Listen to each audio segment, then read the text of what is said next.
Loki W, I think, was slightly ahead before that fight started, after the whole rejuve, the whole mid-boss situation. But after that now, if we take stock, 121k for Abrahams, looking to increase probably quite significantly. They're going to get a Walker as well, so they're going in advance probably of a 20k advantage after that Urn battle. Double Walker is huge to find here. It looks like they won't be able to get the mid. Who love to do a chase, but with 2 players on the respawn, it would just be too desperate. Reanimation just doing a little bit too much in that fight. Unfortunately, Loki W, I mean, they have some decent team fight tools, but Hoot and Listic weren't able to stand tall, right? Like, those are the first deaths. They are doing their job as frontliners to get in the mix and take the fight, but there's just too much gas on the side of Abrahams for those frontline to hold up, right? And I think that's kind of the linchpin of these fights around the Urn. If you can't control that space, you can't control the objective itself. A couple cheeky grabs from the Viscus to slow things down, but just delays the inevitable. If Abrahams control that area, they will win the fight in the end. And for Loki W, the fact that it also comes on the back of a losing team fight with a lot of cleanup kills and walkers to take, once again puts Abrahams in the driver's seat here in this game. Such a nasty position to find yourself in. And Let's go to what's the way that Loki W can really come back here? Because if they were having trouble with the objective fights when it was even, or even if they were slightly ahead, I mean, it feels like it's going to be even less hope on those objective fights if they're behind in souls. Like, is there a point at which the game gets late enough where that's not the case? I mean, I think the real problem is this Victor ulti, right? Like, it's just putting this immovable object between Loki W and the fight that they want to take. I mean, they're arguably one of their best fights yet of the game was forcing that mid boss, right? When the Victor ult was down, and I think that's probably the road to recovery here.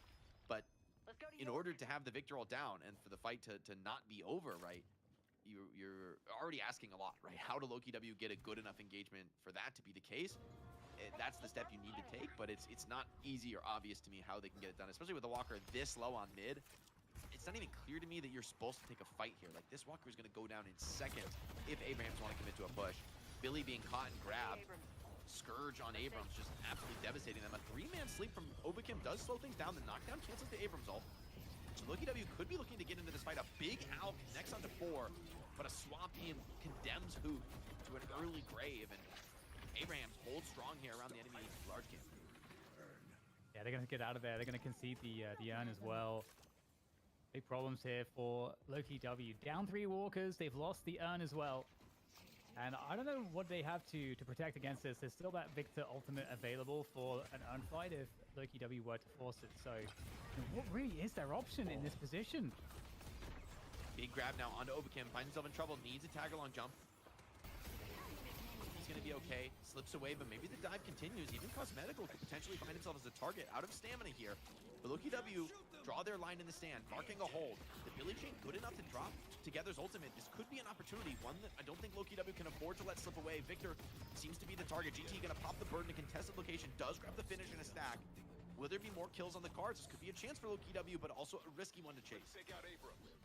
Yeah, like you said, they do have to pick that moment to go, the line in the sand, and this is not looking too bad here. Saint very, very weak on the Abrams, and the comeback Urn has been collected. If Loki W were able to make this work, there is a real chance back into this game. Now they're going to have to, they need the entire team to be able to turn up there. There's no chain gang available, so that's unfortunate. The Rem nap time is going to be available soon. That's another really big ultimate for these objective fights here. So I don't think Abrahams can contest. I mean, the comeback Urn just dunks so quickly.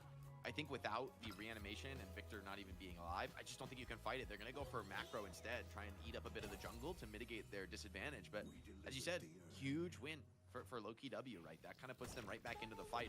They've done a really nice job in this game of like picking these moments to commit, and despite the net worth advantage being against them, they make good fights happen. I think that's something that you look at a lot of people playing in pubs, they think, oh, like we're down 10, 20k souls, we're weaker, we can never fight. Loki W showing that's not exactly the case, right? If you pick your moments well, you can absolutely find these comebacks. 100% agree. You got to pick the right moment, and Loki W have put themselves in a position where mid boss is coming up, so they just need to do that one more time, and then they'll be able to capitalize on the mid boss and totally swing the game, and then we'll be looking at something that is very, very different. And mid initiation, this is them picking a fight once again here, Jake. They were trying to go onto Together before the ult comes up, but he slips away. Now Abrams becomes the target, but has the ultimate.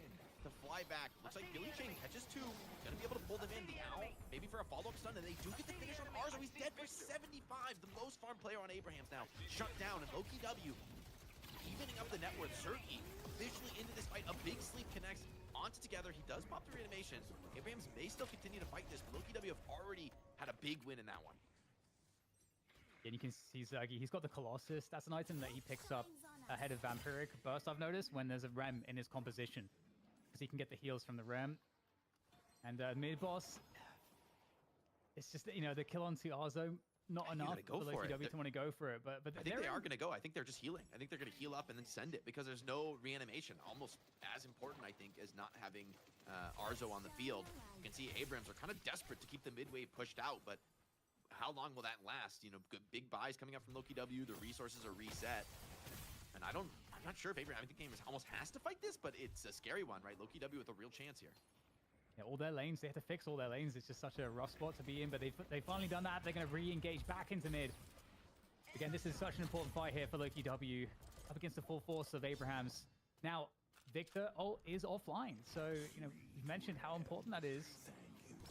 So it's good to reassert that point, and you can see that Abrahams, you know, they aren't necessarily too eager to take a fight here. They know that, you know, if they put a foot wrong, that they could really give this game away, and it's kind of harder for Loki W to find those engagements. So if Abrahams is good at not giving them away to Loki W, then that's going to be a good way to play this. But one way to force an engagement is this.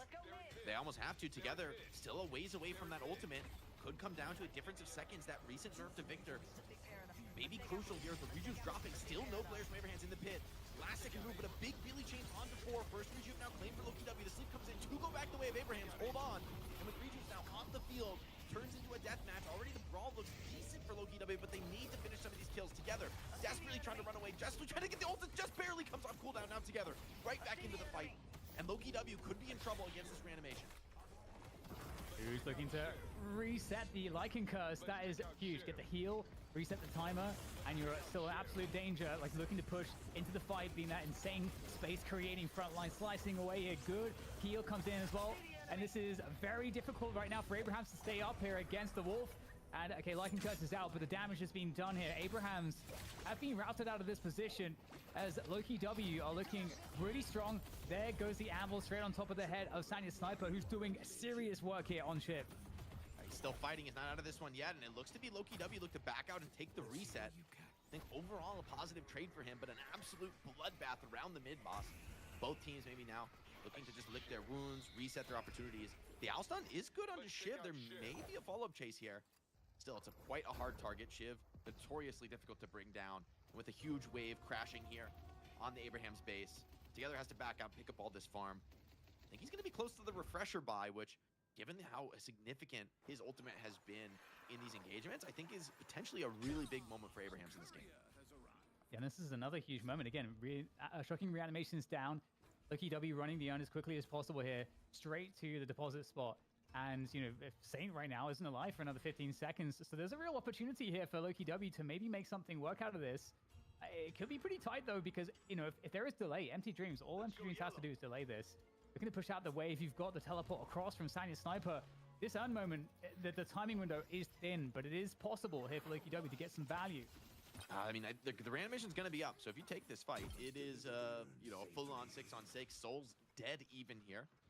Spirit buff, though, on GT could be a difference maker. I mean, it doesn't completely change the game, but certainly creates more opportunities. But I think, given the history of the urn fights in this game, I think Loki W are maybe wise to not want to force it. And Refresher is now up for Together. So 3 lives in these fights. Obviously, Refresher on a very long CD, but this first fight, when you pick it up, it almost feels like you can't get through that many lives on the Victor. Maybe Zergy going to be the one tasked with getting through that, but a lot of bullet resistance, a metal skin even online for Together. This Victor is a problematic hard target. And now it's Sanya's turn to hold the urn, and I think Abrahams, they probably do want to force it, right? For just the same reasons that Loki W want to avoid. Yeah, this time, you know, we do have the Vampiric Burst now onto Zergy, so he's definitely going to be looking to sustain a bit better in these fights. But yeah, it's going to be very tough here. I mean, we've seen that Loki W want to try to get these picks before they get across to actually depositing the urn. Cameron Brink will do anything to keep the optimum advantage to herself. Optimum Nutrition. Almost in trouble. The damage is crazy on him. And they do pop the first ulti. Really nice find. Low commitment play from LokiW. Great connection from Listic. Still more attempts being found. Refresher. It is popped here, so Victor with one more life onto this one. Already it's gone pretty decently here for LokiW, and they're not scared to even take the fight into the room. Saint goes down. The Abrams has felt like a wall this entire game, and now he just crumbles at a crucial moment. More kills coming in, and it looks like Hoot. Zergy just continuing to chase down every single kill. Hoot gives his life for the cause, but it feels more than worth it here. Incredible. Absolutely incredible stuff here from LokiW. They are already forcing their will onto the game now at this point, looking way more confident, way stronger. And we talked about, what is the point of scaling in which, they become a true threat. And right now it feels like they've taken over. Now it feels like there's more problems for Abrahams to find maybe the ideal engagements here. Definitely, and base Guardians on the menu, likely a Shrine to fall. You got about 30 seconds with only 2 enemy players on the map. Maybe Victor can get something done, but it's like, do you really want to use the reanimation at this moment with only a Paradox ally alive?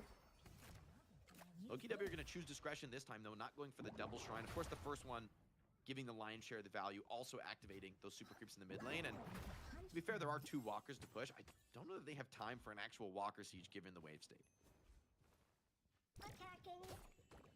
Yeah, crazy situation, really. I mean, what a fight from LokiW, and they've got the map to play with right now with all the prio that they have on these waves, healing up all the farm.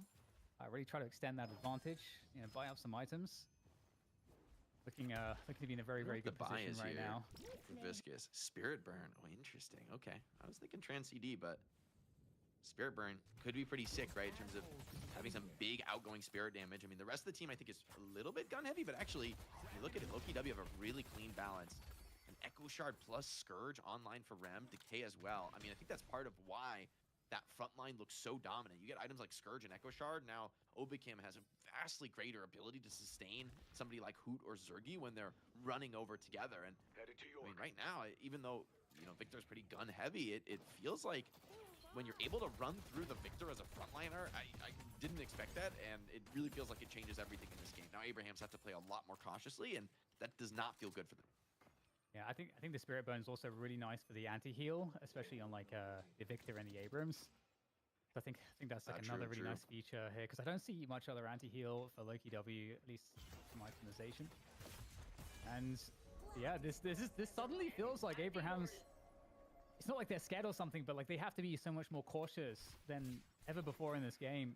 Now the mid boss has spawned, so if LokiW are to continue in kind from the last 5 to 10 minutes, then this mid boss, the next fight into the next mid boss, that could be that's a game deciding inflection point potentially. But we'll see if Abrahams can kind of be cunning with this next fight that they choose to engage into.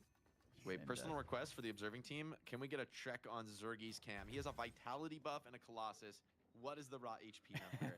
I'm gonna guess 6,500. I see Victor. Oh my god. Oh my god, Jay. Okay, respect. This is crazy. Bro has 6,500 HP. He's W and keying them. Full alpha status. Billy's in the front trying to bait the engagement. Maybe this has gone too far. 5-man burn connects from Cosmetical. Cube onto Listic to sustain it back up. Here comes the Warden ult from over the top. Gonna try and dive in. Thinks better of it though. Doesn't want to overextend it. Just still playing the fight a little bit cautiously. Looking for any pickoffs they can find, but the pickoffs, here they come. Together is down. Maybe Arzo soon to fall. Slept by Obicam. The roll comes in. A pin under the base, but yeah, I don't know if Zergy even needs that. He's gonna play it safe for now and look to just clean up base guards. By the way, the Walker is still alive here. They are so deep past where you would typically expect them to play. And Hoot actually has to run for the hills. Almost goes down. Yeah, like he's disengaged a little bit, but yeah, I mean, there is at least something happening there. But ultimately, Abraham's down 2 players. I mean, Sanya has been scary, but right now, LokiW looking so dominant. They can begin to force this mid boss as well.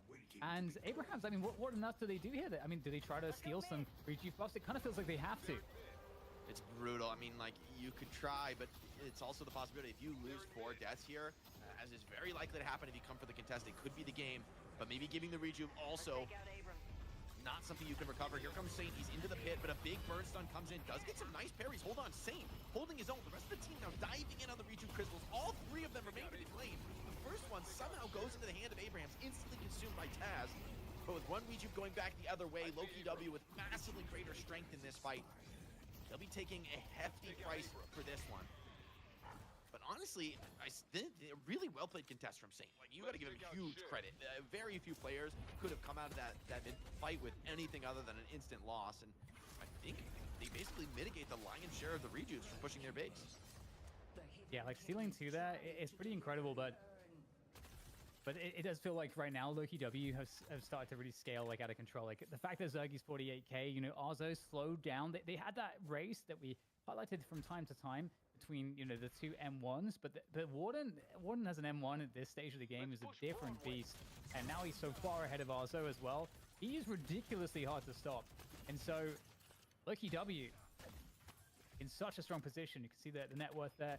We might as well get a look at the damage done as well. Be really curious to see, you know, who's been doing the most here for their respective teams. And yeah, you can see Cosmetical right at the top there with that Talon, pretty expected, and Zergy as well. And you have to imagine a lot of that damage from Zergy has probably come towards the back or the front end of this. Yeah, right. Like now that he's gotten this farm, Frenzy is a crazy buy on Warden at this point, because you remember when Frenzy procs on Warden, you have 3,000 health. Like, that is crazy to get the movement speed, the debuff resist. You are such a hard target when you have that much HP after the Frenzy procs that you're still fighting. I think it's going to bode really well in a game where there's a lot of uncontrolled damage going back his way, where you know, he is going to get low if he's tangling with players like Together in the front line, or Empty Dreams, Sonya. A lot of damage coming back at him, but that kind of HP total, it starts to feel scary.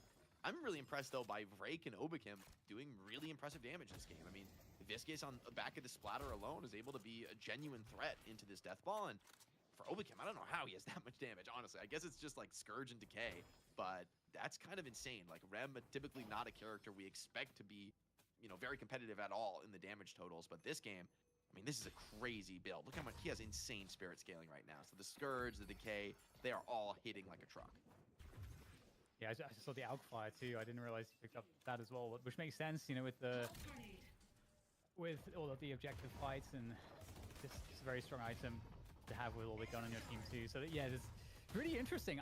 Vrake's build in particular on the Viscus is really cool. It's like the minimum 4.8k vitality invest, but then it's just like so much util. This ladder just comes in and takes away a third of Taz's health. That is too funny. That's the anti-Viscus experience, man. It's so fun when you're a Viscus and you're like bouncing them around and like you get those cheeky connections. The only downside is he has all active, so he can't buy Echo Shard. Proc that Spirit Bomb more reliably. But I mean, Transcendent cooldown also pretty fantastic. Spirit Buff even grabbed. This one hits the camp. Chill, no problem with there. Accidentally does another camp. Maybe that was on purpose. Yeah, it might have been on purpose actually, to be fair. Yeah, I mean, that was kind of clean. I gotta take that. That's a nice little farming pattern. I never thought about that actually. Splatter Viscus lineups for farming actually makes a lot of sense. I've definitely farmed like intentionally multi-bounce camps before, but doing 2 camps at once, that is compy. That is very compy. Look at the dominance right now lokiW have on the map. Obviously, that 40k advantage overall. Really starting to show itself, and just rolling as a death ball at the moment. The only way back in this one for Abrahams is to get a pick, and that's not possible. And you can see that, yeah, you can see on the soul difference, like this is really the main main objective lokiW have had, you know, with this last rejuve. Okay, we've got 1 rejuve. Let's just expand the lead as much as physically possible until everything is a stat check, and the rest of the game is like super easy for us. It's like, it's the best of 1. They're playing it safe. I think it's absolutely a good call. I like the Obakam goes cheat death here on the Rem, recognizing that he has so much saving power. The enemy team is almost obliged to try to kill him first, but with cheat death, I honestly just don't even think it's possible. like maybe if you have a curse to take off the cheat death, but like you're asking so much, you know, to find him alone, out of position, and be able to follow up for more. And you have a gun buff on Zergy at this moment too, where I mean, this is one of the most farmed I think we've ever seen a player get in DLNS. He's almost at 60k. And the game is not, you know, imminently going to be over, so we could see some crazy. He has a Scourge. I don't think I've ever seen that bot on a Warden, actually. Pretty insane. The boss is up. Abrahams has everything. I mean, this is their best chance, but with a 40k lead, looks like Loki W just want to force a fight. I mean, the way Zergi's pathing right now, incredibly aggressive. They're looking to catch off anybody who's just a little bit too far away from the base. Abrahams has to do two very difficult things at once. Stay alive while showing enough presence on the map to be able to get to the mid-boss in time. They do the first part really nicely, but will they be able to get back if Loki W go for a force? There's a real dance to be had here. With an earn up, oh, this would be a nice one for Billy to be able to grab and run away with. That is an 11,000 soul earn. The stick is going to grab it, and you know, this could be a decisive fight. The earn has been great for Abrahams, but will it be good enough alongside, of course, that comeback buff, which they absolutely have to fight. Kingan connects the 3 players. He's going to pull in a couple, especially the Celeste. That's a very nice target to find there. Metal Skin is unleashed to try to stay up, but Zergi's on the case as well, so I don't believe Imtajune's going to stay up for too much longer, as the dominance here from Loki W is just so apparent in this fight. Look at Zergi just tanking in that front line. He's taking over the world right now. I mean, he is showing no fear, and in this case, I think the odds are pretty with him. Starting to overwhelm. Billy holding him down. Now Hoot gets into the mix, tries to get into the back. Big pin from Saint provides some good opportunity, but the damage just starting to run low. Overkim, Cheat Death is now procced with the Rem. Still able to heal up. Value of that Echo Shard really being apparent. Zergi gets a cube, but they've done enough damage. 2 key kills onto Taz and Empty Dreams. Mid-boss contest feels impossible as Loki W fall back to claim the objective and more than likely the game here. They're in mid. Yeah, nothing to contest it with. No ultimates available. Nothing really. So They're in mid. should be light work here for Loki W. Insta-deleting it. I wonder how many stacks Cosmetical has. He's been doing a really sick job. Question. I mean, I feel like he's been initiating with the bird, which is pretty interesting. He's not greeting for the stacks. He just wants the big stun connection to start the fight. Now a catch here onto the Shiv, and does get a parry on the Billy, but there's just too many forces aligned against him. I mean, there's multiple Venn diagrams of Scourge just surrounding him. Abraham still has a couple players left. Sleep comes in. Obakim. Sleep doesn't connect on that one. Abraham's over the top with an ulti, but looks like he hits the ceiling with that one. Can't quite get in for the contest. And all 3 rejuves claim for Loki W, as well as a few final kills for Zergi. Loki W so patient in this one with the siege, never rushing it, never over-aggressing. They do have some creeps crashing on their shrine, which is something that they really need to deal with. But with this kind of advantage, with 3 rejuves in the pocket, it kind of feels like they're playing with Housecast. Don't lose your shrine, though, guys. Come on now. Yeah, this is like very impressive. I think this game from Loki W. I think again they're really showing us a lot. Like I think with how they play Rem, like the Viscous as well. Like the 2, and also the Warden. Like Viscous, Rem, and Warden. Like what other teams are prioritizing these heroes in the way that Loki W have been? And they go their own way. I don't think they're worried about what other teams are doing. They're trying to be innovators. They're trying to lead the way. Abraham's still going to look for a final fight here, though. Not giving up until the Fat Lady sings. Commendable into this one, but Loki W with almost the full bank of ultimates. The Warden, I don't think you're too reliant on it, given this level of farm from Zergi. Spawners now coming in. You don't want to go for the fight in the pit necessarily. A chain gang onto 3, onto 4 now. Maybe you get a pull players in, set up for an opportunity. Hoot gets aggressive, but diving the base. Maybe doing too much, but Abrahams, they just don't have the gas left in the tank here. Loki W running through him, a 7 streak for Zergi, and maybe more to be found. Together off the reanimation, but Billy's just getting this job done. You got to get into the pit for the defense, and they cannot manage it. Loki W with a repeat of their victory over Abrahams in the finals of the NSO, now going on to the money match. But Dan, was there ever any doubt? I mean, this is the team that looks on top of the world today. There was some doubt, actually. There were some moments where they were struggling to get into the game, and you know, honestly, Loki W just proved in this game why they're the best right now. I will tell you, I had some doubt in there. I'm not gonna lie, with the way some of these rejuves are going very early on, with the way that we saw the earn turned around in favor of Abrahams. But I will say this, and I will die on this hill. If that was any other team that Abrahams was playing against, they would have won that game 1000%. But somehow Loki W, they prove we don't necessarily need to go for a composition that can contest earns and take earns. They play their own style here, Jake, and they still make it work for them. Obviously, a lot of the heavy lifting going towards Hoot and Zergi in particular, but my God, I did not expect Loki W to win this game with how things are starting off. Yeah, I think that the team fighting from Loki W is best in class right now. Like, no one else in the game is that good at finding the right moments to pick a comeback fight, right? Where you know, they're playing very defensively, cautiously when the lead's against them. Obviously, as makes a ton of sense in the game. But when they find the opportunity to get really aggressive and to kind of turn the tables, they've chosen those spots incredibly well, which is a really hard thing to do in Deadlock, given how complicated the game is. I'll also give a lot of credit to Abrahams. They did not make it easy, right? They were really forcing some heavy fights, putting some real tests to Loki-W, but it's like the synergy, the strategy from this team is so good, and the Zergy Warden once again delivers. I mean, I think you saw, Dan, how much respect Loki-W had for Abrahams as well, considering they would be sitting at, you know, a decent 40K lead and still would be too, I'm not necessarily afraid. I think they would understand that they still didn't necessarily have the advantage in some of these situations, especially with the way Saint was able to come in towards these rejues and able to steal away too in some of these skirmishes with just like 2 or 3 people here on the contest. I think Loki-W gave the respect. They knew where they were strong and knew where they were weak in particular. And I think when it comes to the methodicalness, if that's even a word, of how to approach a game of Deadlock and how to approach a composition that is stronger in certain situations that you're not, they're also best in class. Yeah, I totally agree with you. I was thinking that too during the game. I'm like, wow, Abrahams, or the Loki-W, really giving Abrahams respect. When they were ahead, like they were like, okay, we need to get more ahead, and we need to make sure that when we are taking fights, even though we are ahead, that we take that 1 kill, that 2 kill, and then we bank it, and then we convert on that. We don't try to get that little bit extra. So much respect for their opponent, and it, you know, really pays off. I love what Loki-W are doing in this game right now. I don't know that anybody else could actually really copy their approach as well. Yeah, I think I would agree with that, Jake. I think they, by far, the best. I mean, I wouldn't say necessarily by far, but they definitely have shown they are by far the best team in the world tiers. We take a look at some of the stats coming on through in Zergy. I mean, should your M1 hero have 6.5k life? Should that be allowed? Look, I won't tolerate the Warden erasure. Other teams can ban it if they want to, but it's only been Zergy, right, who's making this hero work and is getting to the point in the game where it does feel oppressive and overwhelming, like not going down, not losing the tempo earlier on in the game. So I give a lot of credit to Zergy. I love the innovative buy this game.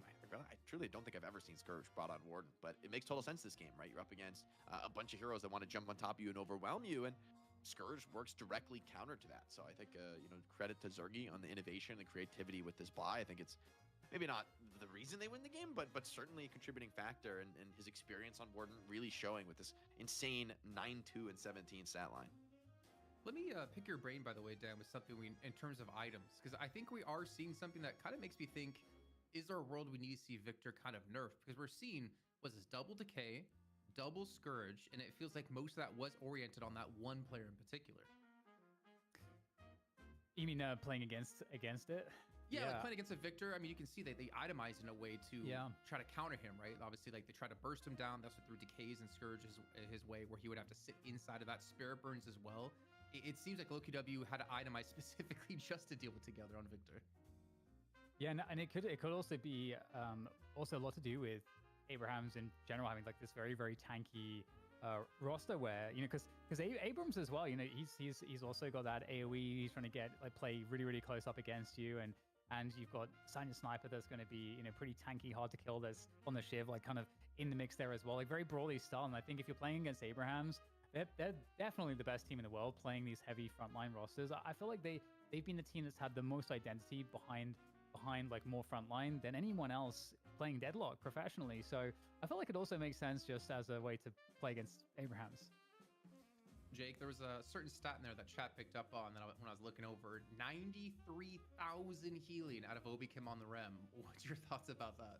I mean, truly incredible stuff, and I think they really understand how to get the most out of these characters that other players, maybe other teams, aren't actually willing to pick. Like, you know, you see like through constantly through the game, right? Hoot and Listic were fearless, super aggressive, right? Willing to take a lot of damage to get their job done, trusting that, hey, the cubes are going to come in, we're going to have the rescue beam when we need it, we're going to have those big heals and enabling items out of Rem, and you can see why they have that trust. They're fighting together so nicely and able to hit these synergistic plays, and maybe that's part of it, is that, hey, this is more than just what one player can do and one player's individual prowess on a hero. It's a collective understanding that puts all the pieces together. And I think, I mean, a stat line like that, the 93,000 heals, he's not even going like a really optimized build for healing, you know, in the sense like no healing Nova, really just the heal booster and an Echo Shard invested into the tag along. But that's enough to put through massive healing, sustain players on the map, and keep them active and fighting. And feels like that on top of the Warden, right, is like pretty insane given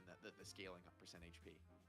All right, well, it's time to take a look here at our MVP, and it has to be none other than the man who changed the world, and more importantly, this match. It's got to be Zergy here coming through, Dan. Yeah, I mean, so what's really interesting to me about this as well is that Zergy has like a very hard job to maintain the level of farm to get to the point that we see here, because they were behind in the game on the objective fights. You know, Abrahams essentially had the dominance of the whole map, more or less, whenever they wanted it, for you know, until things like flipped like later, like around this point. And so Zergy had to maintain his farm during all of that, stay competitive with Arzo, and you know, he managed to do that very effectively. And if you think about what the comp is, you know, Oberkim, super squishy, Cosmetical, super squishy, you know, Vrake is viscous, so it's hard to kill because of the abilities, but ultimately pretty squishy and was building very, very minimally in any way that would give him health. So if you're talking about, like, you know, targets, there's not much health pool on this team until you get to the late game. And so Zergy, the fact that he was able to stay competitive through the hardest part of the game as he did is really impressive. And I think, again, it speaks to why, you know, Zergy is one of the only person that we've seen actually making this work, because it's not as easy as it looks. And Zergy was the health pool, as we saw there towards the end. But Jake, I did want to give like a special like sub MVP, like a secondary MVP to potentially Who, because I feel like he did a lot of work like he always does when it comes to silver. Yeah, I think he's one of the best silvers in the game right now. I mean, across the board between like him and Cosmetical. I love the way Cosmetical too was in those fights at the late game, where instead of greeting for more stacks on Owl, which, come on, everybody who plays GT is like, that's all you're thinking about. I know, it's like how could you not? But they're really looking to just hit a huge AoE Owl stun, proc a ton of barriers, proc a ton of items out of the gate, and just start the fight off with that big burst of damage. And then GT is just playing the fight as normal, like just contributing damage off the basic skills, which I actually think is really intelligent in this one. Like, don't greed for stacks in the late game. Just get the value out of the ultimate, put some pressure on the enemy team, and try to capitalize from there. I thought that was a really intelligent way to play the character that I don't know if I've seen so much of before. So I think across the board, you know, you'd be hard pressed to find a player on this team who isn't delivering a big performance, but that's just what it takes to be the best team in the world right now. Okay, well, let's take a look at our brackets so you guys get an idea of what's coming up next and coming your way, because it will be our money match. And it's our defending champion Leviathan going up against Low-Key W in a rematch from last week. And of course, we do have the North American matches to kick off after that, which will be Work in Progress up against Bird with Clock. And winner, of course, will go up against Melee Creeps in our finals. But that's going to round out our challenger match here over in EU. We're going to head to a short break. When we come back, we're going to see if Low-Key W can take their title back, or if Leviathan can make up for NSO and defend their title here in the night shift.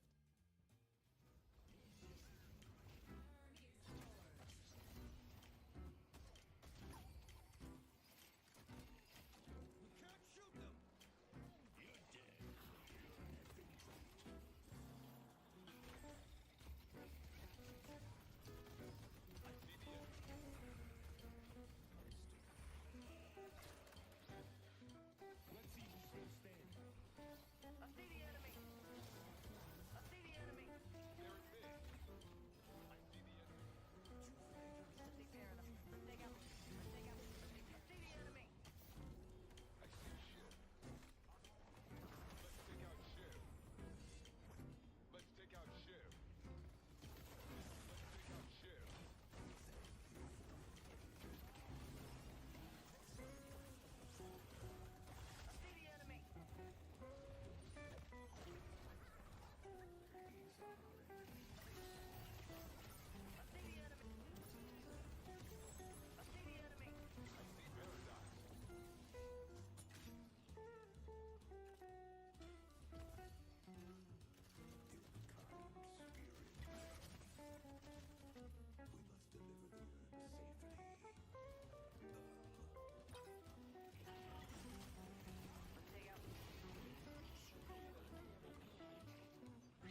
Mint's premium wireless is $15 a month, but I'd like to offer one other perk.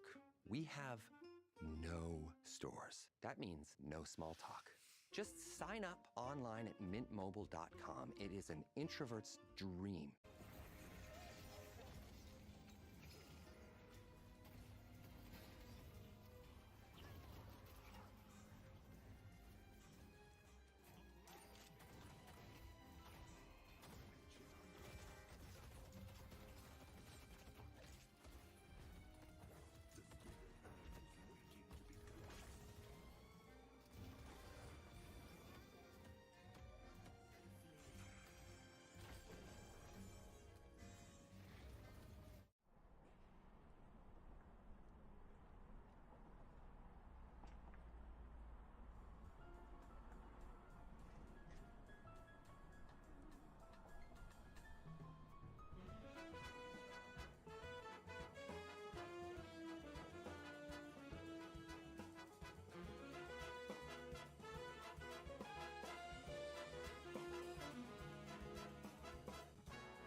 And we're back here with night shift number 41 and into our money match, a championship match with Leviathan trying to defend their title up against Low Key W. Oh, that sounded really like American there. I'm just joined by TDK and Jake as we're about to hop into this one. And gentlemen, I mean, Leviathan have shown us over NSO. Actually, I think you might have been casting that match then, or might have been me. I can't remember in NSO. Leviathan, they are opting to go comps that do not contest urns, and they're not necessarily interested in that objective, but they go for the very pick-heavy kind of compositions. Do you think we've seen some growth in their team and pushing for the strategy, or do you think we're going to see them revert back to what kind of is in the meta right now? I'm curious because I feel like Leviathan has always been a team that, like we've seen with Abrahams and Loki W, they try to play their own way. They want to force their own way of seeing the game onto the game, and I really like that because with these three European teams, what's so sick is that we have teams that play different styles, and so sometimes you might get some kind of a blowout because of that here or there, but it's very cool to see different takes of the game at this level of play, and given the fact that the meta changes so consistently, I mean, who's to say which one is ultimately better versus who is able to execute better as well, because those are two separate things because the game is so complex. So I'm really looking forward to that because Loki W, we know they don't go super hard into the objectives either. So in theory, we should get a totally different complexion in this game. Well, as we did learn last week on the night shift, there are many strategies out there that have yet to be untapped or shown here on the night shift. But as we take a look here at Leviathan's roster, Jake, my question to you is, if you were to walk into the night shift bar, which player you buying a drink first? Obviously, Holiday, Mo and Krell, they're doing all right. They got all the ladies on them. You know, everybody loves Mo and Krell. That's why you got to buy a drink for Sai on the holiday. Sai, though, in all seriousness, has been such an exciting, fantastic player to watch on this team. I mean, I think has been a key part of their growth and their ability to rise to the top. And now they find themselves, I mean, for a moment they were winning a lot of night shifts, but now, you know, yes, they were the champion in the previous week, but after the NSO, it really does feel like this is Loki W's series to lose. It feels like Leviathan are the real challengers here. You agree with that, Dan? Yeah, I think that's a fair estimation. I do think, though, that this team is, like, you could blink in, like, 1 week. They could look significantly improved because the skill and the experience is there.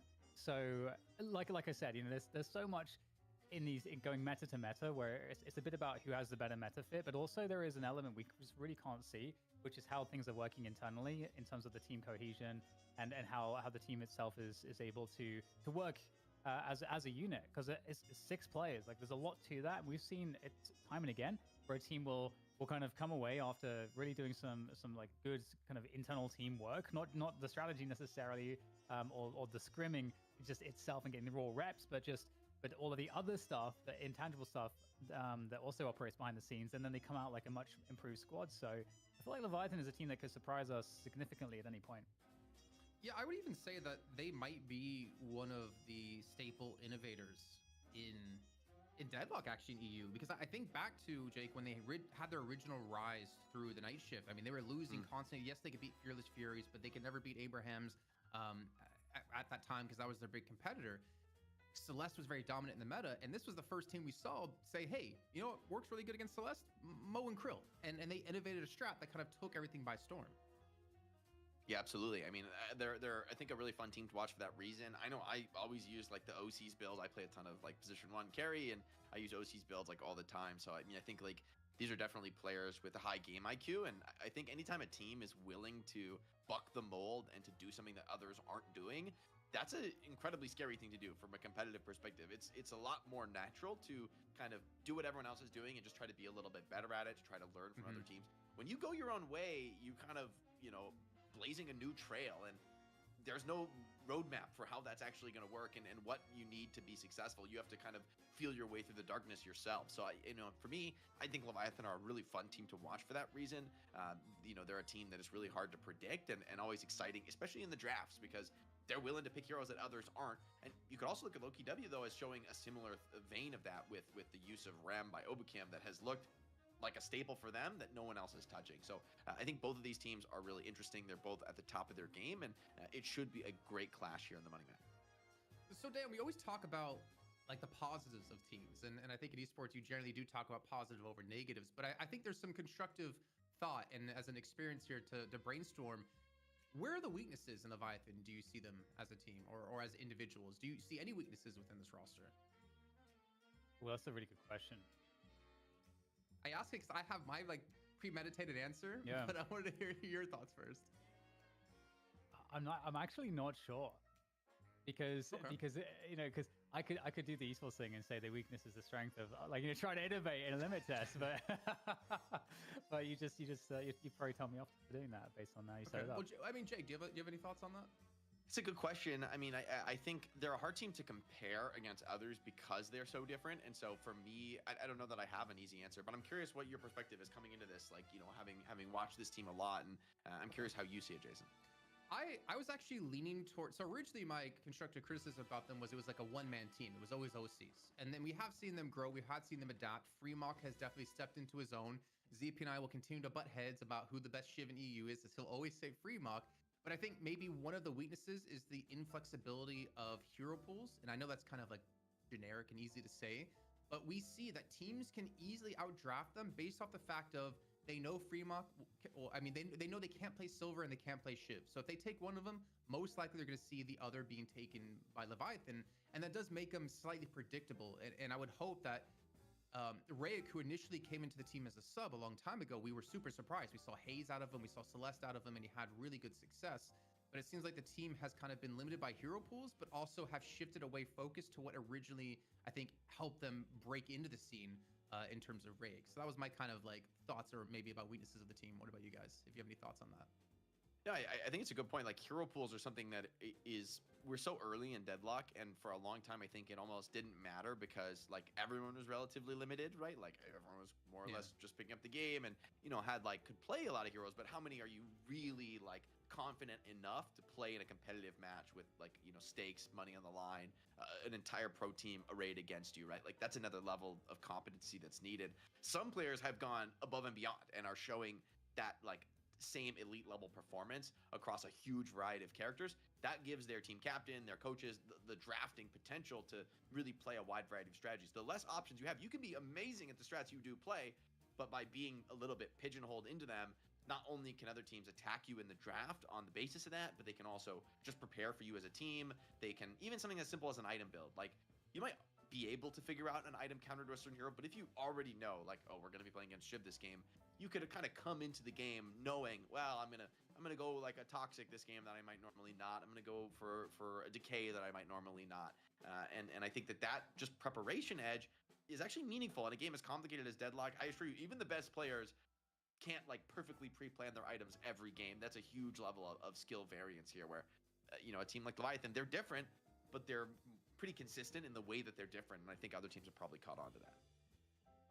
Dan? Yeah, I think the hero pool question is really interesting because there's a lot of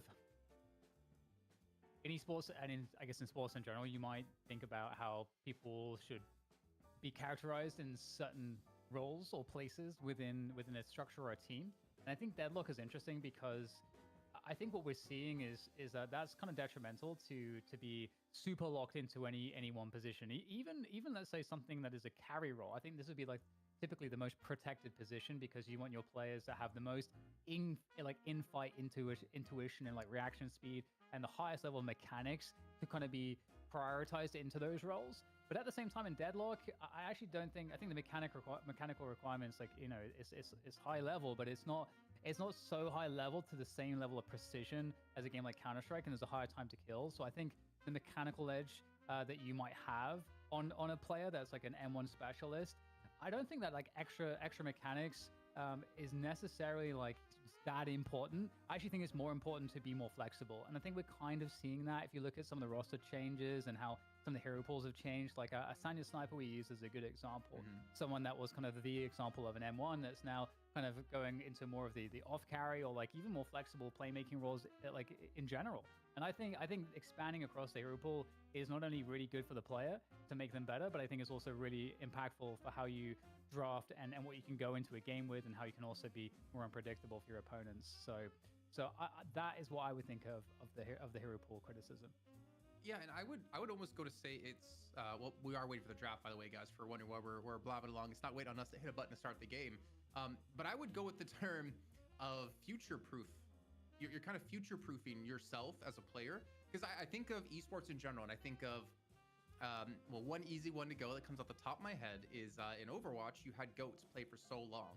You have other esports where the meta does change more rapidly. Right now in Deadlock, we're in a very quick pace. Like every month, you could see a big meta change based off of what happens in the patches. But I would imagine long-term in Deadlock, you will have these longer stints of like quarter of a year, half a year of where the meta doesn't really change. And it gets those players who aren't really quick to adapt to new metas time to actually figure things out, time to adapt to the way the meta has played out. And I think we do see LokiW always edge out teams when we do have meta changes in big patches because they have kind of future-proofed themselves as individual players in the roster overall. So I'm really curious to see like what the devs do take Deadlock in the future of esports. Because Counter-Strike, I mean, man, you guys beg and wish for an update and you get one every like 2 years. But the game still has small innovations within it happening because you kind of have to, and there's no big, it's not like the M4S1 now all of a sudden has 10 bullets and it can one-shot you every time like an AK or something. But with the draft is ready to go, I think we're done talking, so let's get it on the screen here. You're stretching the CS metaphor. It's the M4 A1S. Yeah, I was ready. I was ready to. And Jake, you passed. in there. Dan, what happened, bro? Wait, sorry, what'd you say?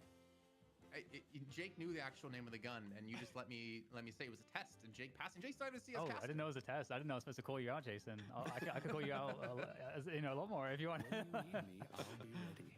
All right, well, we do have the bans coming in. LokiW starting off with the Doorman ban. Does the pocket potentially open for LokiW? But I think at the same time, LokiW then aren't even necessarily going to lock in a pocket if it's left available. I think Silver is still going to be probably their #1 priority pick. Yeah, I think what's interesting about LokiW, and maybe it'll take a couple weeks to get there, is that maybe teams do need to start attacking their draft. There we go. I like Exactly. this. Start I attacking like their this. draft much more directly. And like you say, that's a core pick for them. And we'll have to see now how much that matters for them. I mean, Hoot is so good at like hard marking the enemy carry with this hero that it almost nullifies your advantage on these like heavy farmers where you spend all this time, getting a huge soul count, and then the Silver just runs you out of the fight. LokiW, though, they will say, hey, you let the pocket through, we will force it, we will take it. I actually like the draft, though, so far from Leviathan, because I think there's an opportunity here to grab the GT away, which, due to that huge spirit damage burst, is pretty nice against pocket with the negative base spirit resist. I have a question. Do you grab it, early or not? Because I presume that Pocket's going to be played by Cosmetical. I guess actually they could always They would take the GT too, I think, if they Yeah. could, right? Like, this hero is so high prio this patch, it has a good match against Pocket. Like, if you don't take this first two, you do not get it, in my view. Yeah, that's fair. I mean, I do like the pickup. His great talent is just inherently strong to pocket. But honestly, I think Leviathan, with the style they play of not necessarily looking for these like contestants, if we obviously do see them continue to go that way on urns and potentially mid bosses necessarily, Pocket's not really the best hero to play into them. I mean, Cosmetical is obviously an amazing pocket, but it's not like they group up so consistently. They look for those individual picks and try to alleviate the pressure the pocket can bring with these Finally, relationships. something's gone my I do way. think Pocket, the value of Pocket in the style, though, for me, is less about your ability to take a heads-up fight, which I think you're right, is like if you're playing a pick-off style, Pocket, you know, wants those big grouped-up death balls to attack. But I think Pocket is one of the best defensive wave-clearing heroes in the game. I think that's something that people maybe underrate about his kit, is that you can just, like, I can send take your whatever cape they back throw to at me. spawn, go pop a wave with like a cold front and the suitcase, and teleport across the map back to the spot. I mean, like you're like one of the most untouchable heroes in the game if you never intend to commit to the position. And I think that alone makes it's very hard to split push into that. He's one of the better like solo defenders in the game because of that. And I think So you that's need the a question for monster, Leviathan is huh? effectively, can you catch the character that feels some of the most uncatchable in all of Deadlock? I mean, it's interesting though because they gave up. They went Billy over Victor and Abrams, which is super interesting because I feel like almost every other team, this is where we're seeing that stylistic difference. Value Abrams and Victor both I'll over return Billy. to Like a my lot of teams just don't training. care about Billy, but they get Billy and Shiv, and Dan, they you hit the ban nail on Wardens. the head, man. Are we going to see a team attack the picks at a Loki W? Not only do we see Silver, but we also see a Warden ban. So now Loki W probably have to lock in Wraith, unless because Leviathan would take a Wraith and put OCs on it. So that to me is like the next most Hear me out. contested I'm pick. biding my time. Zergy Lash. I won't hear you out. I've heard enough. Zergy on Lash, eh? He's played I it. do think Wraith is a really sick pick here. I think we've seen it before look really good at assassinating GT in the back line. There's a fantastic front line in front of Wraith in a game like this with Abrams and Victor to like make space for her to force team fights so she can, you know, either like rat objectives around the map or elsewhere. Wow. Leviathan go for the Rem as well. There is a ton of spirit damage already picked. This also puts a little bit of pressure on the Wraith pick, who does a lot of spirit damage naturally in her kit, where Rem's little helpers are going to be fantastic in this game, mitigating that damage. They give up the Wraith though. Yeah, then what's OC's going to play is what I'm looking at. It's about to get sticky. So it could be Mina. Wait, what does he play? I mean, I actually in terms of I the wouldn't mind like an Infernus this game either. maybe that's too Infernus would crazy. be really cool. Yeah. That's not too crazy, especially that Great Infernus build I saw you do, Jake. I think that can do some serious Well, work here. let's not forget, Do showed us the power of Infernus right now. It's still pretty strong, especially in these objective battles. It's really, really nice with the Flame Dash build that people are still going. But I could see Mina too for OCs. One of the best Minas in the world, for sure. Looks like Zergy's pick is saved for last here, most likely. Both Paradox and Viscous, though, a lot of fighting potential. And I do think with Abrams Victor on Loki W side, they do look like that was essentially the linchpin of Abrams' ability in the last series to secure almost every urn. And so will Loki W be able to do the same? Will Leviathan be able to counterplay? That's going to be key. I like Mina into the matchup, though. You know, Mina is pretty easy for her with Sanguine to, like, dodge the reanimation stun. And obviously, you just have so much mobility that's quite hard for some of these characters to catch you. However, I think for Mina, you get swapped into a Reason I really got bad your position. back. It could be rough, and it's a Mo and Krill to finish it. Didn't have that on my bingo card, but Leviathan have kind of made this hero a bit of a calling card for their playstyle, where a few other teams are still using it. It's been something that they've had success with. Actually, really, I think this is so fun because one, I think it's super legit, and the fact that they could have taken Wraith away from. Okay, so Zoe's doing Viper. Ooh, Okay, so no Wraith Interesting. game. That's so I mean, cool. I think Wraith would feel potentially pretty bad into Mo. Yeah, but Viper know, too, no. Yeah, I think it's not as bad for Viper because at least you have the Bola, right, to like hard stun the Mo and deny him, either cancel his ult if it's on somebody else or save yourself when he's running at you. Where Wraith, I think part of the problem is normally the blink out is really reliable, but the animation is so long that if Mo is like jumping you, you're almost never going to get the blink off. You're just going to get comboed and full bursted. Where Viper might naturally be able to play the space more comfortably. He's not relying on like a long animation cooldown like that to get away. But I agree, like basically any carry, you get caught in a bad position by Mo and Krell. It doesn't matter, you know, what hero you're playing. If the enemy has the follow-up, you're going to be in trouble. I also think there's some natural synergy within like Viper, Victor, and Pocket together. The fact that you can Affliction, you put a lethal venom on someone, and there's a good chance they're probably going to die relatively soon thereafter. And there's technically a lot of squishy targets. The anti-healing out of Pocket as well can completely shut down a Rem if you hit multiple people with Affliction. I'm mostly looking towards the Divine Bears. Will we see Leviathan pick up quite a few to deal with Loki W and more importantly, Cosmetical? Only time will tell. We're going to hop into our finals in the EU night shift. It's Leviathan against Loki W. and it's Jake and DDK. Take it away, my European man living in the States. Well, this is really interesting, Jake, because Loki W, of course, they're the favorite, but I'm actually a really big fan of what Leviathan have drafted. I think it's going to be a lot of fun. I love to see the Mina. I mean, it's so seldom that we see it now in this current meta, as well as Mo. So very happy about that. Always great to see the Night Shift Mo in action. Silver, of course, banned out in this one. It's a good problem to have in terms of the strength of a hero, but love to see it. Our new skin, of course, debuted. If you're just joining us on the Night Shift, we've got a new custom silver skin. You can check the VOD. We'll play the video again later into the broadcast once we get into North America. But we've got a new skin with the sub goal, 1,500 subs. We're going to drop that one, so it's available for the community to download. Looks like we're going to iron out a little immediate pause. A little internet reboot for OCs, which good to see Oshi's back on the Mina. I mean, this has been his calling card as a hero, and pretty much no one else has played Mina, right? Like, I'm thinking in the NSL, like, we barely saw it. And we did get some relatively significant changes to Mina recently, like the Nox Nostra hits for percent current HP, I believe, which in theory should make it a really good tool at dealing with these like really high HP targets, like Abrams or Victor that want to like tank through it. Also, I think the silence should be pretty decent against Pocket. So I think if there is a Mina game to be played, that this could be it. Yeah, and I think OCs, one of the things about Mina with OCs that I like is that OCs can be super active on it. Because with Mina, you can, you go out the early lane, and as you're kind of making your way to gank, you can like, whoa, holy, okay, all right. Flashbang. Yeah, look at those bangs. Yeah, you can get the farming done really efficiently, like along the way. And so OCs, I think is able to be really active. And I think when he's on an M1 carry, generally speaking, what tends to be in his pull for that, like you see less activity from him on the game in the early to mid, and that's what I like about him on Mina.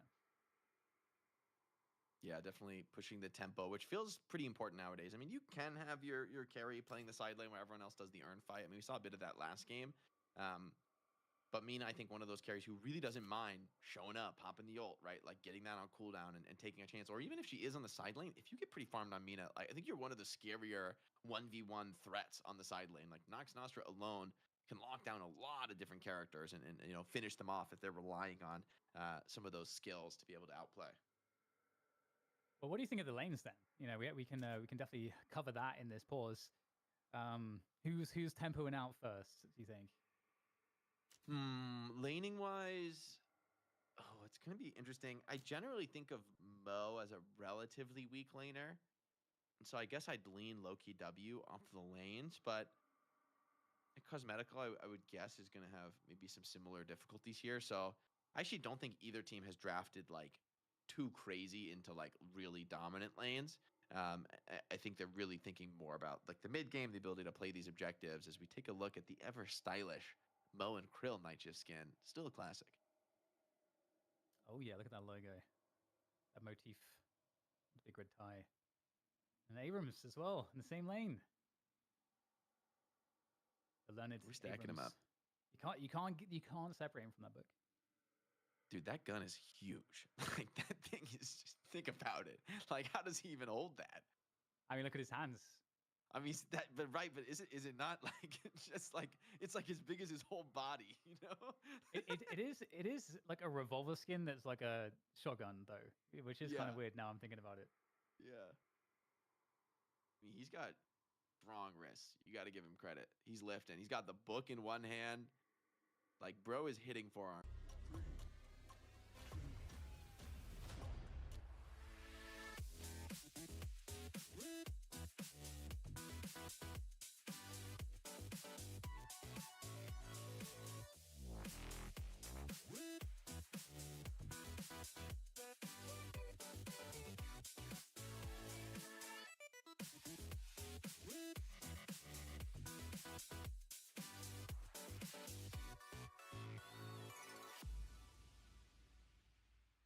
Old Zeus model is like so funny now that the new one has been out for a number of years. The old Morphling model looked totally ridiculous. Oh my god, we're finding every possible angle here in the pause. This really is like, when you're at, like I don't know, I don't go to like sports stuff, but like if you're in a show and they're doing like crowd shots and they do try to get like the super weird crowd shot, then cut back to the cinematics. I feel like our production team, they're really professional, Jake. Yeah, they're having we're making them work in the pause. Like that's prime time as the observer. All the attention is on your POV, but some clean free camming, and some of these little details, man. It's like I feel like you just run past this 100 times in the game, but like it's crazy. Like they got the newspapers have ads in them. Like I want this is crazy. There's like, is that real text on these newspapers? Dude, okay, we figured it out. Abrams is on the Brosef, whatever that is. This is like insane work. Cream. There's real text here. Okay. Like this is like what other game than what other dev than Valve would have real assets here made by artists. Interesting. I'm very like I've never looked at any of this. There's a black hole. What the? Okay, at least the article giant doesn't have hole real in text. the earth. Look at the donut. This is iconic, actually. Like, I bet. I wonder what percentage of the Deadlock play base has ever actually, seen that stuff. Irizumi doing God. he's like doing a face stand. He's like hitting a b-boy move, Yeah, that's true. That's true. Man, Rem, how's your Rem pillow shop doing? It could be doing better. We got to get on the marketing. Got to start selling those pillows. What are these green birds, man? These are like viscous birds. True. Are they ethereal? They look kind of ethereal. Yeah, they're like ghost birds, I guess. Apparently he's coming. Okay, let's find more interesting stuff to look at. Some little melted candles on the city. Little ad for Sinclair's magic show. Love to see it. Like cobwebs, man. Ooh. I've like never experienced the game like this. Like I gotta say, I'm already into that's it. what I mean. Like there's crazy. We're in like 2% of the map right here, but it looks like the pause is over. We got action. OC's back off the internet restart. Good to get those things settled, of course, here in the early game before things really kick off. All right. Okay. Good. Okay. Gotta get my head back into this one. I'm still thinking, who should I put my money on? Man versus Guy or whatever the fight was between. I don't know if you saw that poster. I see Billy. Right, okay. GT, I do wonder how well GT and Mo will perform in this lane, because I would expect that Abrams and Viscous would be much more annoying to deal with. I mean, this Abrams Viscous lane, I've seen the Rem Abrams lane before too. It's expected to be pretty passive, but it's just like very tanky and very hard to ever, break through. It is. I guess it could be interesting for Sai if he like steps up for a scorn and gets grabbed by an Abrams pin. That's probably the most likely recipe for action here. Yeah, I feel like the trades should be pretty good with Scorn though. I don't know. Yeah. I mean, I think that's always a nice, like at least a hero like Abrams who wants to last to the creeps from close range. Oh wait, big damage here in the mid lane. Goes for a level in Rake. He might have it to be able to last at those creeps and heal up. Now Shiv under pressure, and there's actually heavy pressure being applied by Loki W in this lane. Obacam doing huge damage here. Nice little rake on those small camp, though. He's going to get OCs back into fighting shape. And there we go, a pin. This time onto GT, surprisingly. What a catch from Hoot. Rake's going to be able to get out of that and do an early base trip. Oh, speaking of which, OCs falls into the time bomb there. That's what it's called, right? It's like a time bomb? I believe so. Something like that. That sounds right. I think it has to be time bomb, right? That makes too much sense with Paradox's kit, the little double entendre. Well, a bit more action than the start of the previous game. Looks like, Yeah, I mean, Loki W having a better time of it. Mina was once this like dominant laner, right? And I think now she's just a lot more fragile in the lane. So you match her up with somebody like Paradox and Obacam. Once again, flexing the flexibility, right? Like, not many players could come off. He's playing, like, Rem really successfully. He's shown a lot of different looks on other sports, and now is on an Victor, initiator. Hayes. Yeah.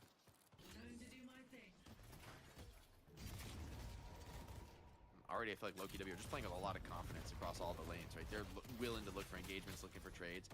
Really aggressive positioning though, and a missed parry is overconfidence from Obicim there. Like, the only way that play works is if he successfully parries the Shiv, and Remark doesn't give it to him. Takes up a kill for his troubles, and Billy. all that work in the mid lane kind of goes back the other way, just with that one kill. I see Billy. Yeah, definitely quite painful. You'd expect Cosmetical to have a pretty iconic game here. You know, Cosmetical known as a pocket pro, like one of the players that you put next to the hero Pocket. I'm curious, Dan. Oh, sorry. Go ahead. Go ahead. I don't know. I wonder if you saw. There's like a recent stats article came out showing the change in hero win rates in PUBG, of course, based on number of games played. Pocket is the highest in the game. You get like after 250 games, Pocket players have like, I want to say it was like a 6% higher win rate or a 9% higher win rate, like a I think really 9, yeah. dramatically higher win rate from experience. Which kind of makes sense because the character, although like I think some of the mechanics are simple, there's like deceptive complexity in what's available to you as a hero. What if you like lose 200 games and then you're just playing against absolute noobs? Maybe like That is what are true. the controls for Anything's this? possible. Anything's possible. No, but it's definitely very interesting because obviously the way that you play a hero that has such mobility, there's a huge amount of value you're going to leave on the table if you don't know how to play them. It's, you know, movement is unlocks so much in the way of options, and so the more mobile a hero, the more options you can potentially have. I'm sorry, I thought This these one's guys a were bloodbath. Like compared to last game, which is quite a slow and steady early game. There's the mole man. This game fights coming more or less constantly here. Double buffs are claimed from Leviathan. Very small soul lead for Loki W, but maybe these double buffs mean vitality on Mo, pretty nice, alongside gun on Billy. But Zergy's showing no respect here, full aggression. Does miss a Bola here, which allows a lot of damage to come through from Billy. Now Rem comes through, that rusted barrel, further adding on, reducing the bullet resist, and with the parry miss, should be just dead to rights. Affliction comes out, but of course Rem there to just heal this Billy up he's been fighting for.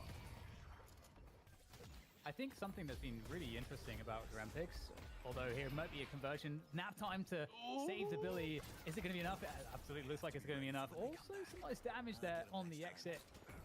But oh my god, there's no way! Wow, that's so crazy Oh, from he's Cosmetical. What a download.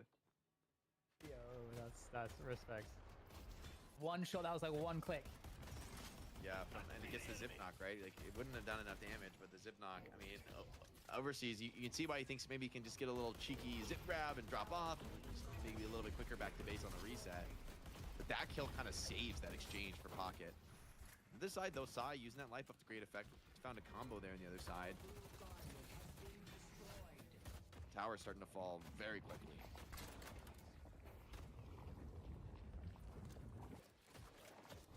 Scary Google. Oh my. my, crazy for the heavy melee, though, no? I mean, all right, OCs is ready for that, play on the high ground, and it looks like a shot goes wide. Obicim taking some L's in that trade. But Yikes. OCs does go down in the end, actually. So for all that, you know, nice outplay, in the end, it is a 1-for-1, so not so bad for Obicim. Yeah, the camera's not been kind to Obicim so far. The 2 times we've been on him, he's I mean, getting he's played parried and so getting many wrecked. different heroes. Like, it's Paradox is, I think, also one of those like very high experience scaling heroes. One that is very much the opposite of easy to pick up and play. Yeah, I totally agree. It's interesting too because the kit seems quite simple, and it's not like a Mino or a Pocket where the movement options are crazy baked in. But gonna have a dive onto Victor here, and again, like the impressiveness of OBCs on Billy. This is really forcing a lot of plays. Love to see it. Great swap from Obicim. I think that actually saves the life of Listic, who almost certainly could have been run down there. So the defensive swap pulls Billy back, ensures he's not able to stick around and finish that kill off. And for Listic, I mean, this is the moment, right, down your Victor ultimate when you're most vulnerable. To be able to survive that and have a more time to farm up is definitely going to be great for his game. Yeah, especially this early in the game when you can't have the max 3 on the ults so that you can reduce the cooldown.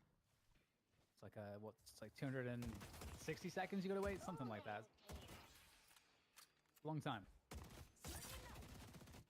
Kasana, thanks for the 10 gifted. Huge, making some big progress as we find a little kill on mid. Maybe a second one to be found. Irizumi incredibly low, has to sleep on just Listic, but he's cubed, he's comfortable. Still fighting this one. Big damage come in. Ray, a desperation parry. Good enough to slow Hoot down, but the rest of the squad is eagerly behind looking for these finishes. Now Fremont, though, picks up a kill, puts him on a 3 streak. So Leviathan making sure to exact at least some kind of a trade on that.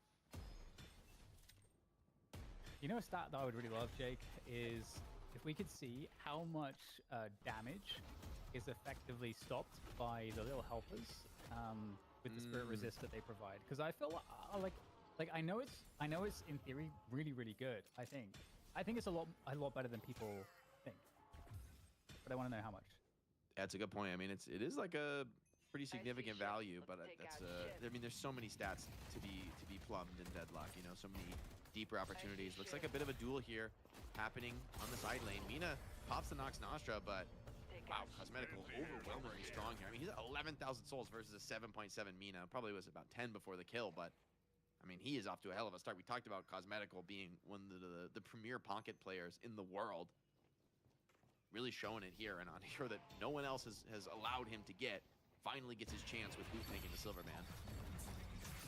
And staying active as always, Overseas getting in there with the chain gang, looking to invade.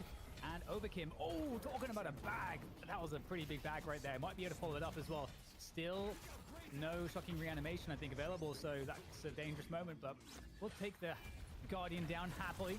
And looks like we won't have the end of the fight, though. Hoot's coming back in as well.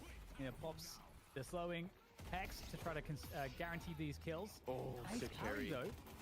Cube, though, defends him. Inside, maybe he's going to regret stepping back up, although hold on. Listic tried to come in and get into that trade, but the Mo proves to be too tanky.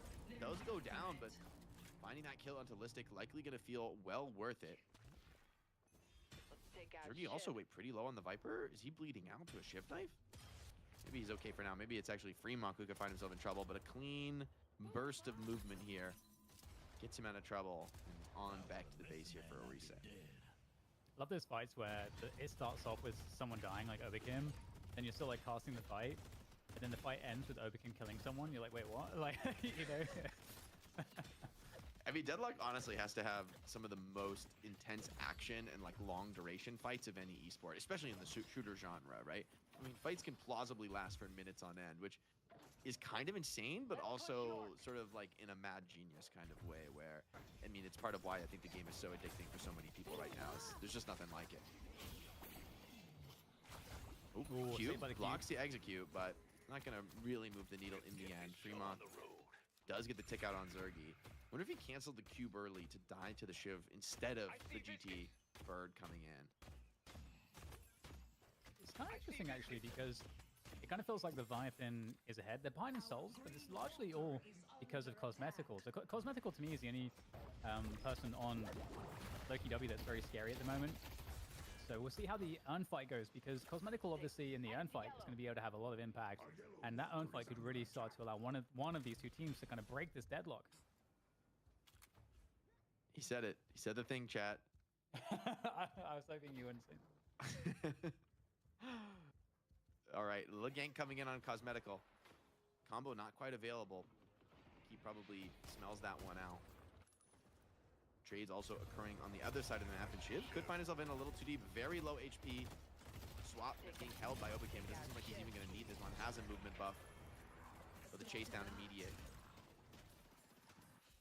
Nice little rotation of players here. Does clean up the Shiv. Overseas dies elsewhere on the map.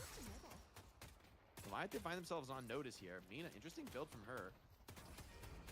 On for a surge of power. A very early Dispel Magic. It's kind of an interesting game for Dispel Magic, because for me, there's nothing like super obvious. I guess it's just like slowing hexes and the like that you need to be able to purge off. Maybe Zergy's like poison daggers and stuff, so she doesn't get insta pops. Yeah, could be. As an Urn run is coming in, this should be a strength, right? This is why Loki W, last game, they were always the bridesmaid, never the bride on the Urn, but this time, they have Frankenstein himself, so surely that makes them a bride. Don't think too much about this. I'm deeply mixing my metaphors. This is uncontested. Yeah, Leviathan, true to their history as a team, they're not going to try, and I don't really blame them against a Victor. and maybe rolling this into some Walker pressure as well. In the meantime, it's actually Leviathan defending or rather attacking the mid Walker, and he might just get it as well. It's a lot of action here on the right side. This is where the biggest fight's happening, but see the defense of this mid Walker right now, and it's getting really low here, looking to try to just sack that one. I mean, it's going to be a 1-for-1 here, but I definitely value the mid Walker over the side Walker, so I think Leviathan will be really happy about that. Yeah, it's a decent trade, but where will the kills shake out? Looks like a two-man sleep. It's good enough to finish off Obakam. I see Mina. Even Viscus could find himself in a bit of trouble. A lot of low players on the side of LokiW. Leviathan pretty hungry for these kills, given the state of the game. Down 8,000 souls. But doesn't read. And a big hit comes in. Execute finishes the job. Great awareness from Leviathan. They make a huge punish on that play, rotating over off the mid, getting a couple of key kills, and with a few seconds to farm, they could be equalizing the soul advantage.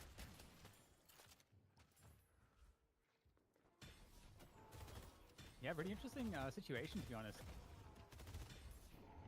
Like, okay, well, hold on. We're going to get the invader, the attempt at the defense, and the combo is what it does best here. So there's jungle pressure. There we go, the burrow as well, to really try to bear down onto Obakam. Is there any follow-through for this, though? There's nobody else in the doubles, but everybody is outside the big building.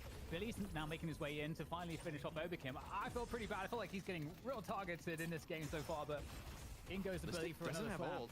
I don't know about this one, Listic. Yeah, Billy calls the bluff. Ozys comes in for the cleanup. Couple bad deaths back-to-back from LokiW, failing to defend their own doubles. A bird comes in to fix the map and clear up that right side wave. Getting to a fight with Shiv should be pretty comfortable for Pocket, but down a couple players. LokiW still managed to grab both buffs off that, which is really nice for them, considering they did basically just lose a trade. How do you feel about the state of the game right now, Jake? Because it feels kind of hard to pin down an advantage. For me, at least. I agree. I think this game's basically dead even right now. I mean, I'd say maybe you put the two buffs in LokiW's pocket. Like, they're pretty decent ones. I mean, Spirit buff on Viper, not the best, but Vitality buff on Abrams makes him an insanely hard kill, especially as he's having a pretty solid game. Of course, boot on the Abrams this time. So he's going to be getting a little bit more farm than we see some other teams put on their Abrams, a little bit more opportunity to carry. I'm actually curious if we can get a chance to look at the Abrams build. Trade on the side lane here, and this is some of the value from Pocket. I mean, just fully disrespecting Mina on the wave and just caping out. Like, no other hero in the game can do this, but actually, what a recovery for OCs, by the way. Already at the 17k on the souls after a rough early game.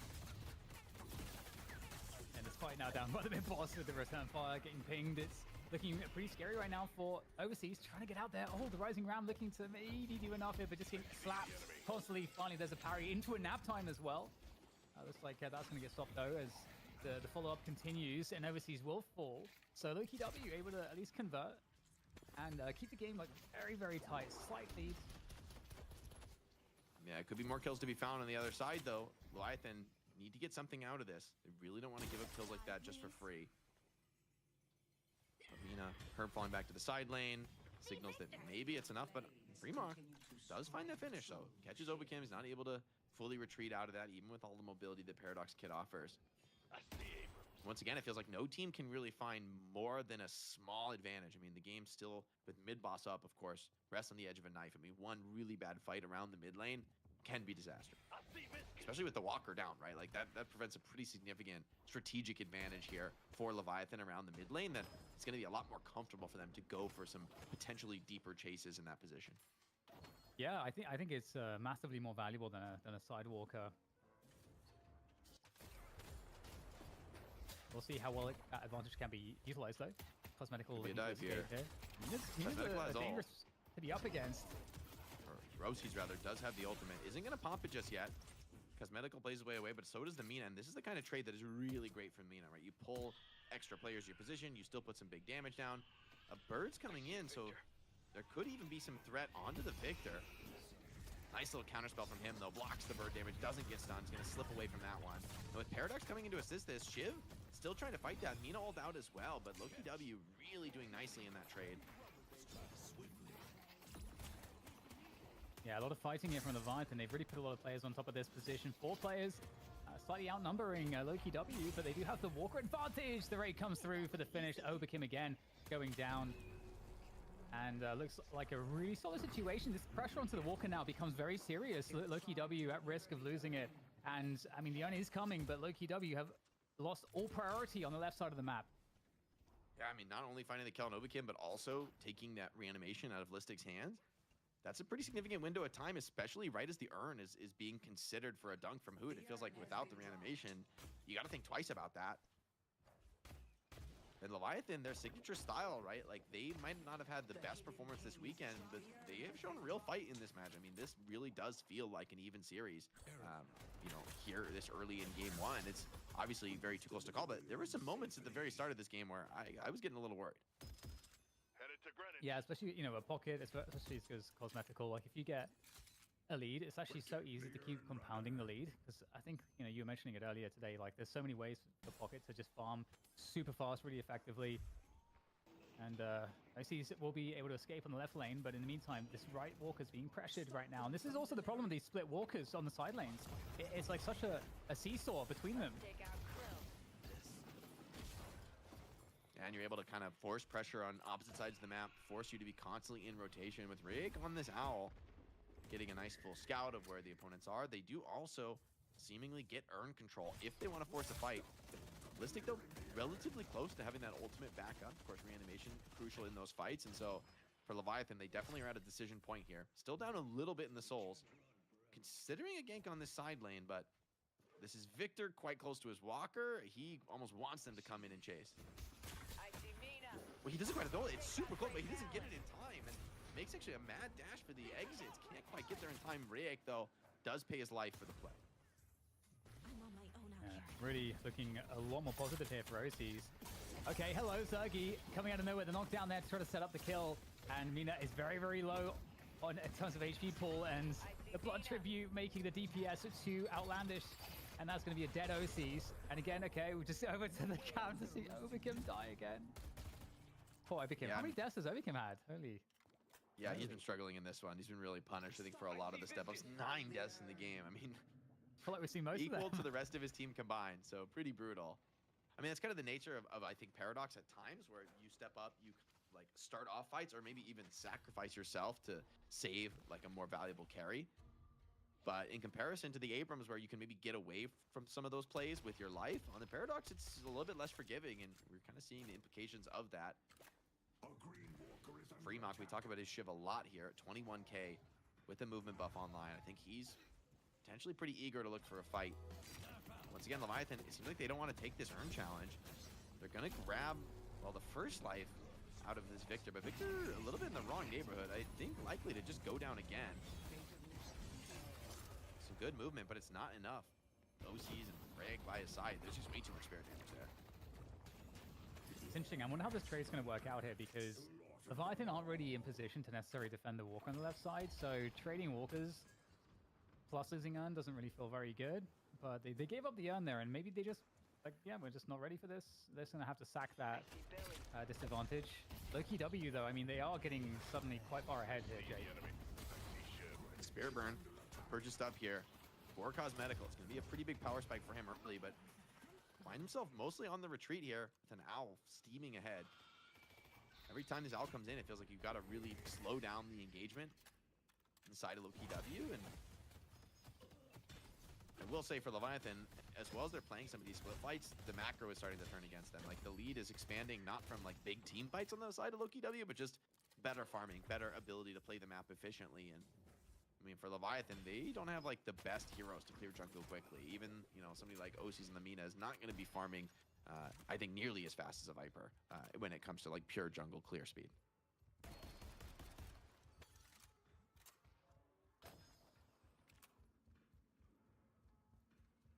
It's a moment of calm. 10k difference. How are you feeling about the carries here, Jake? We got Zergy 25k here, looking pretty scary alongside Cosmetical. Yeah, so far, I think Loki W have done a really good job of mitigating what is, for me, Mina's biggest advantage of being a monster in a 1v1 on the side lane. But as I say that, she's pulling 2 players to gank her and getting out for free. So, like, that's the kind of space creation that creates this opportunity. Hoot now under huge pressure on the map. Free Owl Walker as maybe well on gonna the chase right. him down. He tries to ult, but gets immediately owled out of it. Slept for sleep for the follow-up.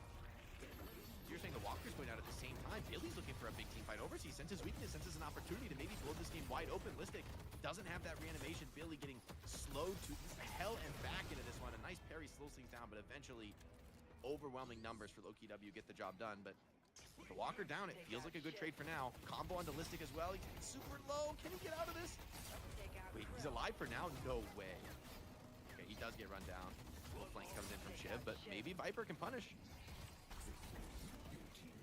Yeah, definitely looking scary in the cubby. I don't know. I feel like Zuggy's trying to You do wall not bang wanna go in the here. wall there for a second.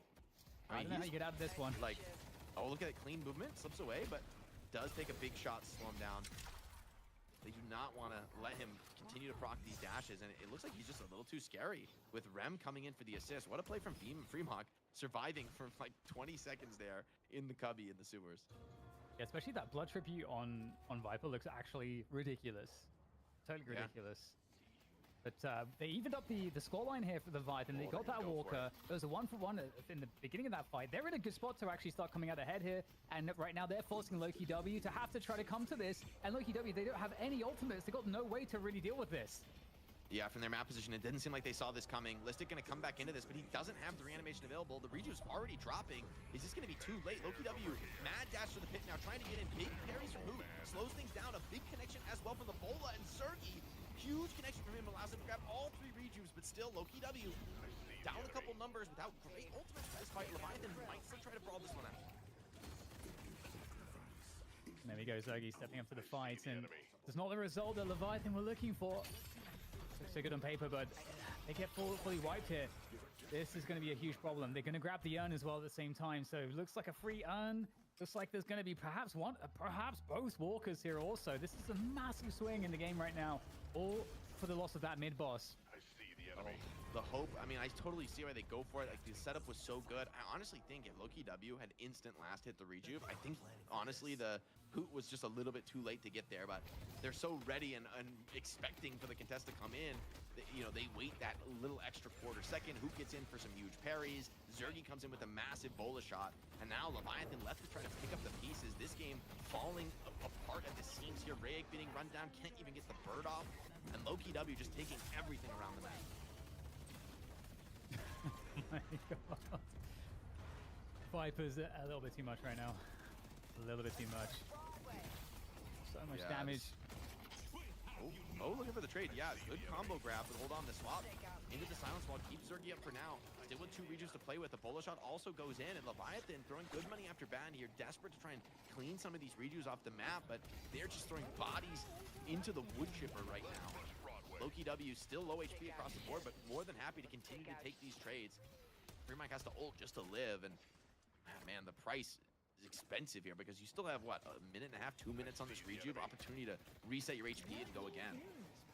They could just get a one more Rejuve out. That would be a pretty big deal, I think. You know, only a 20k differential right now. That differential might not be fully realized because Loki W haven't bought items just yet, so they might actually be a little bit closer on paper until they spend all their money, of course, but looks like they'll be able to fan out and get the buys in now. So many low players. Surely you can get a finish with this bird.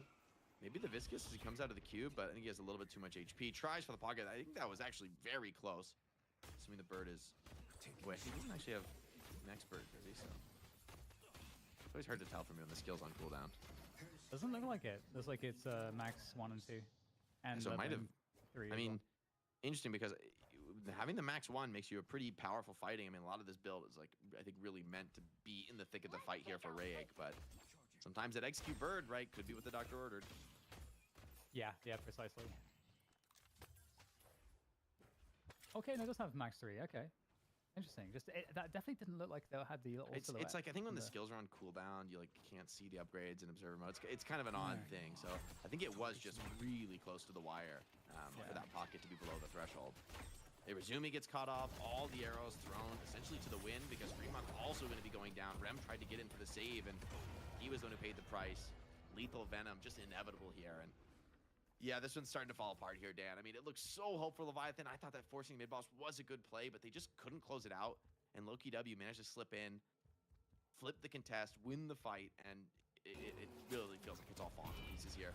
They're more than happy to maybe consume a couple of these Rejuves. Mina just barely slips away from that Abrams charge. But Shrines going down, and it seems inevitable. And with these kills continuing to go against you, it's sloppy from Leviathan. This looks to be the game. It's impressive. Is there any other team that's making Viper a feature?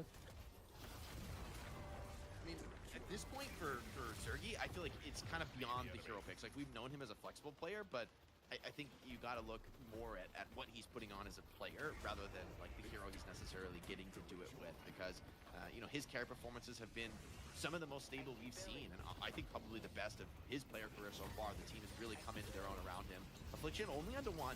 Maybe there's a fight to be had. A 3-man Remsley for Leviathan. They're coming off the respawns here, just gonna full send it here for the series. But Cosmetical and Listic stand tall. Listic more than happy to pop that reanimation. Leviathan out of gas here in game 1 with 3 players hitting the deck. They need to find some kills here to stop the inevitable counter siege. But with OCs falling, has to be it for game 1. Loki W, massive mid-boss contest. The game looked actually extremely close up to that point, and even the mid-boss itself looked destined to go into the hands of Leviathan, but instead all they're going to find here is a big fat L in game 1. Yeah, it was a good effort. As you said, it was actually a really close game, but once again, Loki W, doesn't matter. They just come out looking so good.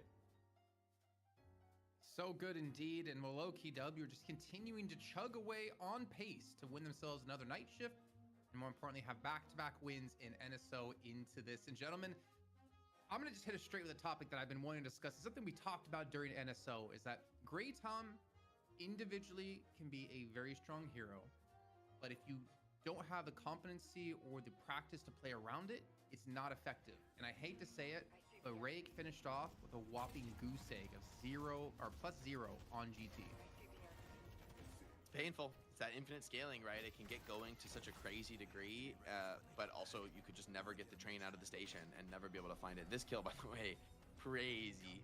You could like see the bullet travel time on Pocket. Like, I mean, you think it normally is almost instant, but that kind of a range, getting the finish on the Zip is huge. Cosmetical had a crazy start in this game. I got to give a lot of credit to Leviathan. They held the line really nicely. A lot of solid plays from Freemock Shiv, from OCs on the Mina, pulling a ton of attention to himself and slipping away at key moments. But it kind of came down to that one moment where Zergy I think he hits, what, a 4-man Bola to be able to snatch away all the Rejuve crystals, and it just breaks the back here of Leviathan. Like, how do they not claim these? Can't they claim it? Like, I swear they had a... Maybe they didn't actually. Maybe who was there on time to hit the parry, but oh, brutal. Insane that they can get a steal like that off. I mean, it's similar to Sinclair, right?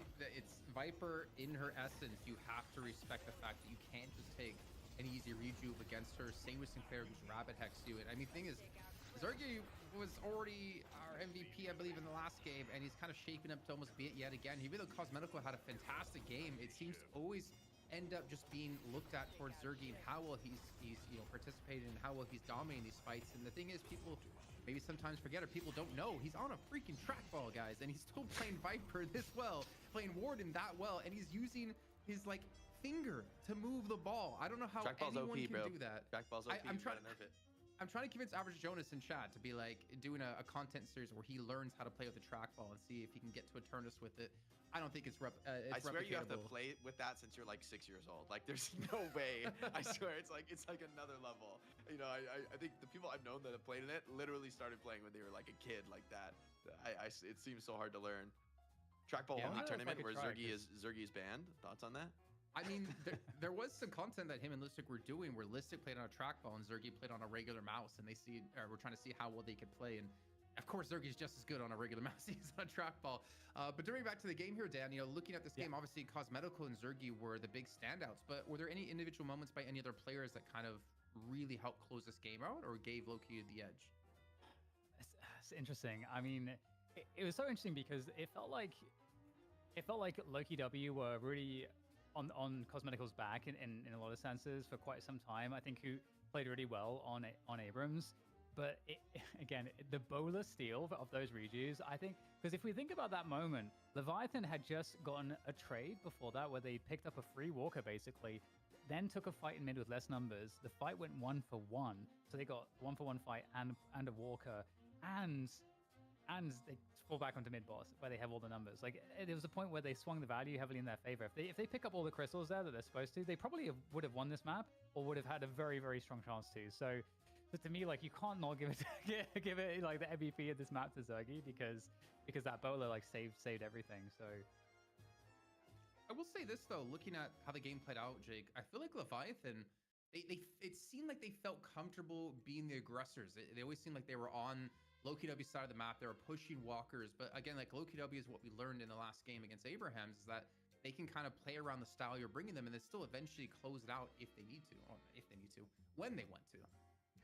Yeah, they are. I think even in the times where I think they haven't been like one of the very, very top teams, or they haven't been like, let's say right now, the definitive best team seeming that way, I feel like they've always been a very stalwart team on the defense, right? When they find themselves behind, I think they're probably one of the strongest teams playing from a down souls position, which is honestly a real litmus test for a team, because Deadlock is all about generating advantages, snowballing them, continue to press a lead, and to be a team that can pretty consistently demonstrate an ability to battle back from a down souls position, for me, is really, really impressive. It's been one thing to convert wins when you're ahead, which is obviously important in Deadlock, but being able to hold the line and make even a team that maybe if they do eventually beat you, make them like really work for it, psychologically, I think has to get to your opponents where they start to sweat, even though they're in the lead. Maybe they aren't pushing things as aggressively as they might otherwise. Maybe they're not playing with the same confidence that they would like to be. So you got to give a lot of credit to LokiW. I mean, there's certainly something cooking over there in terms of a secret sauce with this many wins back to back. But of course, the series only through map 1. There's still, I think, a real fighting chance for Leviathan, as they showed as individuals they can absolutely hang at this level. Okay, Dan, I'm going to give you a very hard question here before we head to break. In 2 sentences or less, what does Leviathan need to do in this next game to win? 2 sentences or less. Oh my god. Okay, I can see Jake That was is one having sentence. That was one sentence. No, Okay. I think Ban Silver.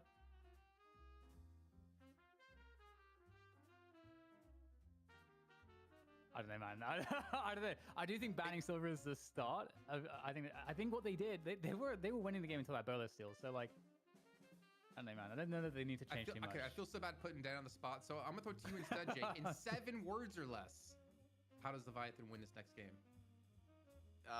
Give Psy more playmaking hero potential. I don't know how many words I use, but basically give Psy 2 or 1 words. give Psy a better playmaker. Like Mokrill is obviously, the chat loves Mokrill, so I'm going to be pilloried for this opinion.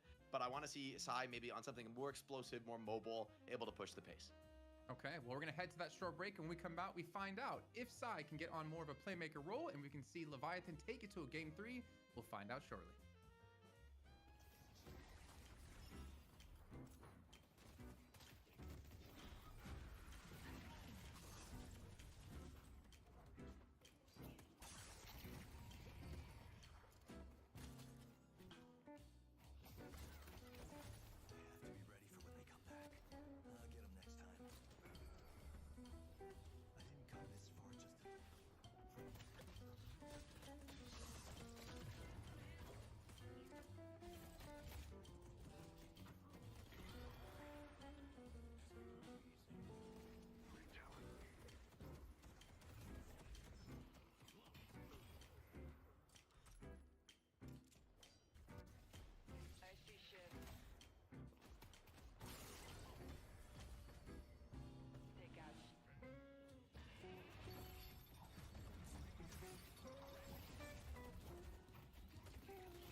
Well, we are back here with potentially the final game over in EU.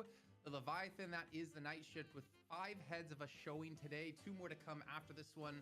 I think we're just 4 away from being a fairly good K-pop band, and we should potentially develop our own name. And speaking of K-pop here, Dan, walk me through your extensive history of your favorite K-pop groups in existence. Girls' Generation 21. But look at the camera. Whoa, Look at the camera when you do it. He's like second monitor. Quick, but like that's like, ChatGPT. Yo, what should dude, I say? I listened to some K-pop back in the StarCraft days because you kind of had to do it. I was like enveloping myself in the Korean scene back then. I was watching. There was like a cool like Korean documentary they did with like a ex-StarCraft player, and then they tried to see if he could like become like this great StarCraft player again. They took like a StarCraft, or rather a K-pop band member, and then put them in like a pro house in Korea and tried to train him for a few months. I was like watching all those like Korean shows. It was very cool. Dude, that goes Okay, hard. so- That's good content. It Girls' is pretty good, Generation, yeah. Jake. So Do you sick. have a favorite band? I gotta go with like Seraphim. I mean, I did a Overwatch activation at BlizzCon where I coached the leader of the group playing Overwatch, which is one of the coolest things I've been able to do in esports. Yeah. So that was pretty iconic.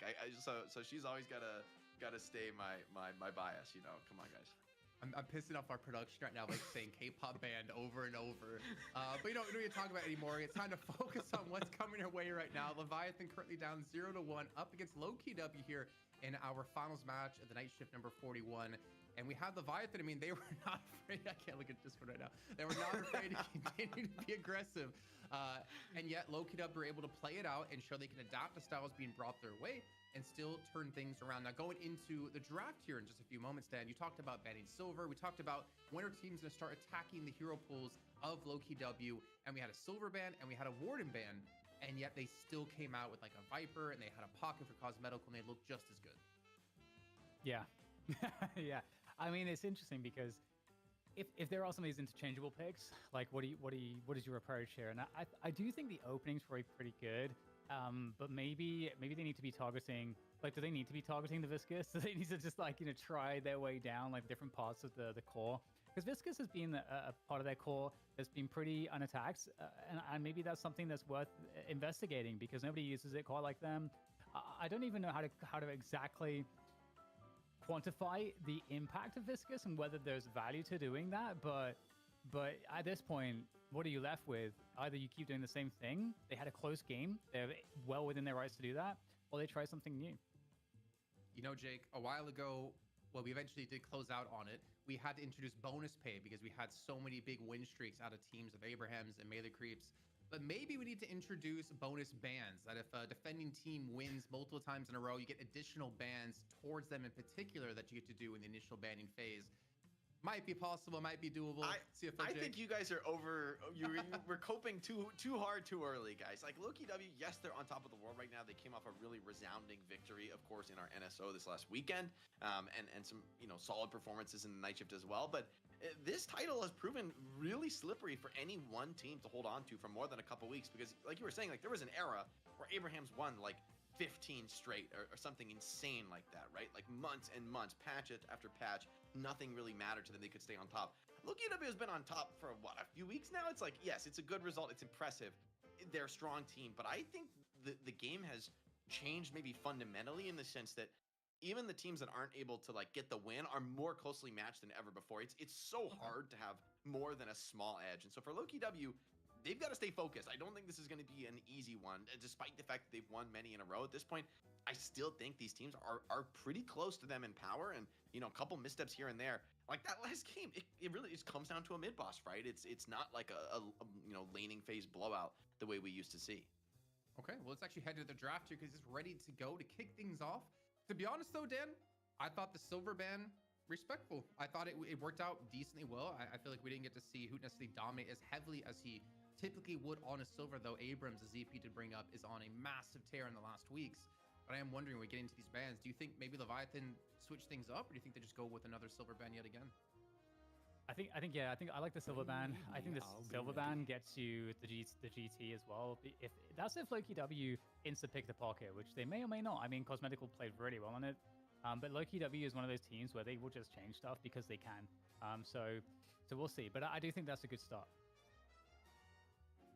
think Doorman is just a hero that nobody wants to let through right now either. It just not only warps time and space, but warps the game in a way that is incredibly hard to respond to, and opens up so many possibilities. And Loki W just say, look, we're just gonna be a team that doesn't play against Doorman. We're just gonna permanent opening ban it. Leviathan, though, I agree with not changing the silver ban. I think this is almost a necessity. Hoot is just too damn good on this character, and Loki W will absolutely snap pick it first.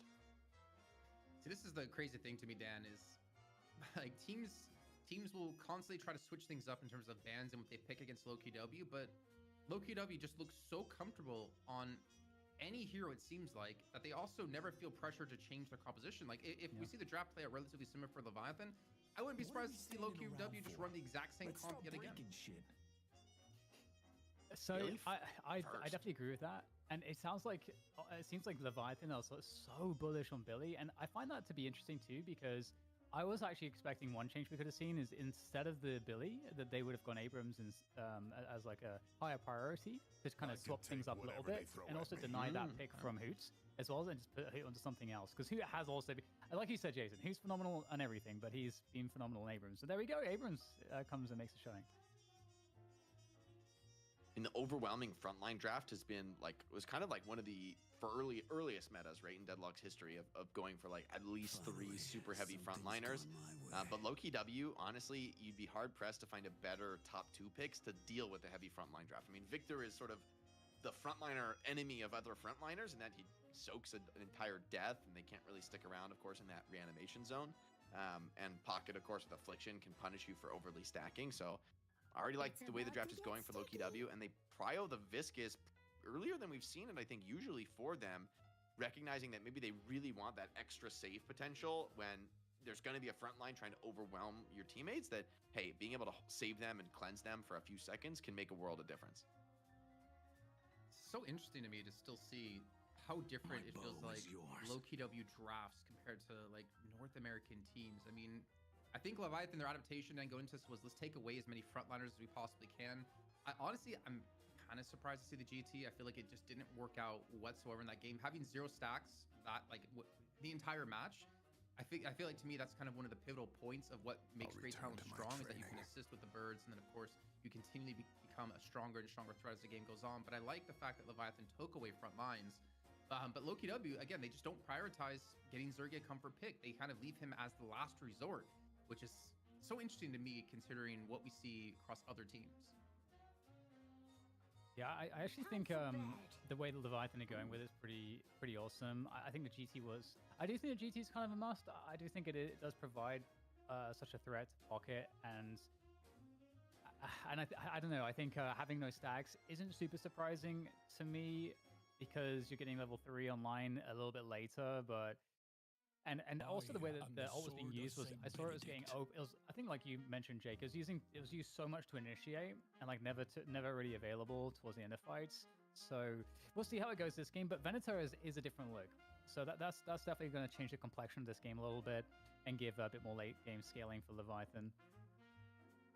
Yeah, I think for OCs it's going to be a comfortable one, a little bit of a different style, more of a conventional carry than the Mina, which has been another one of his calling cards. But I don't mind the Venator in this game. You have such a brawling front line in front of you, like Abrams and Billy, so it should be pretty comfortable to play these fights and to kind of like put that damage down and just be that consistent gun carry to maybe outlast things like the Cube or what Paradox is able to throw out from a playmaking perspective. But Loki W, they've banned Rem away, which I love the ban this game, because there's an insane amount of spirit damage in their draft. I mean, arguably, like Paradox and Lash end up being pretty hybrid, and so too can Victor, but arguably everybody is pretty, significantly invested to spirit power in this game. So get rid of Rem, no little helpers to worry about tanking through that damage. Oh, Leviathan go back to the well on McGinnis, a character that I don't believe we saw picked after the nerfs came in. Like, she got some pretty meaningful nerfs, especially with the ultimate. she got picked once, and it was horrible. And I think it was Abrahams that did it, and they got punished massively because the range on the ultimate was such a big hit that you couldn't play as safe anymore. Ooh, okay. I like Sinclair this game.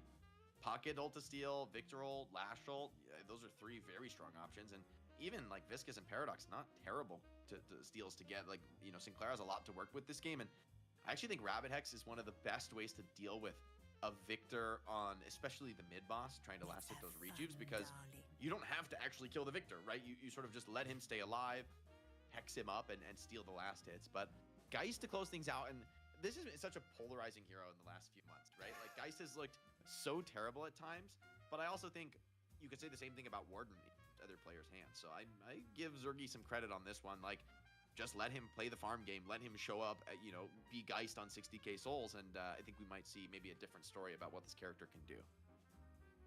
I can hear Puckett screaming here from Italy right now, seeing Geist picked up again. We bashed on her for such a long time. Then we've also seen Zero Mirage. Funny enough, Yeah. after talking about him going 3 and 37, it feels like in I the think it last was few 3 weeks and here. 20, right? Is he now? No, 3 and 19. He was I a think- little too good for a little too long. He had to get a Yeah. little beat down with the ugly stick. It's just the way things go. He'll be back. I'm sure the Jin won't be gone for too long. Did you say the ugly stick? Yeah. I feel like I got beat with that when I was younger, and probably in my latter parts of my life as well. But I think I kind of respect the fact that like Leviathan are trying something different. I mean, yeah, McGinnis got some nerfs, but Sinclair being brought in, as you guys mentioned, a lot of good ultimates to steal, a lot of good zone control too. I mean, if we talk about Viper being able to lock down mid bosses, Zerg is able to steal away with a Petrify and Bola. Rabbit Hex can do the same thing. It also gives you a lot of control towards the urn. Also, McGinnis gives you that control with the Billy Abrams frontline. I feel like we have seen Leviathan make a mental switch of, okay, urns, we're coming for you. And Loki W, you have to respect it here, gentlemen. But why don't you hop us into game here? It's currently 1-0 in favor of Loki W. And Dan, the man with the plan, take it away. Yeah, Jake, I think the most interesting thing for me here is probably the McGinnis pick, because I'm not sure where to place McGinnis right now. She did get picked once after the nerfs, but I remember covering that game, and it was a weird game. I don't think it was representative of where McGinnis is, because I forget who was playing it, but they went for a gun build, but they were also the most underfarmed player in the server, which basically means that you basically may as well be disconnected from the game in terms of your impact. It's like McGinnis needs money to be good on the gun build. I do just much prefer the Spirit build on her. I think for me, it's like the ulti is what we focus on a lot in the Spirit build, but also like the wall is really, I think, valuable when you have a really sick front line like this. Like, it is a rough kind of a fight when you get bogged down by the McGinnis wall and like the Billy chains pulling you away, the Abrams pin. There's a lot of movement control on where the enemy can be in the fight, which in theory should be pretty nice when it comes to matching up against characters like Geist and Victor. And looks like we're getting a lane swap here, so pretty interesting. We don't see this very often. Wonder why this is. Do they really want to lane like Venator into pocket? Is that the thought here? Loki W trying to like ambush it on the right side. It seems like it. They want to at least throw some nukes out as they come through the TP. But yeah, I wonder why this is. I'm trying to think through the permutations here. I guess the Viscous Geist is like a very, very heavy spam lane, so maybe they want the McGinnis there to clear those waves. That makes sense. That makes a lot of sense, actually. Yeah, it's gonna be that's gonna be actually a very tough lane. Bombs and spatters flying everywhere. Very dangerous indeed. Well, what do you make of this, Jake, in terms of the overall comms? I don't know that we spent too much time on it just yet. Do you sit somewhere in some camp or other? I think I do like what Leviathan have brought. I think this is like a really cool adaptation. I think they've, like, as you've mentioned, like gone doubling down on, the urn fights and the objective control, which I think Abrams already showed is a potential vulnerability for Loki W, especially when, they go for some of these more mobility pick-oriented heroes. By the way, Viscous just getting run down. The turret's doing God's work here on McGinnis. Not enough damage really able to be brought to bear. The cube comes in under the Geist. That costs Break his life. I don't really hate the decision because, Listic is going to be the really important one. By the way, it's a Zergy Lash. It came out. They forced him to it, and yeah, this is the hero picks are kind of wild. A bunch of heroes off what I would expect them on. Psy finds Cosmetical, and I just realized it is Psy on the Sinclair. So I've gotten my wish, a very high skill playmaker for Psy. For me, I think Sinclair is maybe the hardest character in the game. It could be one of them. I think I agree with you. It's definitely up there. Apparently it doesn't have that crazy win rate scaling, but I think that's maybe because you can get a lot of mileage. I hope it's nice heavy on Listic. Looks like Perry was out there. But you can get a lot of mileage from Sinclair just stealing the best ult and popping it over and over again and more or less like doing nothing else. So maybe there is like a, you know, more accessible kind of a strategy on the character, but I don't know. The possibilities are kind of mind-bending with the assisted teleports. See the enemy. You know, choosing which ultimate to steal in a vast array of choices. Hoot tries to stick around here in mid. Abrams looks for the rundown, but can't quite grab it there. It is interesting with Zergy because, you know, we did hear him say in the interview that he had to like learn 5 heroes or something like that when he joined. Uh-oh. That was pretty awkward. That is a yikes. That's not so good. Rabbit Hex. Oh, I think he evaded. I think he was around the pillar from the center at the exact moment of it popping. I wonder if that was intentional. As if so, that is insane from Cosmetical, but still just doesn't have the gas to get away. And this early bloodbath is kind of coming up all Leviathan. We have seen this story before, Dan, where the early bloodbath goes well for you, and then you end up throwing some of that advantage away in the mid game. So it's a good start for Leviathan, but they need to do more to capitalize. Yeah, I think most importantly, just slowing Cosmetical down because Cosmetical is the one that's going to be the runaway train. I think the most from the early game. So that's the good news for Leviathan. I think is that he received one of those deaths. Oh my god!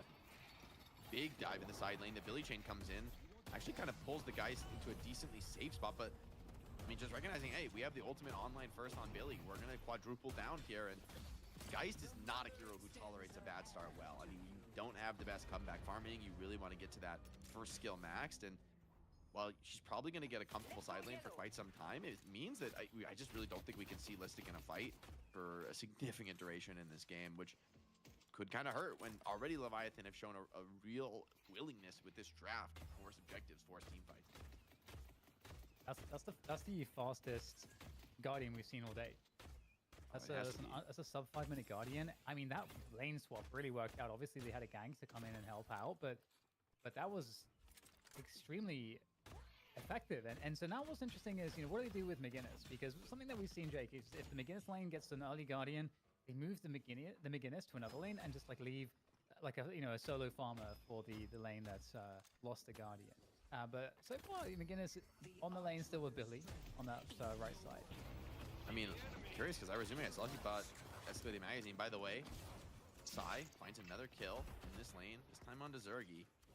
And this is turning pretty rough for the sidelines. I mean, honestly, 5-kill lead for Leviathan is insane. We're in a world where if this continues on pace, the very first earn could be comeback, which is quite a rare sight in today's deadlock. And a lot of these players from Loki W don't even have their ultimates online, and Leviathan are just continuing to push the pace. There is no chill in this fight. Yeah, the aggression is pretty crazy. Ooh, that's a pretty big bag for this time of the game. That's like 450 or something. Pretty nice. Oh, Cosmetical does find the kill on the side. Huge is able to find that. Not even the affliction. But as you were saying, flowchart deadlock here. From lane to lane. McGinnis is uninterested in hero kills. Is here to take objectives.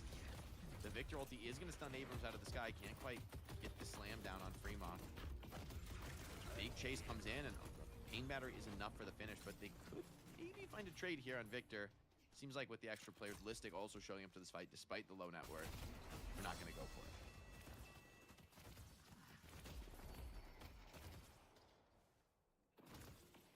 A lot of pressure here on this left side. You gotta respect the damage output of Sinclair, I gotta say. Even at that range, there's some meaningful chip damage. And there is some invade from the Leviathan side, getting aggressive. Again, we talk about Leviathan, and they are one of the most aggressive teams early into the enemy's jungle. And the pressure right there on this left side, huge amounts of players coming in. Those two invaders into the jungle I just mentioned now joining this fight to try to take down this Guardian. Heavy tempo from this lineup from Leviathan. Lash ult connects, but it can't quite pull the players out of that small camp room. Cube even forced onto the pocket. Leviathan looking to continue to clear this map and maybe generate a 3-0 Guardian advantage. Loki W bringing a lot of numbers to ensure that doesn't happen, protecting this Guardian in the left side. They're also trying to accomplish something on the right side because it's OC's solo farming there as well. Maybe being run down by Listic. This feels unlikely to succeed, but maybe has done what it needed to accomplish because it provided the space for Hoot to clear this first tower. Again, the Billy back in there. The bird that coming should in be is good. handy. There's a stack. First stack of the series. I also think Jason was overly critical about Rayx GT. I think yes, you don't get a stack, but for me, it's not as much about the GT player whether you get those stacks or not, right? It's more on the team as a whole, and are you creating those possibilities for the stack to come through? Definitely, it would be great for Rayx to get a big redemption game in this one. Yeah, I agree with that for sure. I don't think it's always hard to say unless you actually look at the demo, but I felt like he didn't. I felt like he did a good job, but I think we're so used to also GTs, like you really feeling the presence of the GT. And I think that in that last game we didn't feel it as much, but I don't think that means that it was necessarily not doing his job. But yeah, as you say, right now Leviathan from the early game. Right until now, they've set themselves up to be in a good position. Might catch Cosmetical here. That will definitely create bad wall problems. bounce. He can't get out. Yeah, bad wall bounce from him was a little too desperate, but charged under tower really nicely from Fremont. Cape was in an aggressive position, actually, not able to pull him out of trouble. And with the 2 turrets behind the tier 1, man, this McGinnis is a hell of a hero to try to push into. Now it's McGinnis' turn to just absolutely fearlessly M1 the tower. Zero respect given to the enemy heroes. Even body blocking for his own turret. As a owl flies in, it's going to get a big hit onto Zergy. Not that close to the kill, but means it's kind of hard for Lash to stay active here without a reset. Yeah, definitely a bit of a struggle. Ooh, Slamming Hex coming in. That's a nice one as well. Can get someone trapped behind the wall. Right now, definitely the momentum on the map is with Leviathan. We've got the bridge buffs coming up in 10 seconds. Looking for that mid-engagement. Side takes down Obikim. Guardian is taken away from Leviathan's side. That's a big win. But is Victor going to be able to get out of this situation? Shocking animation is... I mean, there's no way out. There's just no way out. There's so much pain here, ready and waiting. Whoa! He missed the power shot, I think. Oh, that is really painful to miss that one, because now there's a little bit more gas for Hoot to play with, and styling his way out of this fight. No way Victor lives. All right. We cast a curse. I cast a curse react. I can't even say a we. That was dastardly of me. And now OC's getting run down, and what a hot start for Leviathan. But now Loki W beginning what seems to be a reign of terror on the map, getting 2 buffs to their name as well. Lead still exists for Leviathan, but it's looking No, don't do it to him. Oh, don't do it to him. Oh, the slow-mo. And you got to get the parry from Hoot too. I mean, he flicks off. Jeez, He flicks off. That's the worst. You know, that might just be like one small moment we'd forget about, but because we kind of have made a storyline of Ray's performance now, which is Jason started it. I just want to say, Bro, it's not Now- my now fault. feels It's real really bad. Jason's fault. I think that's True. the only reasonable take here. Wait, could be an opportunity to kill Hoot. Maybe just the old-fashioned way. Fremont potentially getting this done himself. The cube defends. Cheeky puddle punch attempt from Break to Yeah. maybe catch the Abrams back in, but it does force this ult out. Long CD on that one. Size here to put a little bit extra damage down, but the kill doesn't feel that realistic. But it's the value of Spectral, and he's gone Cold Sack as well. I do like this build onto the Sinclair, able to scale up pretty decently off the back of Cultist. But they're going to need it because their lead is essentially gone. I mean, Loki W have fought this back incredibly well.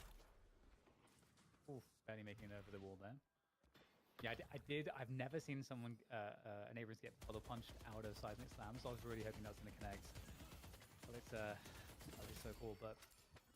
And coming up in 10 seconds now. So the first big objective, and we'll see which team is able to claim that, because right now, like, the teams are inseparable. You know, as you say, Loki W kind of came back into this one after all the tempo from Leviathan. But which team has better tools for this Urn fight? I think this Urn is going to be a slobber knocker. I think everyone's going to dump everything on this. Even the Urn pickup you see is hotly contested. First grab goes to Hoot. Billy plays the high ground and has the chain gang coming off cooldown. Maybe Zergy still trading this fight. Billy doesn't want to pop it just yet, and Hoot does slip away. Did his job there, got the Urn under control. But Leviathan are doing great macro-wise, right? You know, a lot of players had to come to this, and Cosmetical looks to be in real trouble in the side lane as well. OC's doing great work as a solo. If you get this kill on Cosmetical, that would be quite the feather in their cap. Life Drain keeping Listic alive for now. He does have a swamp on low HP, but it's not looking really confidence-inducing here for Loki W. Yeah, on the back foot a little bit here. I mean, they have the Urn in hand, but I don't think they can really turn it in. You can see that Obikim was taking the 5% health tick from the I don't think Urn. he can hold this. Yeah, they're They're gonna try and like maximally delay it. Putting it on Hoot makes sense. He can tolerate that tick damage, but look, I mean, the bleed comes in, an immediate grab. Great work from Billy. Pulled out his hand, slow things down. They're trying to burst down this Victor off of the key objective. He's trying to be able to force the dunk, but can't quite get it there, but still stays alive on the life, and eventually the contest comes in. Are you going to challenge into this reanimation? It looks pretty difficult for Leviathan. Ooh, he still gets parried. Fremog trying to bait the parries there, but still gets parried somehow, even though he pulled out of it. And yeah, that was a desperate attempt. Leviathan were just sorely out of position, and just like that, now 5k advantage for Loki W. With that said, you know, it still feels like Leviathan are sort of ahead in the dynamics in these team fights and just on the map in general. But I mean, it's Loki W. So far, they've proven time and again today that any feeling of them being behind, it's just really a story of them eventually getting ahead. So it's what it really is. Yeah, you know, they just somehow pulled comebacks out of their hat over and over and over again. Fight here, occurring in the low ground. Looks like stolen swap out of side to get the enemy Geist low, but now her swap comes out, gets back to a decent HP total. Leviathan chasing this, but they're down 2. A deep dive from Billy in desperation. Feels like he has to get this kill onto the Geist. Ballistic knows this is an all-in chase. The arrow comes in from Rayek from downtown, able to finish that kill. Some covering fire from McGinnis, trying to buy a chance for Overseas to retreat. Looks like he'll get out of this for now. Not for free, though, as Walker being taken on the opposite side of the map.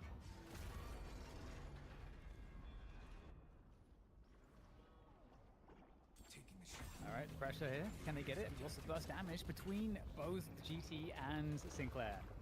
You do a lot of damage to objectives. We'll see if they can do it. Looks pretty good right now. Absolutely going to get it. Some disruption attempted by Drake, but Walker in mid is theirs, and that's a great mid Walker. It's always great to pick up the mid Walker first. Sai and Rayek both maybe in the sights.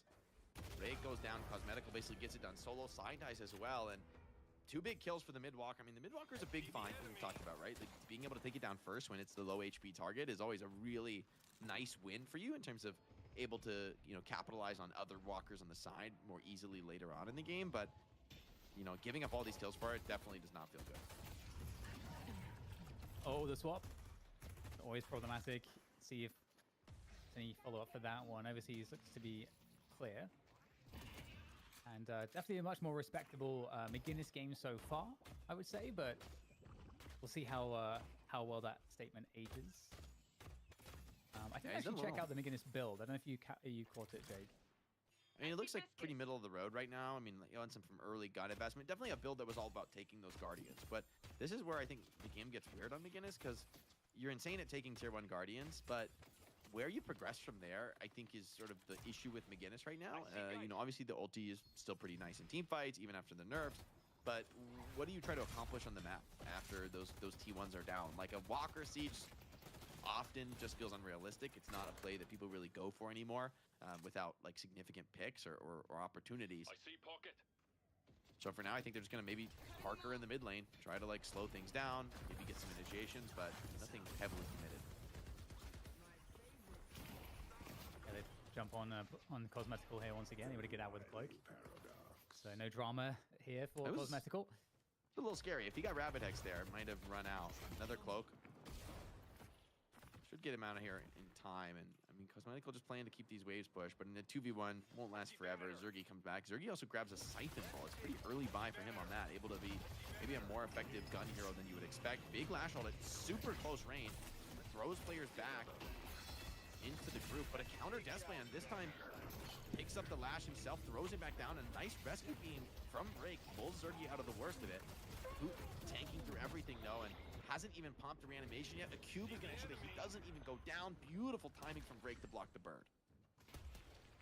Very close for Hoot, having to pop the shocking reanimation. So it's so huge that he doesn't have to burn that ultimate because the Iron's coming up in 25 seconds.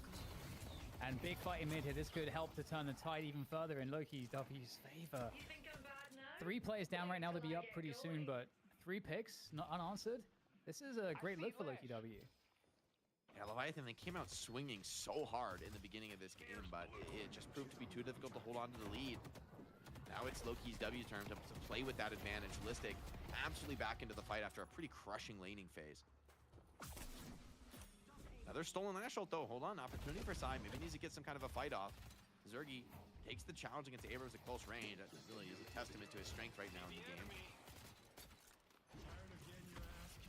Loki W chasing this one down a bit. The urn has been picked up. It is making its way across the map here. Loki W largely out of position right now. They're going to start sprinting across the map here. So it's looking like maybe Sai can help to delay this a little bit. Even if he does die, if they can try to have this fight on the urn without maybe Lash being in the fight, I don't know if that delay made enough of a difference. We'll see. And Victor's looking going to be dunked here.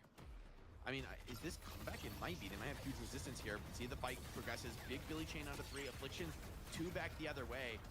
Decent tankiness for Leviathan, but it just doesn't seem to be enough. Who standing tall against the McGinnis heavy barrage.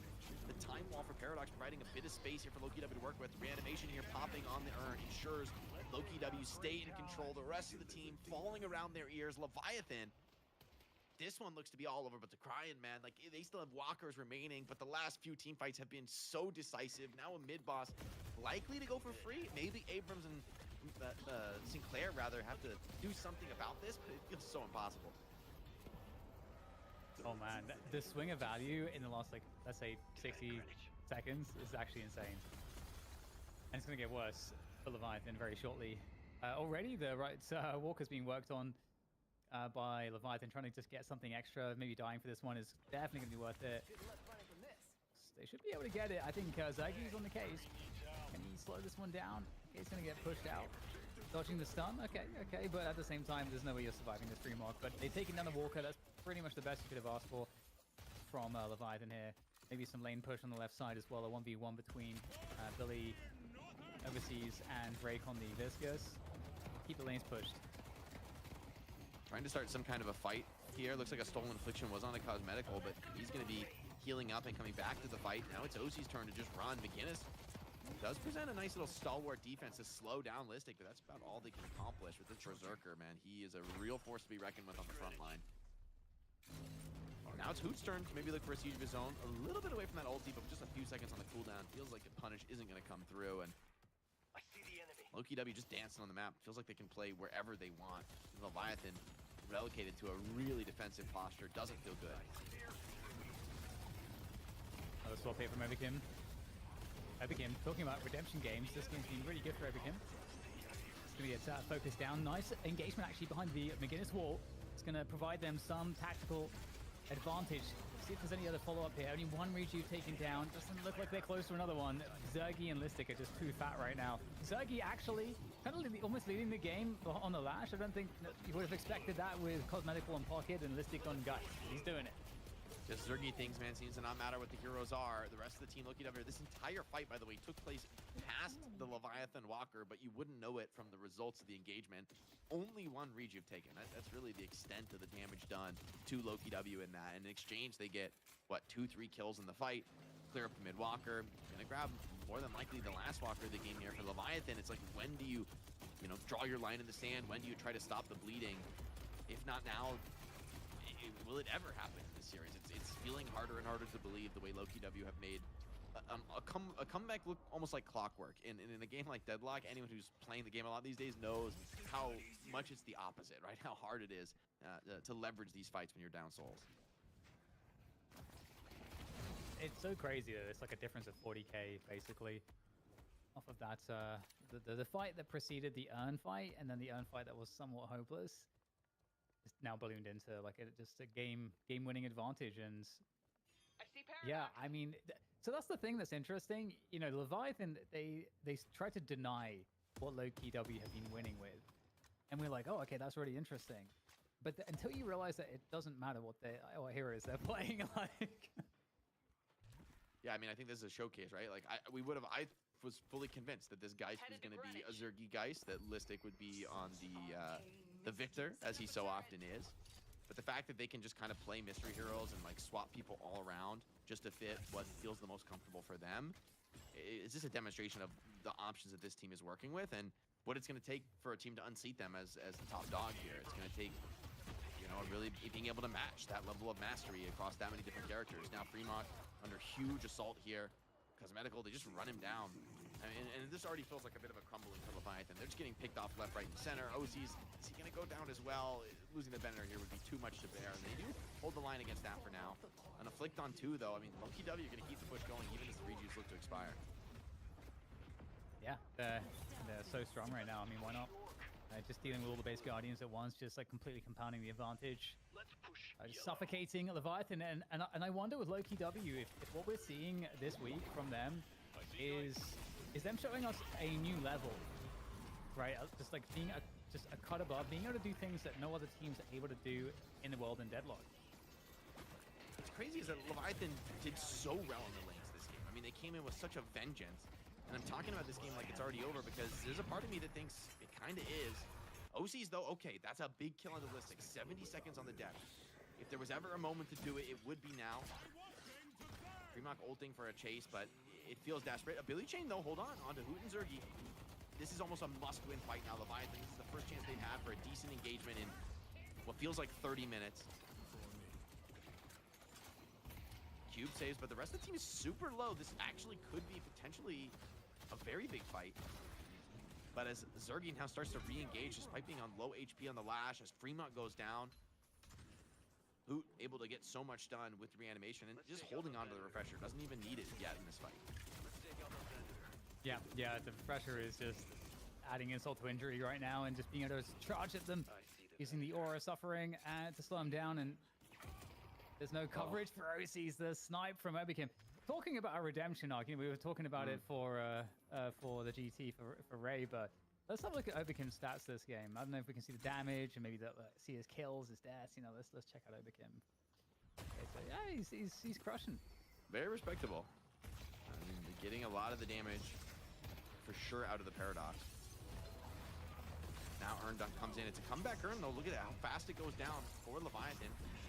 They do get the finish, so they're getting all the value out of the dunk, but Overseas already running for it. Loki W, way too strong. As soon as that Urn Dunk completes, the Spirit and the Bullet Resist fades away, and Leviathan are left with nothing but ashes here. And if more kills come in, I mean, already, even with those kills, like, yeah, you get the Urn in, but if you lose your Shrines for it, you do not feel like a good trade. Overseas tried to get cheeky with a little 180 on the corner here, but there's more players bearing down in this position. This is... it's a long way back to base from here, and he has to just put on the full sneak to get out of this one. Yeah, the most efficient movement possible. And right now, Leviathan being rooted completely back to base. And yeah, it kind of sucks for Overseas because he's like, how do I get past the enemies to my base right now? Like, yeah, that's kind of the dilemma. It does feel pretty bad in Deadlock. Oh, okay. Trying to maybe grab a catch on a retreating Listic. Nice counterspell, though, to block the chain gang pull in. Viscus is here to back up. Geist instantly cancels Cube, shows a lot of confidence, and you see why those bullets absolutely chunking through Fremont's Abrams. Does not feel like a hard target in this game. And Listic, redemption story for him. Gets low, but does have swap available. OC's playing on low HP, knows that there's not much options left in this game. Hits some big connections. The swap is actually out from Lady Geist. Down 2 players, it's just too much for Leviathan to bear. The Cube from Break forced him to himself, and Loki W in a rare moment backing off, but Sai gets more than he bargained for on that old steal. Oh, no way. What a parry from Cosmetic. Oh my god. Okay, straight into the mid-boss then. I feel like Leviathan, they really are putting on a really good effort, but the advantage is just too stark at this point as the mid-boss gets taken down. These last few minutes have been, I mean, sloppy is the word that comes to mind. Like, we haven't really seen Leviathan able to find that moment to put up a united front. Here comes the Lash ult, pulls players off the rejuve. Still 3 rejuve crystals available to be claimed. Loki W gets 1, but as Leviathan bodies start dropping, 3 rejuve crystals in hand. Loki W, Just stay out of my way. if there was ever any doubt, surely now it's been put to rest. Rayek trying to maybe snatch away one of these rejuves, but Obikim maybe willing to give that up in exchange for a chase down kill. Once again, Rayek finds himself deep in enemy territory, far from any kind of a defensive zip. They're chilling right now. Absolutely chilling. Cosmetical didn't really have to do near as much in this game to really add the same impact. But like, oh my god, look at this screen. There's like 5 of the 6 heroes are on fire right now for Loki W. Yeah, that's outrageous. It's very rare that we see that. It's been a while since there's been a Leviathan kill, right? The soul difference graph just looking like the Grand Mesa out here. Shrines falling, and both are low, right? So this is going to go down quicker than you might otherwise expect. Rabbit Hex to slow things down for Psy, but still, 5 seconds with players off the spawn. Fremont up into the air, but can't quite make it back down, at least not the way he would have preferred. Looks like the knockdown annihilates him here. A stolen Death Slam doesn't pull people into the fountain, not quite. These front steps, I think that's still low-key W territory with the triple rejuve in hand.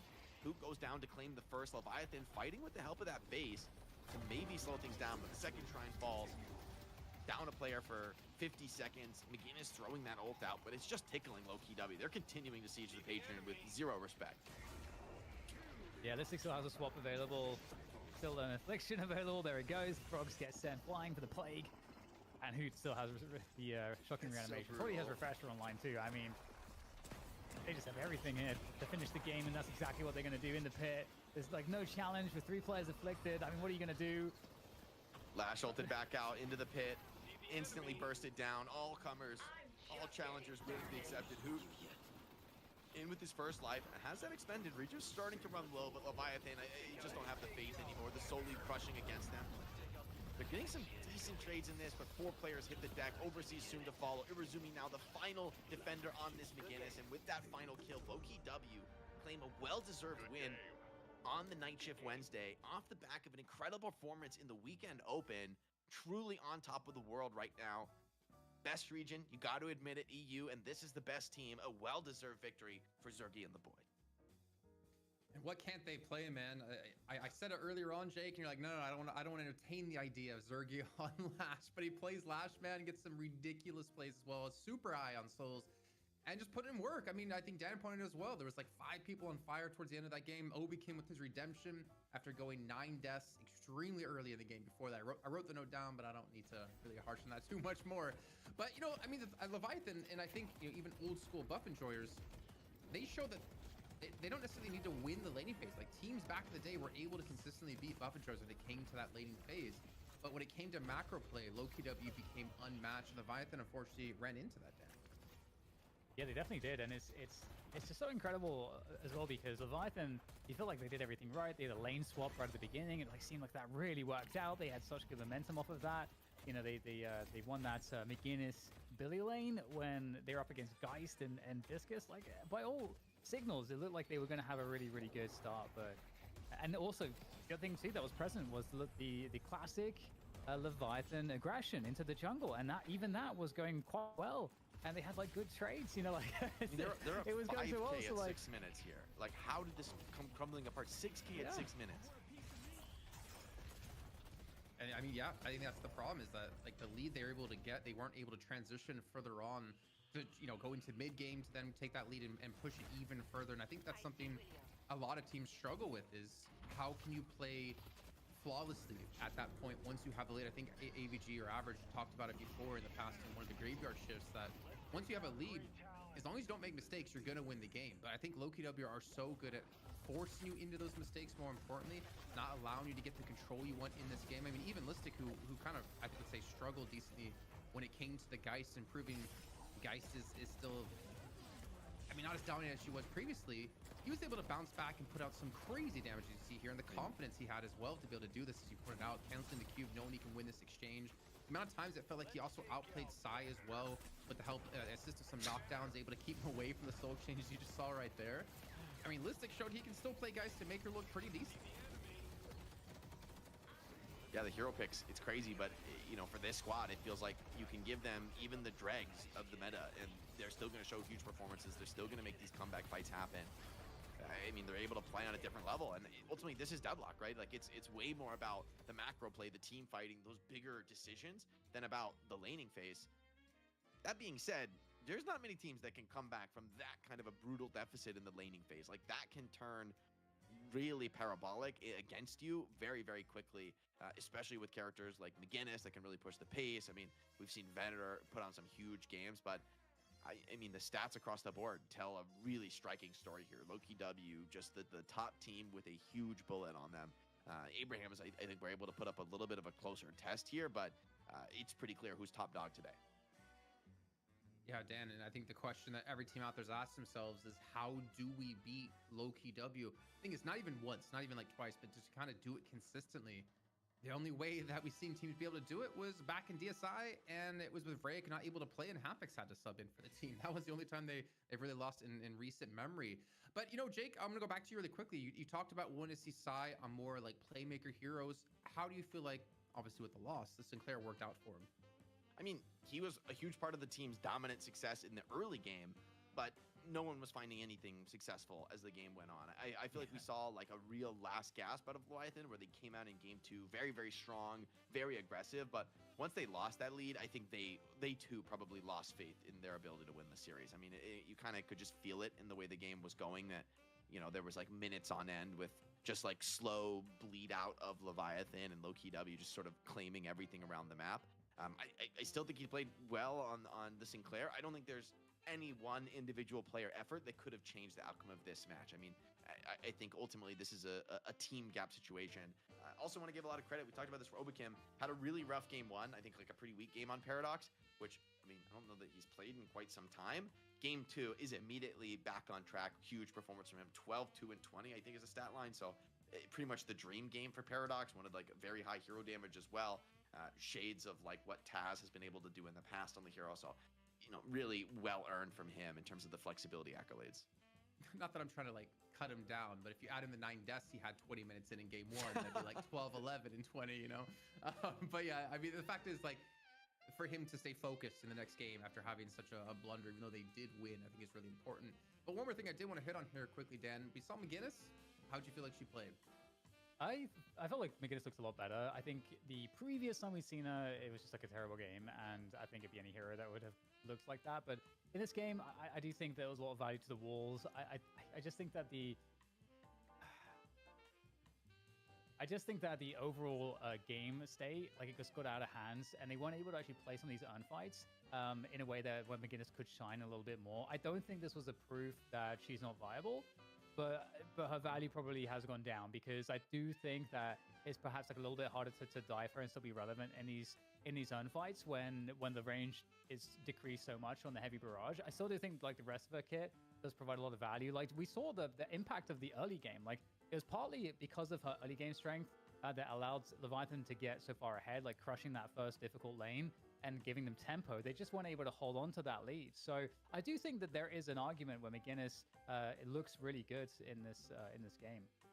Okay, well, let's actually transition on over to who our MVP of this series was. Let's throw it up on the screen and see who it's going to be. And of course, Cosmetical. I mean, consistent. You know, I think I almost feel safe enough to say, and you guys correct me if I'm wrong, that when we always talk about DMOV as being one of the most consistent players we've seen in Deadlock, I want to say Cosmetical's kind of approaching that point too. What's your thoughts, Jake? Yeah, I mean, you know, he's one of those players who, when you get him on some of these signature playmakers, he just always delivers and plays a very, as you were saying, a stable style. Like on Pocket in this game, he's like almost never getting caught off and punished, able to keep waves cleared for basically until the end of time, and then able to also, you know, be a massive damage dealer. Also, interestingly, doesn't go for mag leap, which historically has been like the key Pocket item that everyone is rushing. But if you can, you know, I think it's sort of a testament to somebody's mastery of Pocket when they skip Majestic Leap, go for more aggressive damage builds, and just get the mobility from like a Warp Stone instead.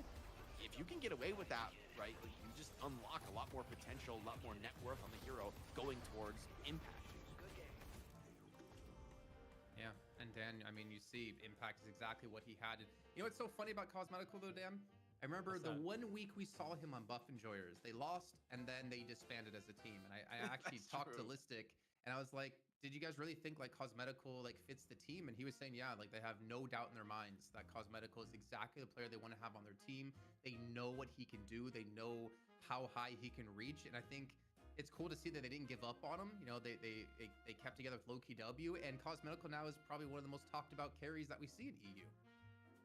Yeah, it's really funny because it's also evidence that you can have players like that seemingly kind of come out of nowhere. Because I wouldn't say that he's like a new school Deadlock player, but just if you see like the caliber of players that he's playing with, he's much younger to that level of experience. But he was plucked from that relative obscurity because his mechanics and his just overall skill and just game intelligence was so high. And And I mean, Pocket is, again, I think you were kind of alluding to it in the cast, Jake. Like, Pocket's one of those characters where if you can play Pocket at a really high level, it's pretty predictive of yourself as a Deadlock player, it would seem. Yep, I'm a crappy Pocket player, and I'm kind of bad overall, so I can agree with you on that one, Dad. Let's take a look at the format once more for you guys at home to see what's coming up next. We're not done with the show. We still have another half to go as we transition on over to North America. So we're taking a look at Work in Progress up against Bird with Clock, and the winner of that will take on Melee Creeps. I think for me, Bird with Clock almost taking out Melee Creeps in the NSO. They have to be riding a high here, but look to avenge themselves from prior times. But gentlemen, there's still one more thing to talk about before we do end off the show for now and hop back into a break. You need 127 more subs until we release our silver skin. Now, if you guys didn't see it earlier on, maybe we can show the video again really quickly for you. We did have Aze once again create us this banger of a skin based off of some concept art by Killinger, one of the lovely people we had actually doing comp ops with us over the NSO, and it looks amazing, and we're releasing at 1,500 subs. There's 127 left to go. Unfortunately, we had it banned in this series, Dan, so we didn't really get to see it too much, but hopefully in North America we do. Yeah, it looks absolutely gorgeous. Yet again, I mean, they did such great work, both Killinger and Ozzy, on making this look very convincing, I think, because again, like, I gotta say, my favorite part of it is the waistcoat, which Americans would say is called the vest. Look at it. I would call gorgeous. it the orange part. Yeah. The orange part, That's yeah. a vest. That's a vest for sure. Is that called a cravat? Is that am I correct in that? Oh my! Did he the just tie out thing? English you? I'm testing your Britishness. I actually don't know. That word comes to mind when I see the little like cloth tie. It's a cravat. Fit. There we go. If Mitch knows clothes. If any of us know clothes, it's probably Mitch. I mean, I would definitely say out of anyone likely to wear them, of the British, Americans, and Australians, it's definitely got to be the Australians. 2022 Overwatch League Grand Final, or one. There you go. All right, well, you He's got a got little teaser. experience. You got a teaser what's coming up next. You hear Uber in the voice. We got ZP and Uber carrying away for North America. That is on the other side of this break. So we'll head to that. When we come back, it's time for some North American Deadlock.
And we're back with the North American portion of the night shift number 41. Uber, your shirt hurts my eyes. I can hear it from here with your over in LA, but you know what? It fits you. It looks good. But then it always looks good.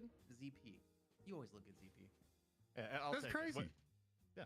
How did It's I get on the consistency. wrong end of that? That's unreal. I mean, could be to be fair, I could talk about the 5 eyes you have on your forehead or the lack of hairline. But Bro, I was just thinking how the is it, shirt would be man? Nice.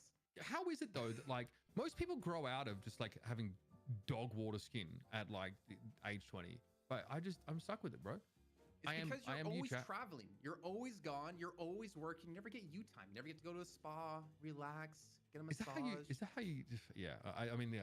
That's where ZP's got the drop on me on that one, bro. I seen that guy with the cucumbers on the eyes, bro. He's got he's tanning in a solarium, bro. I gotta get on your regime, man. When we were in Atlanta for DreamHack, I think ZP was one of the first people who was like, "You want to go to a K-Spa?" He was like, he knew it. He knew exactly what they do. He was ready to hit. Like it was like a 30-minute drive. And he's like, "It's fine. Let's do it. I'll order the Uber." Just XL, hang out Uber with the Luxury." bros in the nutty. What's wrong with that? Honestly, as base CP, I wish I'd come, bro.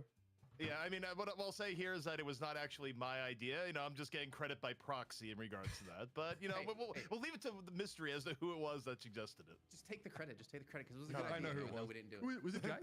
Was it Jay? I don't actually Yeah, know that who guy, bro. That guy, he's so, bro. That guy's so LA, man. It's crazy. Like, honestly, though, like, they are good. They're good. Never been, but we'll do it one time. We'll do a podcast from a K-Spa, the Deadlock Night Shift first introductory podcast. But you know what? It's time to actually take a look here at what's happening. If you guys are just joining us, you missed out on the EU portion of the show. This is the Deadlock Night Shift. We're 41 weeks in. Where have you been? You shouldn't be the first time hearing about this now, but if it is, it's fine. We'll let it slide for now because we have a challenger match that feeds into a finals match, a best of 1 into a best of 3. And we do have a new team participating here in North America with Work in Progress going up against Bird with Clock, who came ever so close to taking down Melee Creeps in NSO. But of course, Melee Creeps will be your defending title, but also they do have a slight change up in roster with Ido not playing and Dimov subbing in for them. I mean, crazy. That is absolutely crazy, Uber. The Bulgarian beta has mercenaried over to yet another team. Honestly, this guy, you just add him to a team and they perform. So we've already seen him in NA before. Clearly, ping's not an issue. The guy's dominant. Big shoes to fill, but I mean, Dimov's a big boy, isn't he? I think he'll be just fine.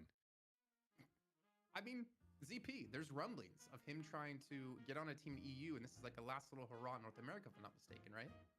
Well, yeah, you would think. I mean, there's realistically, if you're on a team and a sub is coming in, there's always like the weird, like, you never know what's gonna be going on. You know, Ranger, was a coach of Melee Creeps until recently. I mean, maybe this week goes so well that they decide, actually, hold up. What if we just keep Dimov on the team? Ranger goes back to coach. Like, I never believe teams when they say, oh, it's just a sub, because even when it is just a sub, so much of what happens after depends on the results that they get. That would go crazy. Ido moves to coach. Dimov takes his place. Ranger stays in. Obviously, we're talking about a team that we're not going to be seeing just yet. But ZP, we are going to be talking about a team that we haven't really seen here in the night shift. It's Work in Progress. And I want you to explain to us maybe, how did they come about participating here today? Also, production, something got swapped there. The sub is going to be Poshy Pop if they need here. But yeah, Work in Progress. They are the best team that didn't make it in the night shift open qualifiers this weekend, where basically for Work in Progress, yeah, production just goated like that. You got the best in the business here, Uber. Look, when it comes down to how Work in Progress was able to get through, they lost to Bird with Clock. So this is the revenge match where Bird with Clock was the team that kept them out of the night shift open group stage play. And it was a pretty close game. It went like 33 minutes and they just barely missed out. So now they actually get the run back against Bird with Clock, who of course they themselves had a very close nail biter against Melee Creeps. So, you know, between these teams, the skill level actually is probably closer than many people may expect. And for Work in Progress, this is a fantastic opportunity, especially given the fact that this is a week where Floorman was unable to participate, a week where FPS Lounge, I believe, is still rebuilding. So, you know, what a time to actually come in and potentially snatch some glory here in NA. Let me follow up with another question here, ZP, again, just really quickly. Is this a team that's been around for a long time? Did they form for NSO? What's kind of like the history? Because we obviously recognize Division and Venus quite a bit. Yeah, I mean, I think they were formed for NSO. I'm not 100% sure on that, or if they existed. They were kind of a loosely held team that maybe scrimmed here and there, but they were not like a super active team to the best of my knowledge. I may be wrong, but I do believe they just came in for NSO and had better than expected results. So why not keep it going? Okay, well, let's take a look at their opponents. Bird with Clock and Uber, you're going to recognize quite a few of these names as well here coming on through. Of course, Arctic, who had what was an 18-0 Shiv game over at NSO over the course of the weekend. Matt as well, one of the star players on this team. I mean, this roster, it's star-studded for me, Uber. Absolutely. I mean, these guys are giving some next up energy in North America, especially with everything in flux at the moment. They placed 4th in the open qualifier for Night Shift Open, and for me, I think what's definitive is a pretty dominant showing over FPS Lounge, in that opening game. It's not easy to get past those guys even on a good day. And like I think ZP mentions, like we get a pretty darn good series between them and Melee Creeps. So you got every reason to expect a lot from this team. We've seen them in a number of night shifts, but I think the last time they took a map in the money match was like night shift number 28. So it's been a while since they've been able to, really put pressure on the top dogs in this region, but we'll have to hope today they brought something a little special. Well, speaking of pressure here, and this is a throwback ZP, but did Tanner ever apologize for the bullet in high school? No. And now he's back, probably potentially Abrams back on the menu and showing people in the lockers again. Some people never change. But yeah, I mean, I think for this Bird with Clock squad, it's been a little bit of trials and tribulations, as Mitch mentions. It's been quite a while since we've even seen them in the money match. And, they have been in the scene, but, they've struggled at times to get through the qualifiers to get into the best of 1. And then within the best of 1, they haven't been able to climb to the best of 3. But this is also a roster that's had to deal with changes where, if you go far enough back, it was a different roster, right? They didn't have flaws. Instead, they had Aiden. They were at their best when Vindicta was a meta, and you'd be like, okay, you got Aiden coming in on Vindicta. That Vin is super good. And, patches, I think that changed things up, probably worked a little bit against Bird with Clock. But, based on this last weekend, they're back and honestly ready to make a splash here today. I think it's going to be tough considering, again, it is just a best of 1. One mistake can cost you the entire series, and you won't have that chance to go up against Melee Creeps for the money. But I believe we have our Mo 1v1 coming up shortly here. And I mean, honestly, I would say that this is actually kind of important because I think safety picks or comfortable picks are very important considering it's just a best of 1 Uber. I think that's like the linchpin for me. Yeah, I also I'm curious to see if any of this drafting coming up resembles what we've seen over in Europe, because I think like Jake very wisely points out in the draft, sort of during that money match, is that some of these teams are really drafting some very, very tanky front lines, trying to ban that silver first and then snatch up a couple of tanks in the first rotation. So often we see a bit of a difference between these regions, but that's one thing I'm looking out for. Obviously, do we get an 18-0 Shiv run back? I'll be tracking that too. So I need to clarify what we just saw. Scout is currently the coach for Work in Progress, former, of course, Melee Creeps player. He's coaching Work in Progress and came in to do the Mo 1v1 for them and won. That was Legend. Scout, the coach that comes in and wins, unlike Yodi, who got ran down by Lord NM last week. Come on, bro. Why are you doing this? Did we ever have expectations of Yodi to win that 1v1? No. Nah. But he did get run down. Lord NM just sat there and made a spectacle of it. That's all I know. I think Lord M bribed him because that's the only time I've ever seen Lord M win in a 1v1. So. I was going to say, Lord M usually gets a lot of flack jokingly for that kind of stuff. Paradox here, actually, off the table. 2 weeks ago, because I was actually there and I got to see the games. Obviously, we did see randomly Holiday pop back up as the last option pick initiator in the draft, and it wasn't that convincing. But we've seen some teams that have been willing to go that deep into the pool. I think one of the most difficult things we're going to see here, ZP, is hero pool limitations, especially when you're not, I would say, a very top team. And I feel like, to me, that does make your drafting phase ever so more important to get the things that you can be confident on. For instance, Division, to me, in my head, is always an Ivy player. Always know he's expanded the pool. But we do see an initial Silver pickup. And we've already seen in EU how damn strong Silver is. I mean, Silver's just been winning games. There's really no other explanation needed. I think our win rate is still 66, 70%. And it's just because in her package, you're getting a hero that not only is really, really good at lane, but you're also getting a hero that just skirmishes incredibly well into the mid game, acts as a quasi frontliner, especially in a meta too, where people are fighting in close quarters around the urn. I mean, Silver benefits from this current urn on top of all the ways that she was already good. But work in progress. You go Doorman and Billy, and in this case, like, you know, the Billy back and forth continues. Where do you highly value Billy or not? I think NA values him a little bit more than EU, where he was slipping for some of the drafts. Just had to say, as production just notified me, Biscuit, she voted for BWC in the Twitch prediction, saying, even if we lose, I win. 400 IQ play. Not gonna lie, 400 IQ. That is No called way. hedging, I believe. Yeah, it's like you're shorting your own team on the stock market, but you're buying shares at the same time to mitigate risk. I like it. Someone's done a financial markets course. Okay, Victor getting picked up here, obviously, just extremely potent. You know, spirit type carry, really annoying to deal with. And also, like, against some of these like teams that are stacking heavy front lines, like, you know, being able to make use of that aura, obviously off your 4, come back and punish to create that space is pretty helpful. Gives you like pseudo tank presence while you're about to blow up on them. Interesting. So ZP, Cena Lash. I guess as a third pick, it does kind of make sense because we know Bird with Claw can play it. But is this more of like, I would want to think like a comfort pick of trying to make sure to lock it in the top 3, thinking it might get banned out of you? I think it's a comfort pick for Rumple, if I had to guess. Like, looking back at the last draft that they did, it's actually Bird with Clock that has to reinvent their draft a little bit more, because the last draft they used to take down Work in Progress with, they were playing both Yamato and Graves, and both those heroes got nerfed enough that I don't think we're going to see either of them here today. Like, I could be wrong, like maybe people are overreacting on the Yamato end, but I think Work in Progress is probably going to have to take a few hints from how Bird with Clock is going to take some hints from how other teams have been drafting and rework around that, because I don't think you can go back to those 2 heroes right now. Okay. Well, a Ram ban taken away from Work in Progress and a Venator ban out of Work in Progress to take away from BWC. I was kind of hoping, though, we would see that Shiv come on through here. But we're going to see an Infernus pick up, and it feels like it's been ages since we've seen Infernus, though we did have it played by, was it Do over the weekend, and it did very well. Yeah, I mean, I'm a little surprised not to see it sort of pop up here. Obviously, like, historically, it's, you know, it's a hero you're really trying to invest in heavily towards that later stage of the game. Yeah, surprised to see so many picks over, like, I don't know, like you know, like other potential scaling like type carries. Yeah, Venator banned out, which sort of makes sense here, but there's like a ton of other options for you here. But Bird with Clock, realizing they want to invest a little bit deeper in like a, you know, some sort of off tanky presence with the Viscous, some disruption here, which sort of makes sense. I think this was a removal. I was gonna say, I think this is a removal pick, actually. Okay. For Mirage, we're gonna go back to that, but I think they wanted to take this away from Arctic, and the fact that Mirage is coming in, that's probably gonna be an Arctic hero, is the case, because last time they played, it was Arctic playing Infernus, actually had a really, really good game as part of that. So I think they saw no Arctic hero on the board for Bird with Clock and decided, hey, we can play the Infernus, we'll take it away from Arctic. And if that was actually the read, it's magnificent, because they just picked Mirage.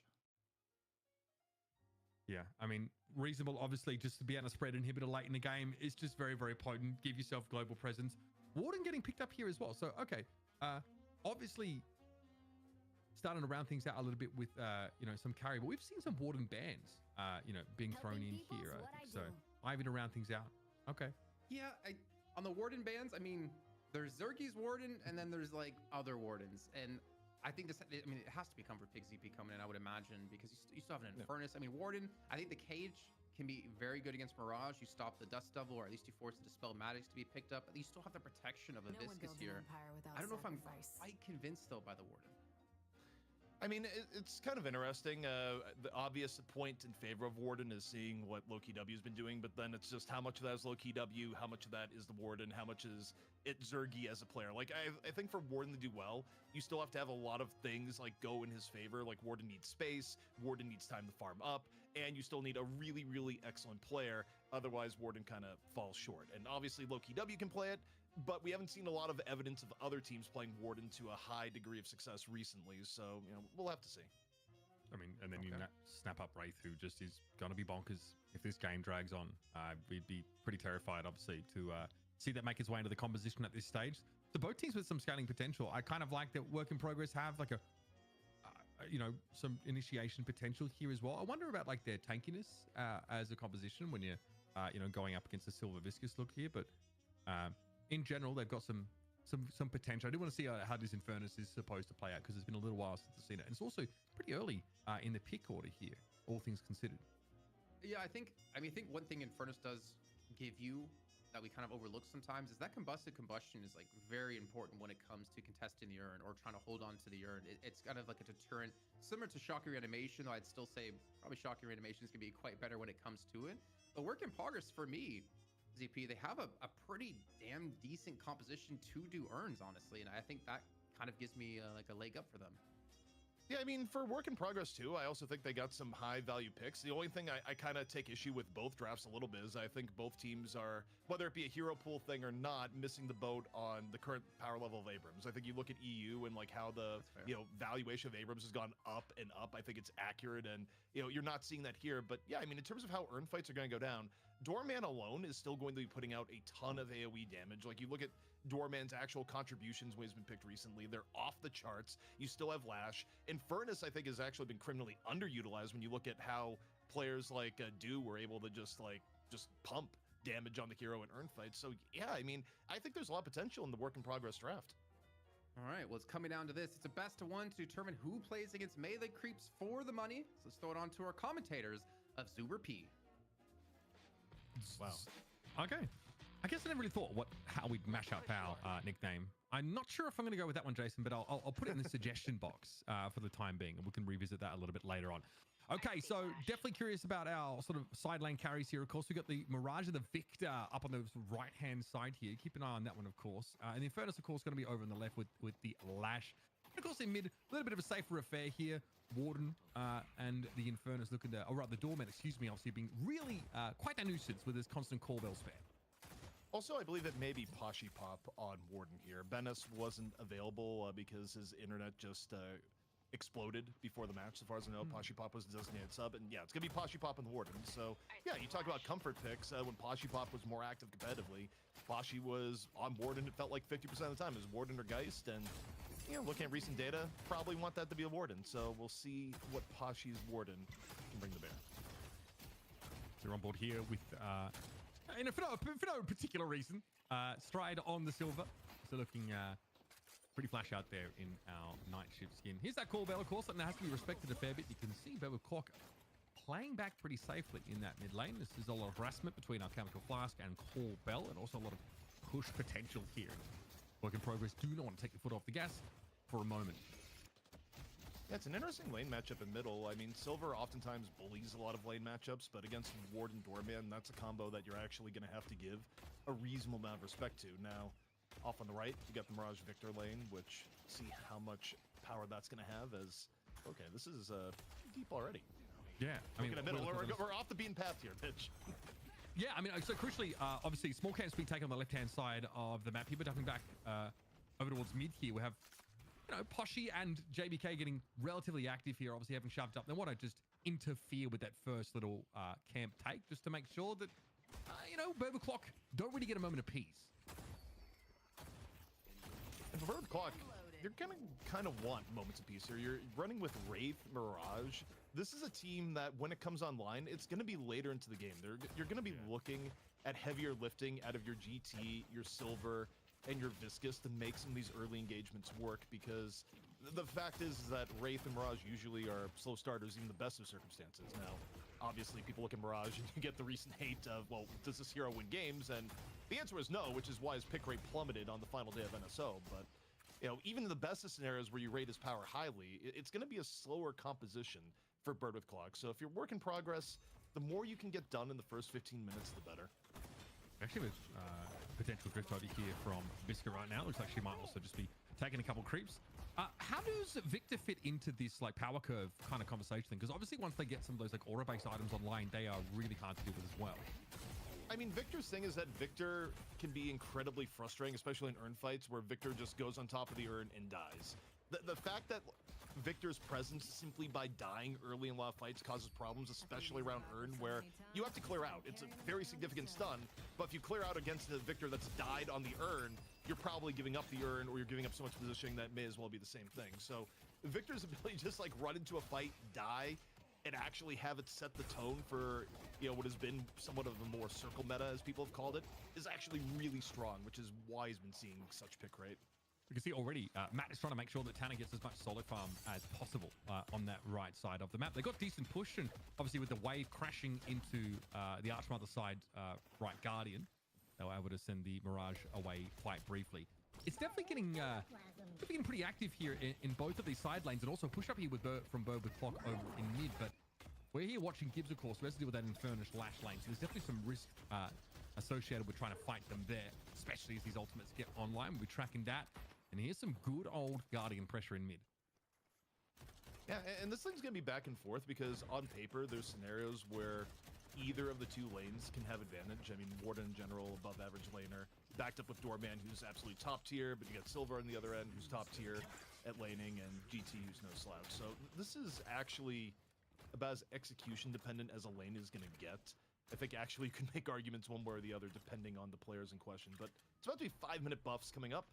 Ooh. And a quick little trip and fall there, Mitch. Yeah, we're all good though. As JBK is going to make sure they have access to this buff. Going to be traded across the map. It's going to be survival for JBK. And doubling back, obviously, in that mid direction. Again, keep your eye on Tanner's soul count here. Matt spending some time in lane with him. Casting buff picked up by the Mirage. And some reasonable shove here. Or at least an attentive for Bird with Clock to try and get some pressure down. Binding Word, though, going to be forcing Stride away. But again, this is just pleasantries being exchanged. Looking for some Guardian damage. Here, Biscuit, she might be in trouble. Trying to flame dash forward. Gibbs does get caught. At least Rumpel able to, complete that elimination. She's going to end up strutting on her way. 2v1 set up here on this left-hand side. And yeah, there's not a whole lot that Floss can do about it. Yep, knowing your limits there. Biscuit, she just looks at the situation and says, I'm just going to slowly walk back. Got enough cover for my Lash that things aren't going to end in a bad fashion whatsoever. But yeah, this is going to be interesting as we get into earned fights at 12 minutes. I think for work in progress, game plan kind of has to be the win, the early fights, and also ideally keep Matt broke, which may be difficult. Matt goes in for the dive, finds the Billy, and looking for a little bit more here off to the side. Yeah, Matt has been in and out of this lane so much, so it's been a little bit hard for work in progress to honestly keep tabs on them. That's going to mean even more Guardian pressure now as well. Splatter thrown down, nice one by Rumpel. This time Floz does fall, and this left side lane for Bird with Clock perpetually down to one player. Now it's just Gibbs who is being chunked down themselves. And there's a real chance here, for work in progress to tighten the screws. Another pick up for the Lash, and now we get this camp taken away, and we get some Guardian pressure. Overall, relatively even game state between both teams. Most you can point to is a little bit on Souls and a little bit of Guardian damage in favor of Bird with Clock.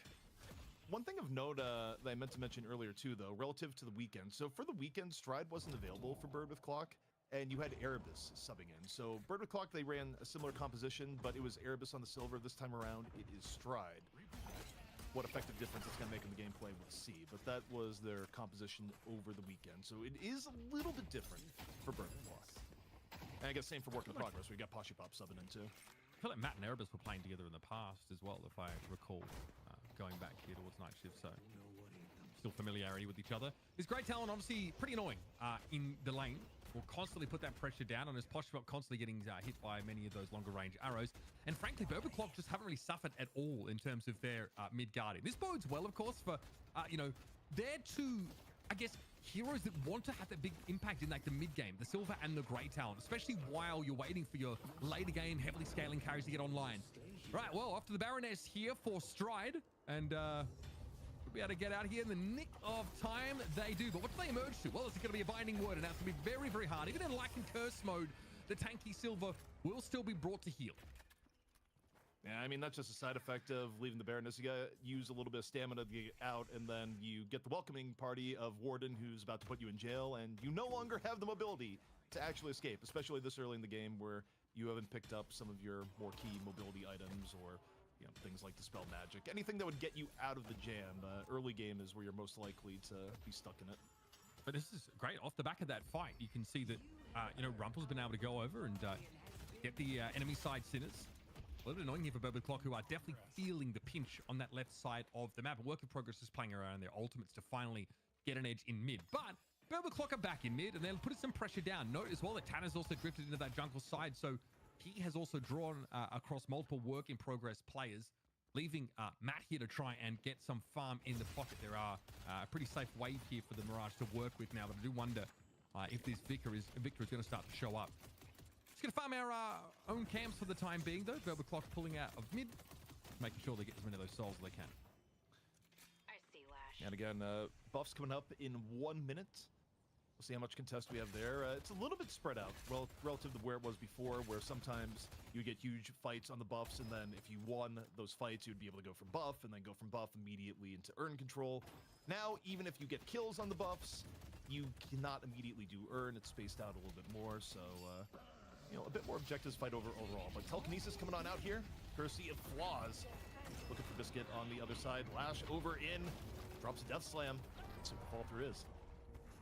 Biscuit getting picked off here. I have my AC technician here. So in true grassroots esports fashion, I'm going to step aside. Jason's going to jump in for a sec, and I'll be back ASAP. Oh, finally, unleash me from this hosting role and let me cast here, ZP. As Uber, I mean, come on, he's so American now, he needs AC to survive. Okay, this coming from the guy who was complaining, oh my god, I need AC, it's too hot in Italy just a little bit ago. Like, you My know, room is extremely hot, that this shirt is becoming more and more unbuttoned as we go here. But we have a fight breaking out here. Biscuit already able to take down Tanner off the bat as Arctica responds with a kill onto Division. Looks like this left lane Guardian might be going down here in just a few seconds. yeah, I mean, ideally, getting the Guardian down before Urn spawn is pretty important, just for not suffering a huge disadvantage into the Urn fight thereafter. But for now, 45k, 48k, work in progress. Still nursing a small lead as Gibbs in all sorts of danger. The puddle punch at 20 HP, just barely able to get out of danger. But all this is going on. Matt gets the punish on the Pashi. Where again, Matt is going to be one of the people to watch over the course of this game because you're running a Mirage. You want him nice and farmed, especially given the fact that he kind of needs it with his current level of power in the game. I was actually getting worried for Berwick Clock because like Pashi was getting pretty far ahead. Biscuit was getting pretty far ahead. She's at 9.7k, Rumple at 9.5.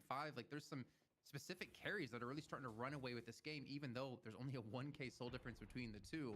And at least Flaws is able to catch up at the same time. But yeah, Mirage, man, in recent times has had a horrible win rate. I think it's like 3 in 24, if it's not more than that. And it continues to be loss after loss after loss, even though we understand initially where it came from with the Urn being moved towards middle, meaning you can't really split push as easily anymore. But yeah, I mean, Matt, he was always one of the big players, and it seems to have shifted over for Berwick Clock to Arctic, more importantly. Well, I also think Mirage is maybe a victim of playstyles changing too. Like people will point out to the Urn being like, oh yeah, you get more circle heroes and it's good. I also think people just realize that the team fight comps that you draft for Urn also are pretty good at other parts of the game. So even with the Urn being changed back to where you do have more macro plays available, I don't know if Mirage has actually recovered from how people have been team fighting as of late either. So I think just how people are playing the game is sort of changed in a way that has also been hurting Mirage. But it's very deceptive to players because he's still in top E6 games, like really good on ladder. And, you know, people, it's like, oh, I see this hero do well all the time. Why can't do well in my game? And the tempo and comp kind of puts it in a different spot. But the Urn is being grabbed here. It's going to be Bird with Clock with first Urn control. Stride to be the carrier. What's that production? You want me to shut up and stop casting? Okay, fine. Uber's back. I'll shut up. I'm sure you did a great job, Jason. Thank you for that, folks. You'll be glad to know that my AC is going to get fixed. Otherwise, as you noticed on the camera, I'm cooking right now. Not in a good way either. Here's an Urn take, of course, and Wave on the right-hand side is pushed up pretty well. Curious to see what Gibbs' role is going to be here. Of course, Goo Ball is available, but all of work in progress are preparing to converge on this area. Might be a quick dunk in the end here, as in we get. It's going to be an airdrop coming on in now inside a Kutsu Bomb, or Cyber Chain Gang thrown into play. This is pretty tricky. You don't have really anywhere to go, even with the cube being used on Stride. They emerge to an absolute hellscape, and yeah, this is a scary look for this comp here for work in progress. Eventually, Tanner and Flaws are going to fall, and that was a pretty decisive encounter.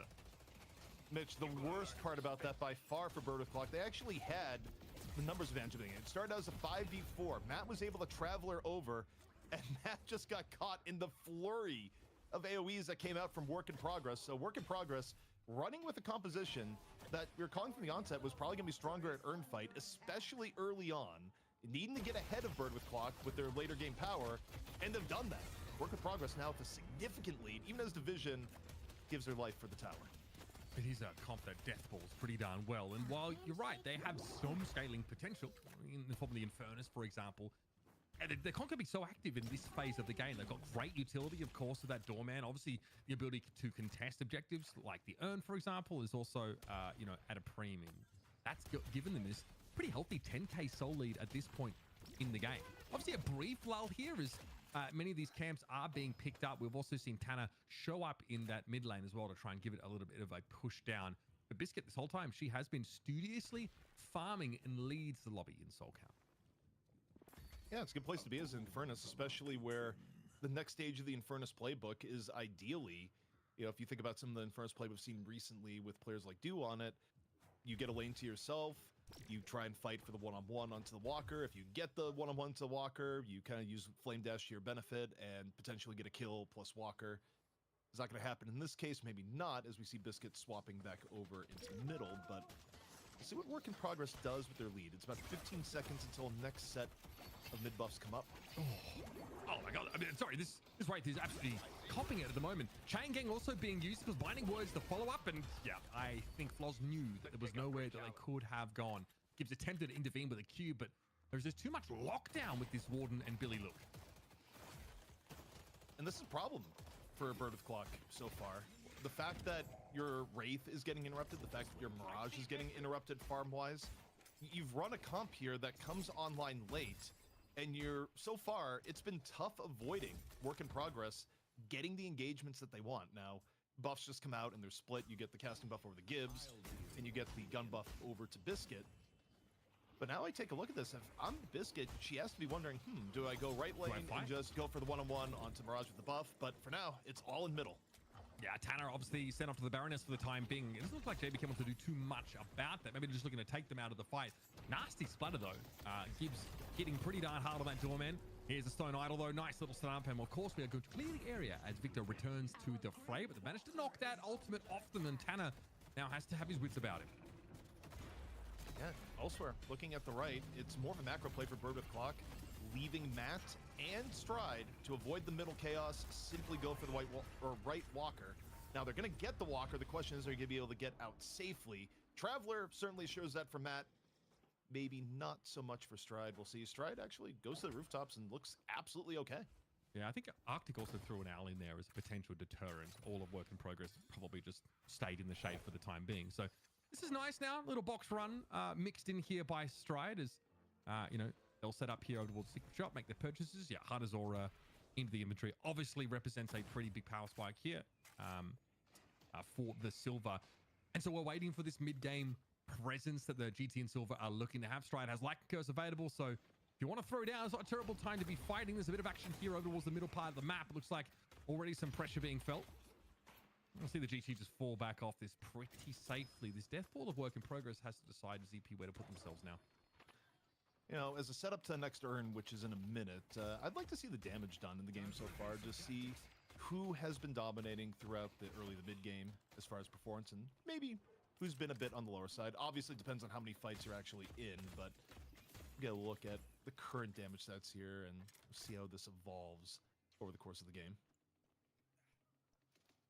Gibbs here, being a little bit of a nuisance on this left side jungle, has obviously spotted out a couple of the Work in Progress players.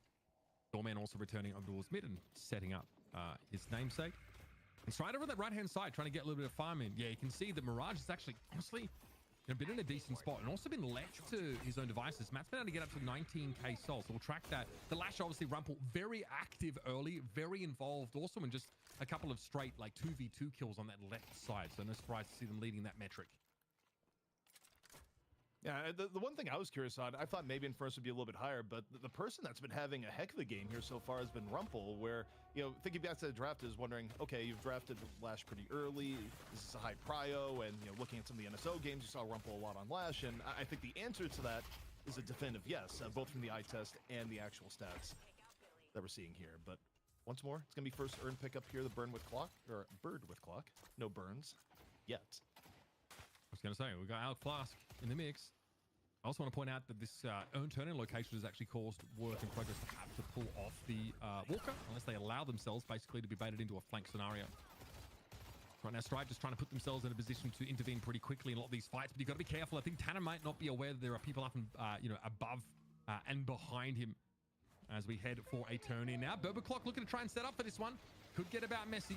Turn-in has begun. JBK is going to get picked off early, but Gibbs is sent off to the Baroness Hotel. Telekinesis thrown in. Death Slam, it's big enough. Catches 3, not bad. Rumpel going to drop down on top of them. Cube instantly has to be thrown on Tanner to try and delay the use of that ultimate, but it comes now out. Floss has been picked off.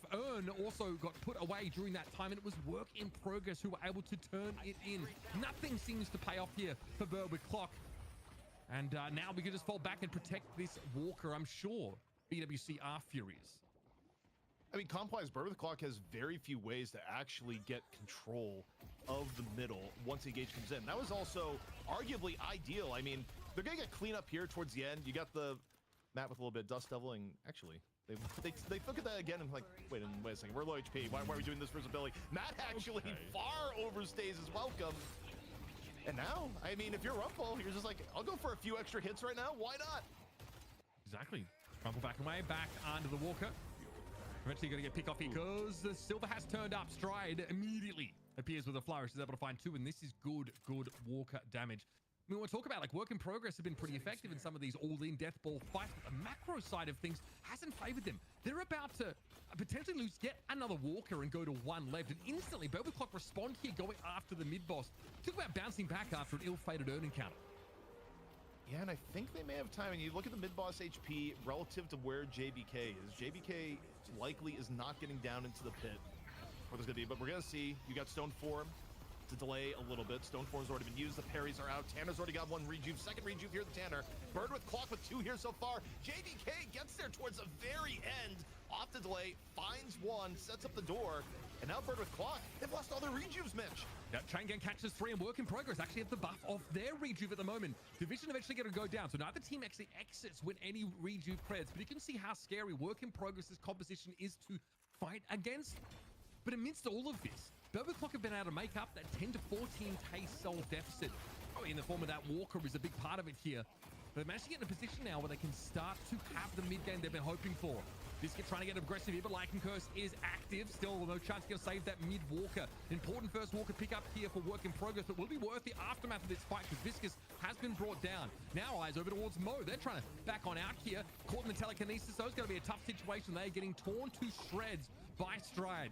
22k souls to work with now, despite Floss being sent off to the Baroness. Division still going to get picked up yet again. And the chase is well and truly on. JBK desperately trying to get back through the door, but hot pursuit is the rest of Berwick Clock. Run him down. I mean, Bird with Clock has been held aloft by Stride. The fights that they've won, it has effectively been off the power of Silver because they've been waiting for other things to come online. Now, the upside for them is that things are starting to come online. Matt got a good end of the economy of the last few fights, now at 24k. And, you know, Mirage, especially as you get some of your later game items, really starts to become a bigger threat. You know, all that being said about his current win rate and whatnot to the side. The problem, I think, for Bird with Clock is that can they get the game enough into the end game at even or ahead without something catastrophic happening? Because the thing that worries me here, Mitch, is that you think about how the last major fight went down, it basically took Stride going hero mode towards the end to get cleanup kills to set mid-boss. And that was after a lot of things went wrong in the mid-fight, even with the early pick on JBK, just because compositionally they haven't been able to fight, you know, particularly well in these bigger fights. And, you know, the next time they're gonna have to worry about it is in the next minute and a half for, you know, the upcoming Earn. Yeah, 22 minutes and 30 into the game. Matt is up to 25k souls. I feel like, you know, you want to try and get Floz and Matt up to 30k. That's when we're really starting to cook here. The Berwick Clock can just be stable over the next sort of 5 or so minutes. We might be in pretty good shape by that point. That's asking a lot though, again, because like you mentioned, an Earn fight is a minute away. Work in Progress have had, you know, a pretty distinct advantage in those, but they kind of stayed around a little bit too long last time and straight up lost out in that fight. Also, you know, buffs are active here for Gibbs and Matt. You definitely got to respect that to some degree. And here's the Spellslinger picked up for the Warden. Spellslinger up for Warden, of course, is one of Warden's key items when you think about late game builds. Although, you know, overall, the priority of it, I feel like, has gone a little bit down for some Warden builds, as good of an item as it is. Sometimes you'll see people prioritize, you know, a different item set in recent times. You got to ramp up, right? Yeah, I mean, there's multiple ways of going about it in terms of like what you want to prioritize for your Warden optimization, but it's never a bad item for sure. Either way, though, we are 15 seconds away from Earn. And Tanner trying a bit of aggro here from the beginning. They'd love to get Shocking Reanimation out of the equation early if they can. Okay, Binding Word catches on, but they do, of course, notice the Viscous is close by. I think it was like a TP across here by no Traveler, in fact, used by Matt. That's how serious Burbaclock are about trying to get this early earn control. They clearly seem to feel like they might be ready to fight. So that's going to drop down in just a second. Obviously, Elk Fire going to be used, plus the Elk Flask over in that position. So tough to try and catch that out. And Hammer Stride so low early. Lycan Curse obviously is online, but question of whether they can even get there at all. Stride caught out by the call bell. I think at no stage now are Burbaclock in shape to really fight for this. Matt is in a good shape in terms of those souls, but yeah, it's all work in progress now with that player advantage. Unless you get a miracle pick, I actually don't think Bird with Clock can or should fight this. Assuming you get the urn over before Stride is back up, these have been tortured team fights for Bird with Clock, with Stride being the cleanup at the end and doing a ton of damage. If the urn is actually able to be brought in before Stride is able to get there, that is a very ugly, ugly fight for Bird with Clock to go for, and we'll see. I mean, it's the rate the urn is coming in here, there's a chance Stride actually does get here for the cleanup, so the timing is going to be crucial, but here we go. Urn is dropped and is potentially going to give Stride time to get to this fight. I mean, Yo Rumple, you want to set up a big death slam here if possible. You're already a bit low. Arctic got caught. Go down one. No Grey Talon here. That's been pretty tough. Burbaclock always a player down when they're looking to try and fight for this stuff. And yet, work in progress, not a huge hurry. They're going to shepherd the urn back a little bit further. And Stride has now returned it back towards mid. So Inhibitor has been picked up for Matt. Of course, pretty key part of the kit. There's got to be really limiting work in progress, his ability to fight back, but he needs some time to build that up, of course, and get that spread around with something like Ricochet. Kind of interesting from work in progress there, where I think arguably there was a window that they could have tried the Force Urn turn in, but based on the rotation in the game, they didn't really take it as a high enough priority to slam. And I mean, it may not have been the wrong call either for where it was at. It would have had to go in a way that, you know, I think they were still missing cooldowns. But the counter of this now is that Bird with Clock is going to get urn control and is going to try and force the issue, although it's a bit strange to me, Mitch, the way the team fights have gone. I feel like the full-scale team fights are where Bird with Clock has been losing, and Bird with Clock is still the ones to force the urn fight here. I mean, arguably you could let work in progress go for it, but either way, it's going to be Tanner as the urn carrier. And we'll see if Bird with Clock can make this team fight work for them, if they can get around the circles. Dangerous, man. Real dangerous. In we go. Okay. Aura Suffering obviously going to be active now. Mo, surely the first one to sort of turn up. And Chain Gang's about to be active, so keep an eye on that. Kudzu Bomb makes it hard to play through, and here it is. Yep. Got the Shocking Reanimation in play. Cube as well to try and keep this Vicar alive as long as possible. They get rescue beamed on out of there. Stride's already gone down. You can see Bird with Clock's composition in no shape to fight, and the dunk comes in. Work with progress.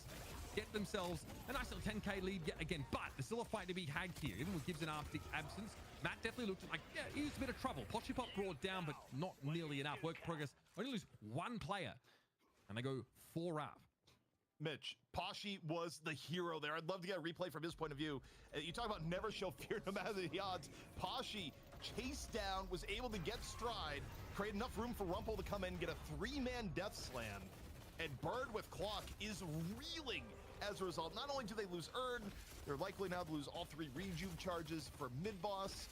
And that is an unreal turn of events that's going to firmly give work in progress their first real edge of this game. Yeah. Loving what we've seen from them so far. Basically from the start of the game, I think they picked like really potent lanes, and you know, that Silver Grey Talon lane for Bird with Clock just doesn't really pan out, you know, in the early to mid game at all. They do go down on Walkers, and they are in fact still down on Walkers. So with technically a Walker in pocket to still have such a lead, now these rejuve credits picked up, you know that differential in terms of objectives is about to be ameliorated quickly enough. It's going to be a lane shove on that right-hand side, I'm sure, in time for work with progress to try and get things pushing in their favor.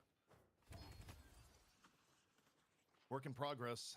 You have to wonder, are the nerves hitting on any level here? This is a team that, again, just barely missed out on the nice shift open. 2 Bird with Clock. And now, in prime position, Mitch, to right that wrong, get into the money match here on Night Shift to go against Melee Creeps, who's running with the sub. Admittedly, probably one of the best subs you could get in the game, if not the best in DMOV, but an unreal opportunity for this new North American squad. And, you know, for Bird with Clock, I just wonder, you know, how deep does the Mirage Curse go? in theory, again, the later this game goes, the better for them, but not if it's done at a huge disadvantage soul-wise.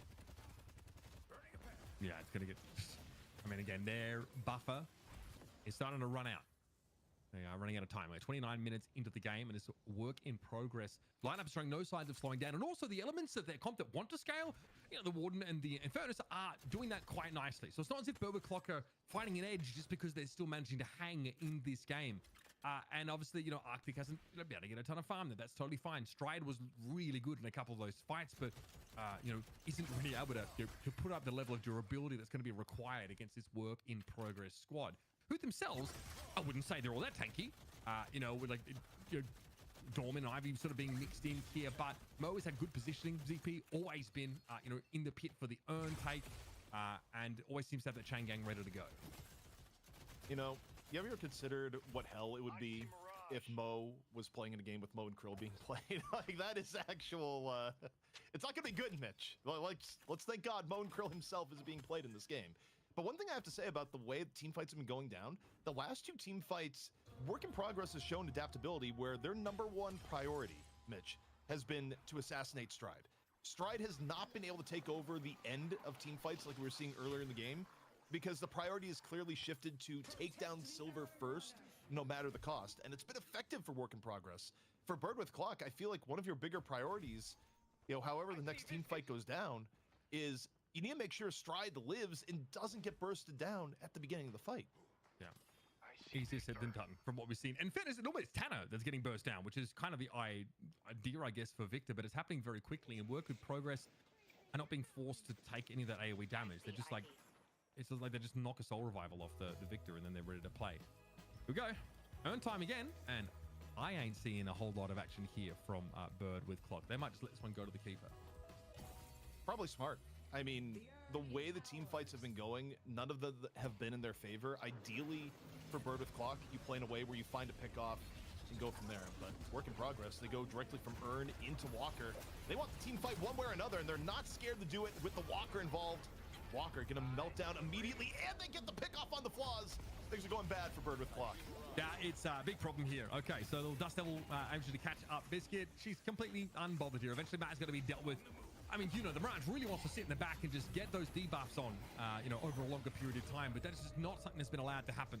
Stride, can they stave off the attackers here, or at least generate some sort of threat? Doesn't really seem to be the case. It's Bird with Clock who are basically going to be shoved back inside their own base.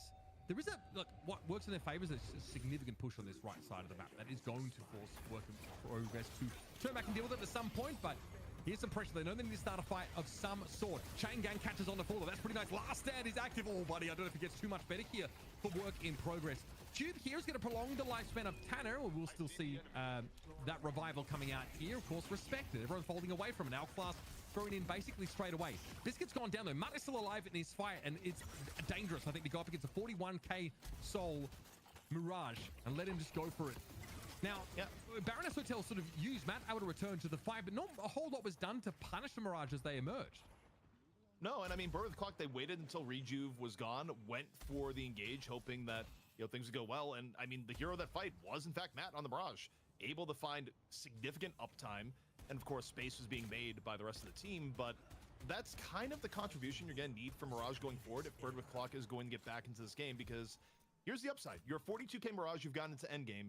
Now you need to prove worthy of that investment, which again is easier said than done even for the best of players. I still remember looking at some games that were off stream in DSI, and you'd see OCs losing games on Leviathan where he had 70k on Mirage. So even having a turbo farm Mirage is not necessarily mean you're going to win. And it doesn't mean OC's played bad in those games either. Just, you know, it's not definitive that a rich Mirage equals one game. It's just a prerequisite to actually win with Mirage, or at least have a chance. Yeah, you need to get to that point. But we are safely past that soul threshold for Matt to be more than just relevant in many of these fights. Obviously, we know that, you know, flaws can be pretty terrifying too if conditions are right. Work in Progress here, still coming off a respawn a little bit. We're down to one Walker on either side. And of course, Matt's continuing to farm. They've got Traveler available, could always, you know, get back into these fights. And you can say much the same for Division, who's going to shove that left side out and can return with that airdrop pretty easily. Both teams right now, moment of quiet. And now we have a moment of quiet. If we could check in on golden statue buffs before the next fight, because I'm sure it's not too far away, but see if there's any hidden narratives power level wise that we have yet to pick up on in this game. Yeah, important, because obviously those don't really have a soul value. Well, they have a soul value, but they're not represented in soul count. So we'll check on that for you guys in just a moment. Okay, Tanner's been getting a lot of those picked up, and Mo, honestly, been getting busy with these box runs. Yeah, also upsides to Bird with Clock, Stride 46, and as you were mentioning, same for Tanner. So not a huge disparity between the teams. We don't have a 110 golden statue run in the game, which was easily, I think, the biggest record we've ever seen for golden statues since we've started tracking it. But Mitch, looking at middle, things are prepped to explode. JBK looking to fish perhaps for a hotel guest. As both teams are in and around. Okay.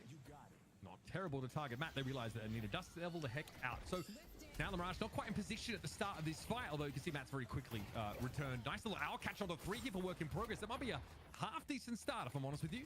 Very quickly, Biscuit trying to get clear of it. She knows that she does not want to get snarled up in the middle of this Victor Nightmare concussive combustion, though, about to go active. Who will be subject to it? Victor gets caught out. Of course, once again, the revival in play. Everybody giving Tanner a wide berth, and Stride gets picked off. That's not a great sign at all. Pochbob's looking pretty darn dangerous here. Last Stand active, and this Warden is looking to do some serious work.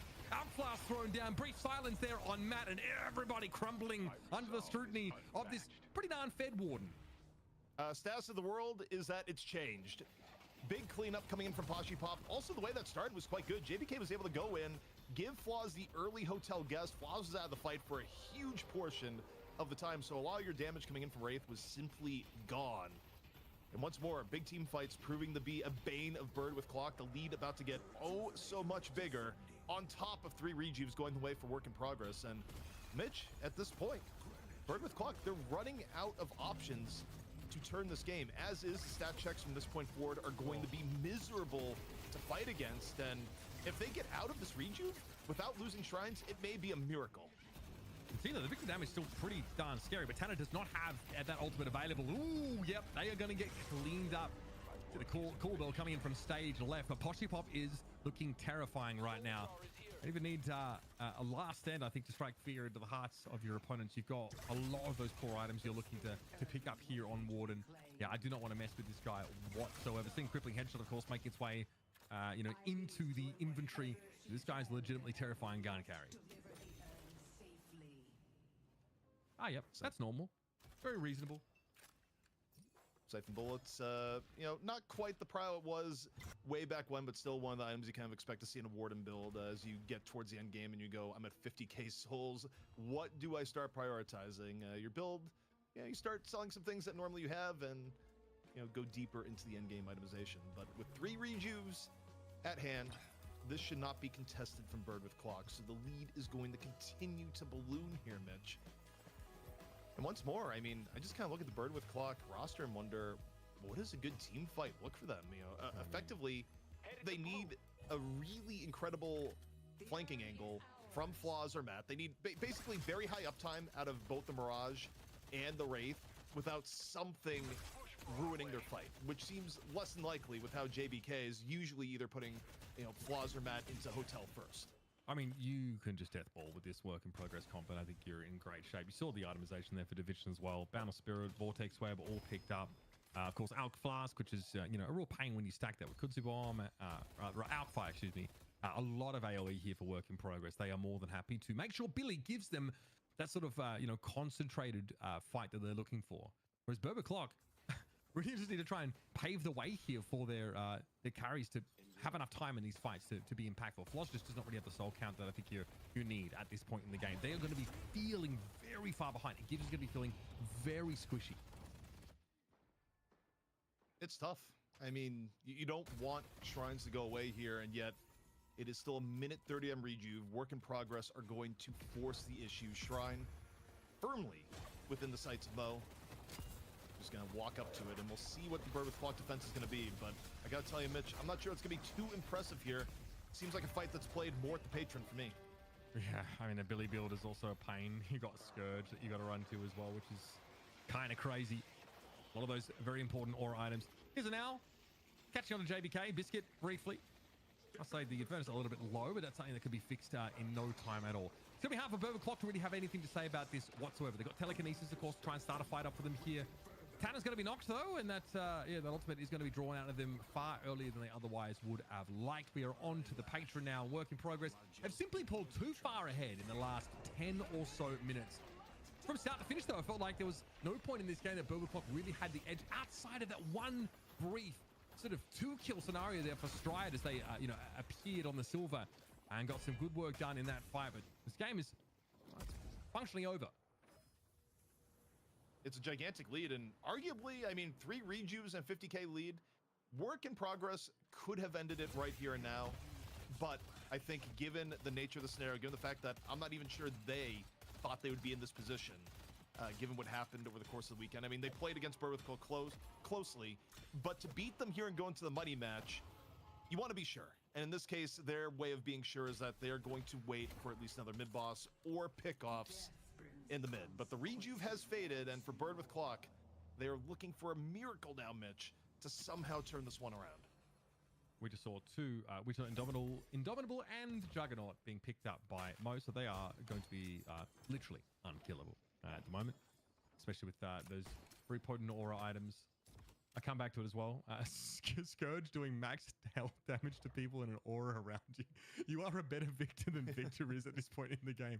Tanner could never.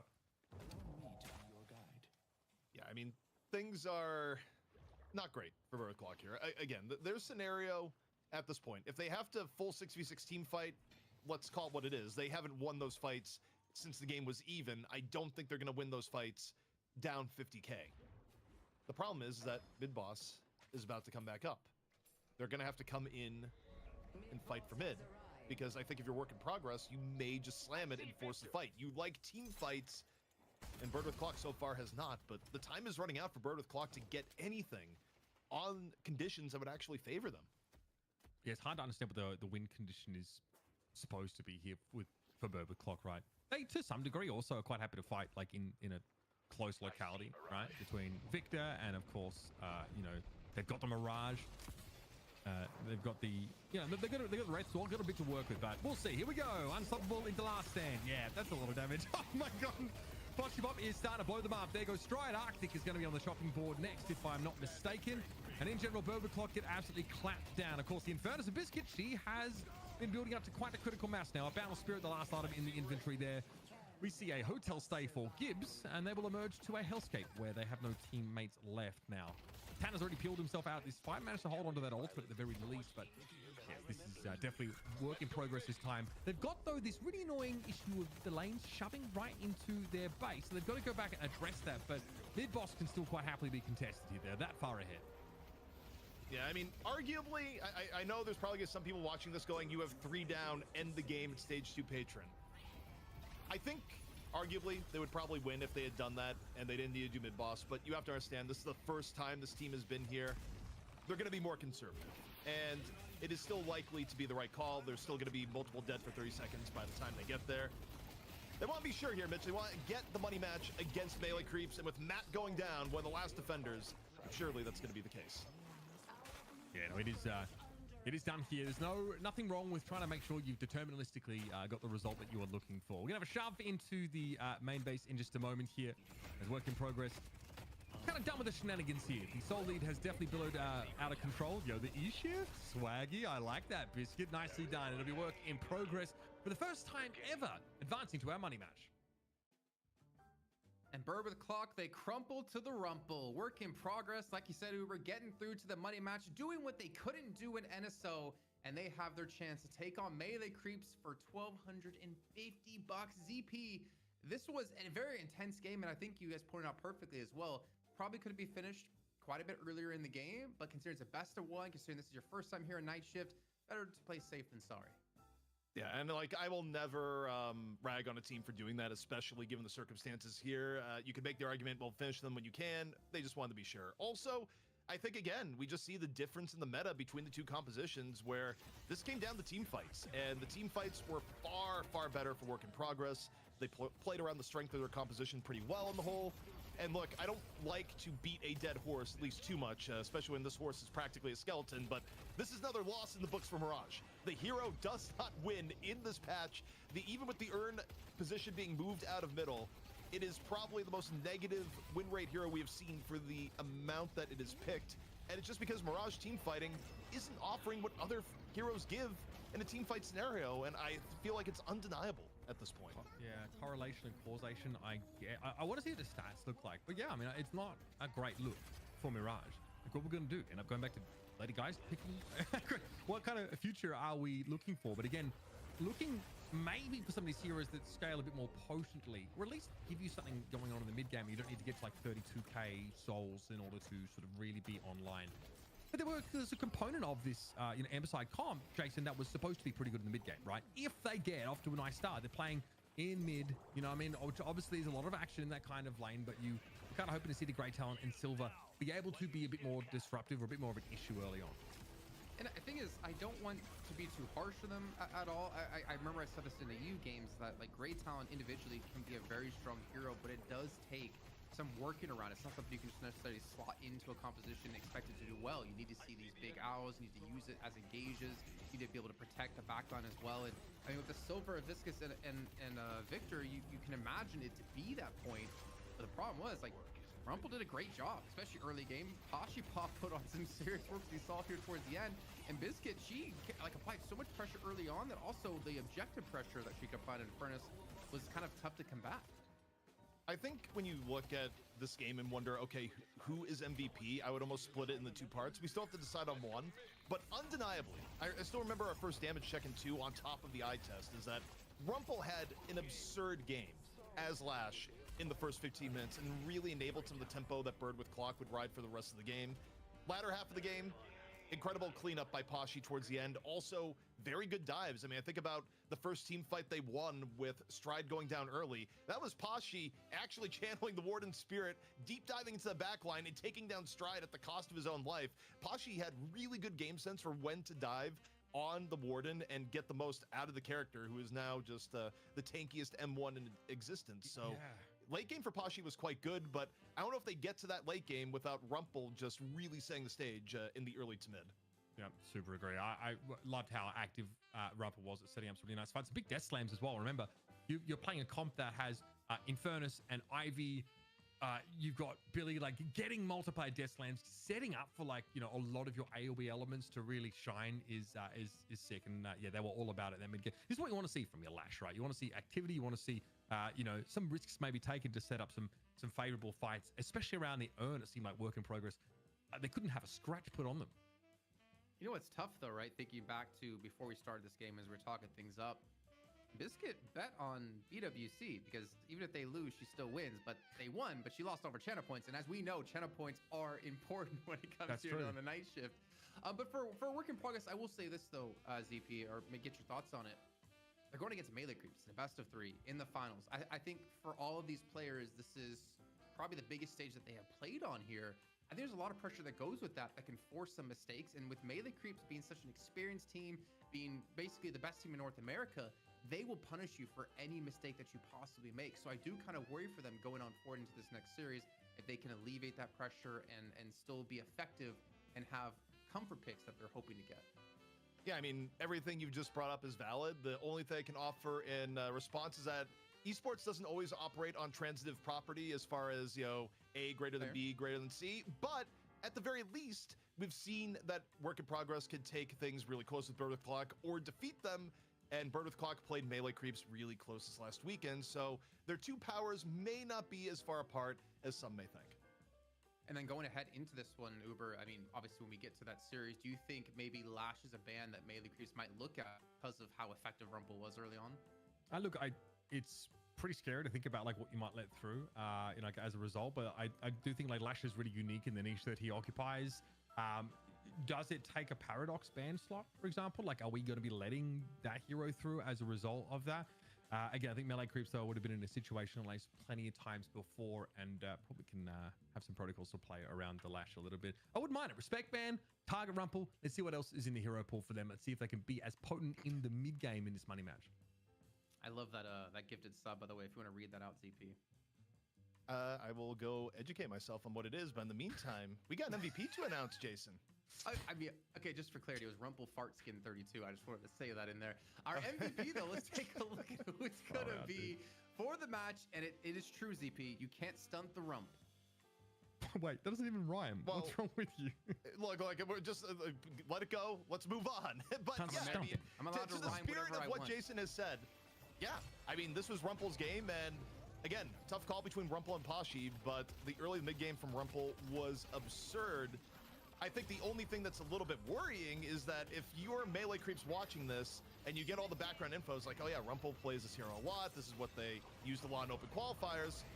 What you have to do anytime you get a new team coming into the scene, you limit test them, particularly in NA, and go, well, what's your hero pool? I 100% think if you're melee creeps, you actually go out of your way to deny Rumple either by picking Lash early or banning it and seeing how things lie, because, and who knows if it'll work. Rumple could have other things in reserve, but I think you look at why Work in Progress won this game, and you probably figure, let's not take any chances, maybe don't go against this level of Lash if we can help it. And I think there's like different tiers, I think, of individual skill you need to have when you advance on forward. I think beating BWC is great in a best of one. I think, though, looking forward, Uber, is that if you want to continue to grow as a team, you need to deepen the hero pool. More importantly, you need to be able to, play different compositions. I think draft is something we kind of underestimate when you go against some of these big names in North America or EU when it comes to competition. You need to have a strong draft. And I'm interested to see what Work in Progress can bring us. Like, honestly, I think there's definitely room to see them come back next week. I mean, draft is so important, Jason, because the game is changing so much week to week here. So like that information edge is like kind of really hard to gain over your opposition because there's a lot of hardworking teams in NA and EU, right? And when your drafts are even slightly out of date, right, it can put you behind the 8 ball in a big way. You also have to make inference, right? When we see like item changes or hero changes, you have to infer about how that's going to affect how potent that particular hero is. You need time to test that. There's just a lot of legwork that happens behind the scenes for relatively like little reward in many senses. So you just got to come here and get your reward, obviously on night shift, make it worth your while.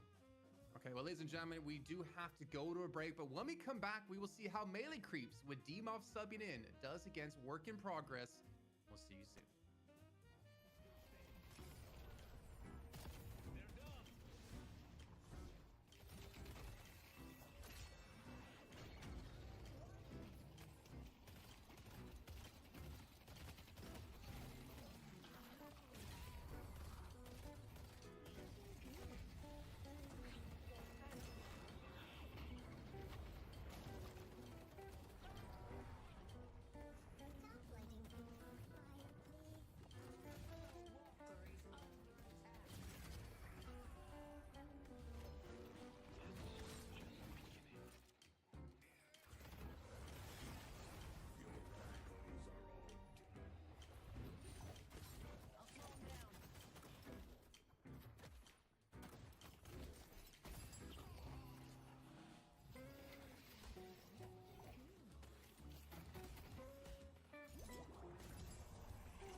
And we're back with the Deadlock Night Shift number 41 as we have finally made our way through into our North American finals where Melee Creeps were waiting for their opponent. And their opponent is none other than WIP, work in progress, a name you might not recognize for now, but you should probably start to memorize because ZP, they looked pretty damn good in their series up against BWC. Yeah, and I mean, honestly, they probably have a bit of an advantage coming in one respect. Not overall, like Melee Creeps is favored, but if you're Melee Creeps and you're prepping for this week, do you expect work in progress as your opponent? You probably do not, given the state of the NA scene. So now it's just some quickly, last minute turn in the paper 2 hours before class level stuff from Melee Creeps and going, okay, what is their game plan for work in progress? Because this was not a matchup they could have expected at the beginning of the day. No way. I mean, I think you can but if you're sitting and watching, you can kind of see the kind of comp they're trying to draft, right?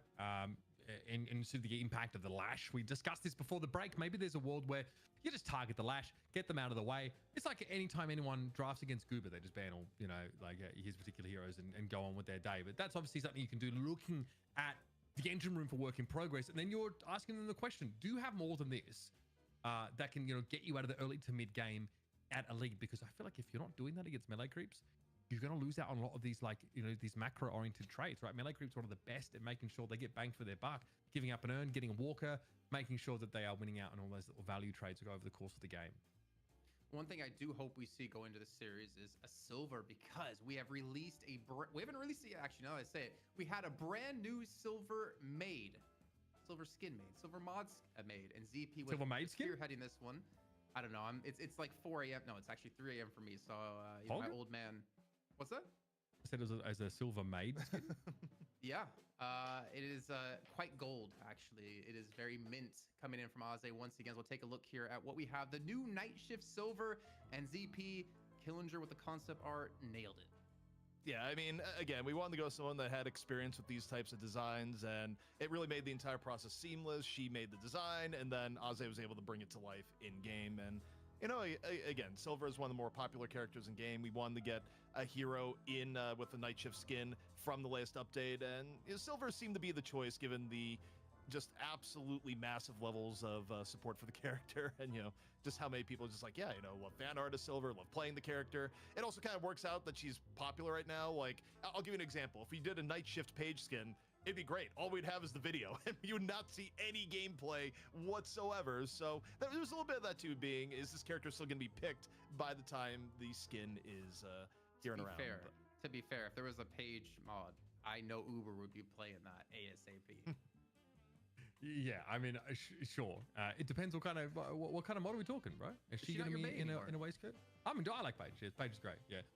You are calling back to when we were doing the voting for those heroes who we wanted to come into the game, and I was relentlessly campaigning for Paige in an almost off-color manner. I do remember that. Yeah, I mean, that's the last time I remember being on a show with you was that long ago. It's not my problem. Your memory sucks, bro. I don't know what to tell you. Either way, perhaps a hero that's a little bit more played. Would be kind of cool. I'm thinking sheepskin, bro, look like a bartender out there. The possibilities are endless. With your support, obviously, out there in the chat, we can make these things possible. So thank you so much. And of course, get your subs in.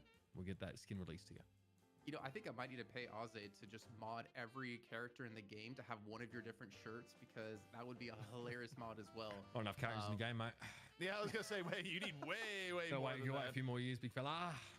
I feel like Mitch moved into his new place, and then part of his struggle was just, okay, how do I fit all these shirts into this living space without resorting to mini storage? So many bullshit shirts, bro. You have no idea. Just some freaking egregious ones. I'm like, yeah, some might never have a chance to walk because I'm just that bad. So is that why whenever you do events, you in your contract request a trailer just for all? Oh, he's walking. Okay. Cool. I was talking to him, but whatever. I've only known him for 13 years. He's just gonna walk away in the middle of the sentence. I think it was legitimate though. As much as it was comedic timing, I also think that the AC technician may have just finished fixing his AC and he just had to run with it. Maybe, or I thought he was winning. We went to go grab all of his different shirts to show us on camera. But we don't need to talk about it anymore. Actually, we can move on ahead to what's to come, because it is Melee Creeps playing in a best of 3 here up against Work in Progress. And let's take a look at the roster for Melee Creeps. As there is something people have been talking about in chat, ZP. They've been saying, wait, Dimov, Bulgarian Beast is subbing in for Melee Creeps for Ido's spot? This is going to have the potential to be cinema, I will say.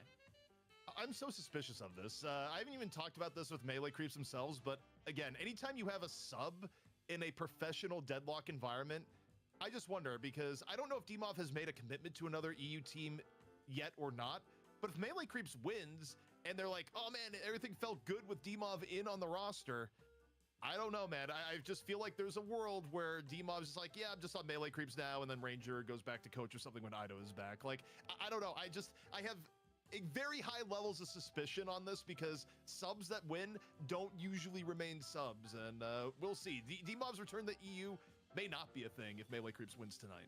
Man, it's just DMOV slowly going to make his way through every North American team. I mean, I don't know. I think this is interesting. I think it does have a lot of potential as well, honestly, ZP.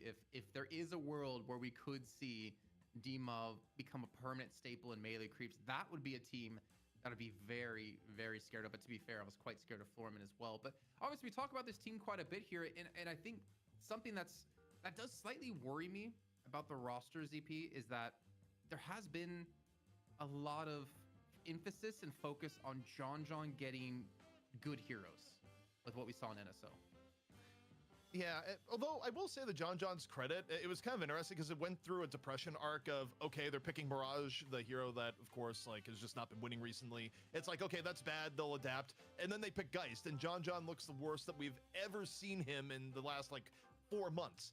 But then John breaks out the Wraith, fresh off the training arc, and the Wraith is actually incredibly good. Like John said afterwards, yeah, I did a lot of aim training to get ready for my Wraith arc, and he looked really good on it. So, I don't know. John I feel like has always been the cycle of, what's John's hero pool? Can you ban him out? And everyone thinks you can ban him out, and then suddenly John like opens his jacket, is like, learn a new gun heroes carry. just come in, you know? Yep. I respect it, bro. That guy switched on. Yeah, and the thing is, I think if Melee Creeps want to continue to have success, he needs to continue to do so as the draft is ready. So let's hop on into it here and see how this best of 3, at least the first match, will play out. It looks like Melee Creeps. Ooh, I even like the logo we updated as well, coming in with first pick and first ban. Do we make Melee Creeps gay? I'm so here for that. It's Pride Month, right? Yeah. And I'm so here for made a Melee Creeps Pride skin.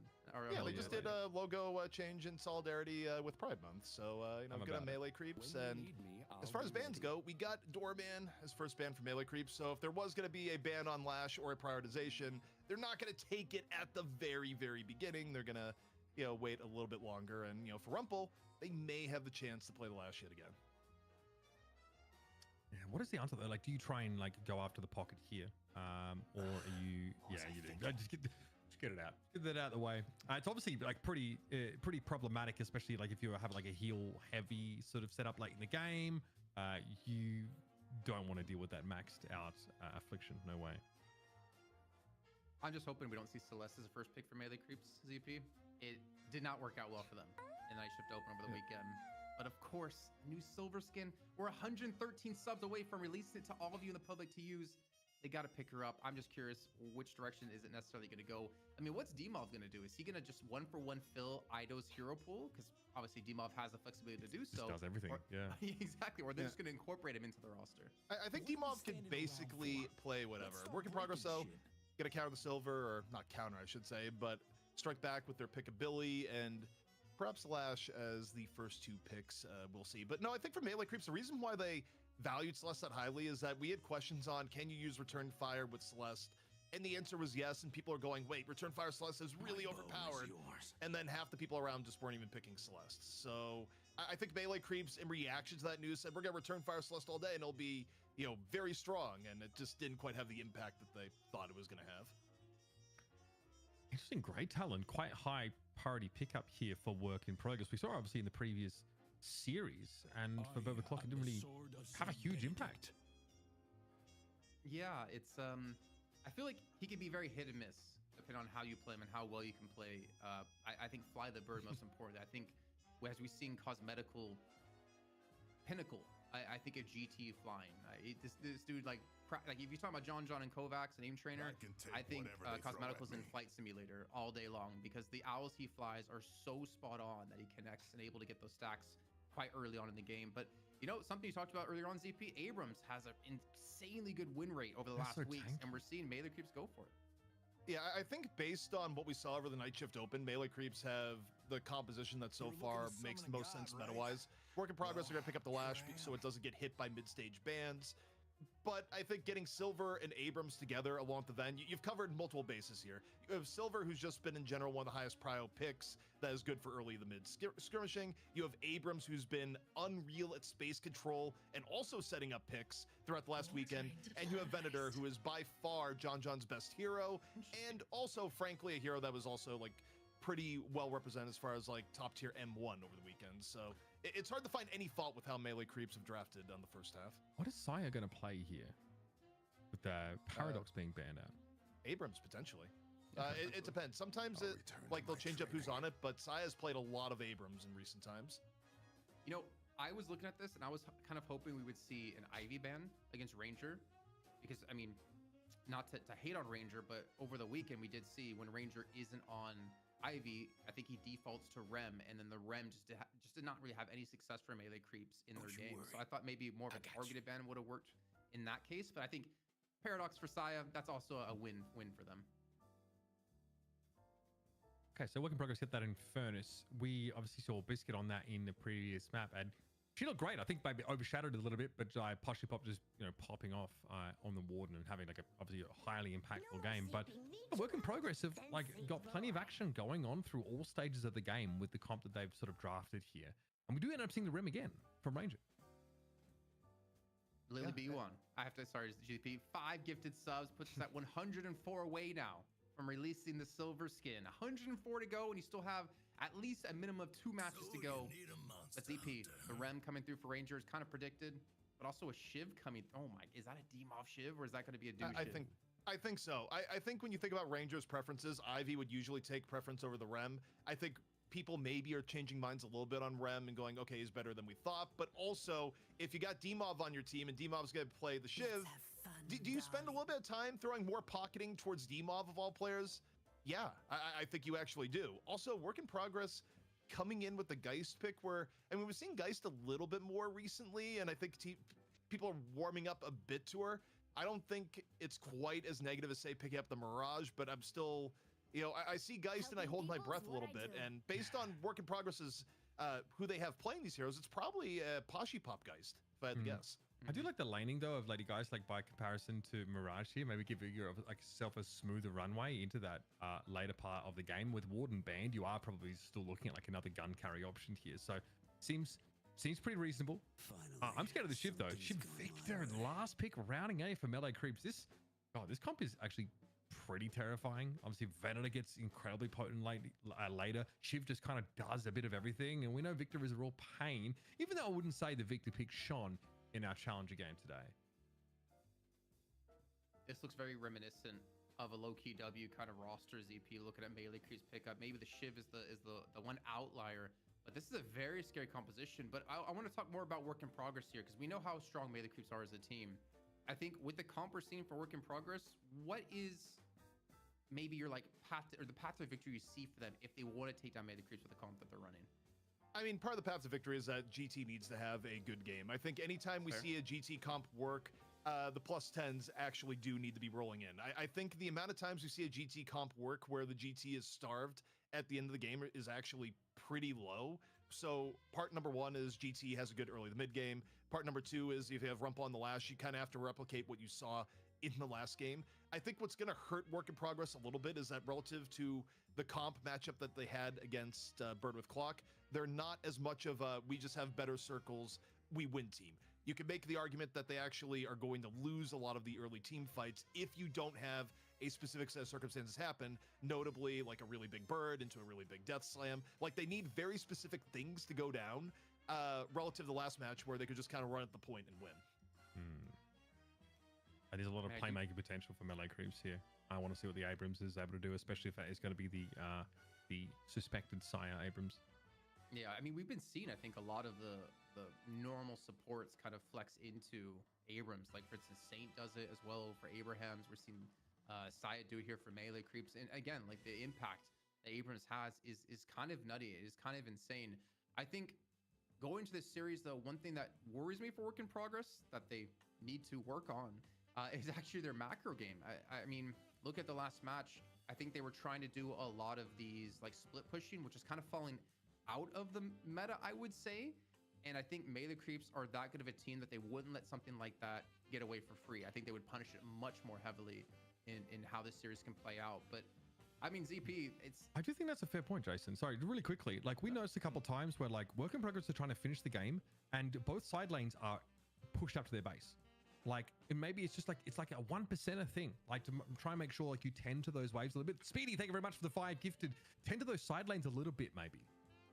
Yeah, well, we're going to find out how it's going to break on down here. Work in progress. I want to see them push Melee Creeps to the brink.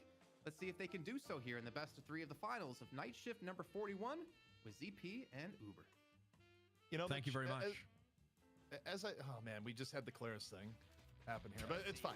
But I'm gonna say what really interests me going into this is there's a narrative for Melee Creeps, is that there's a lot of Ido hate watchers. They show up to watch Ido and see bad things happen to Ido. It's like at least 50% of the people that tune in for the Melee Creeps games.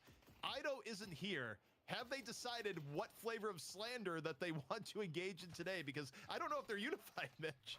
It's getting hard. I think you're struggling to find a locus for your rage on the Melee Creep side. I think maybe the Rem pick, right? But I don't know. I ain't hating on the Bulgarian burglar.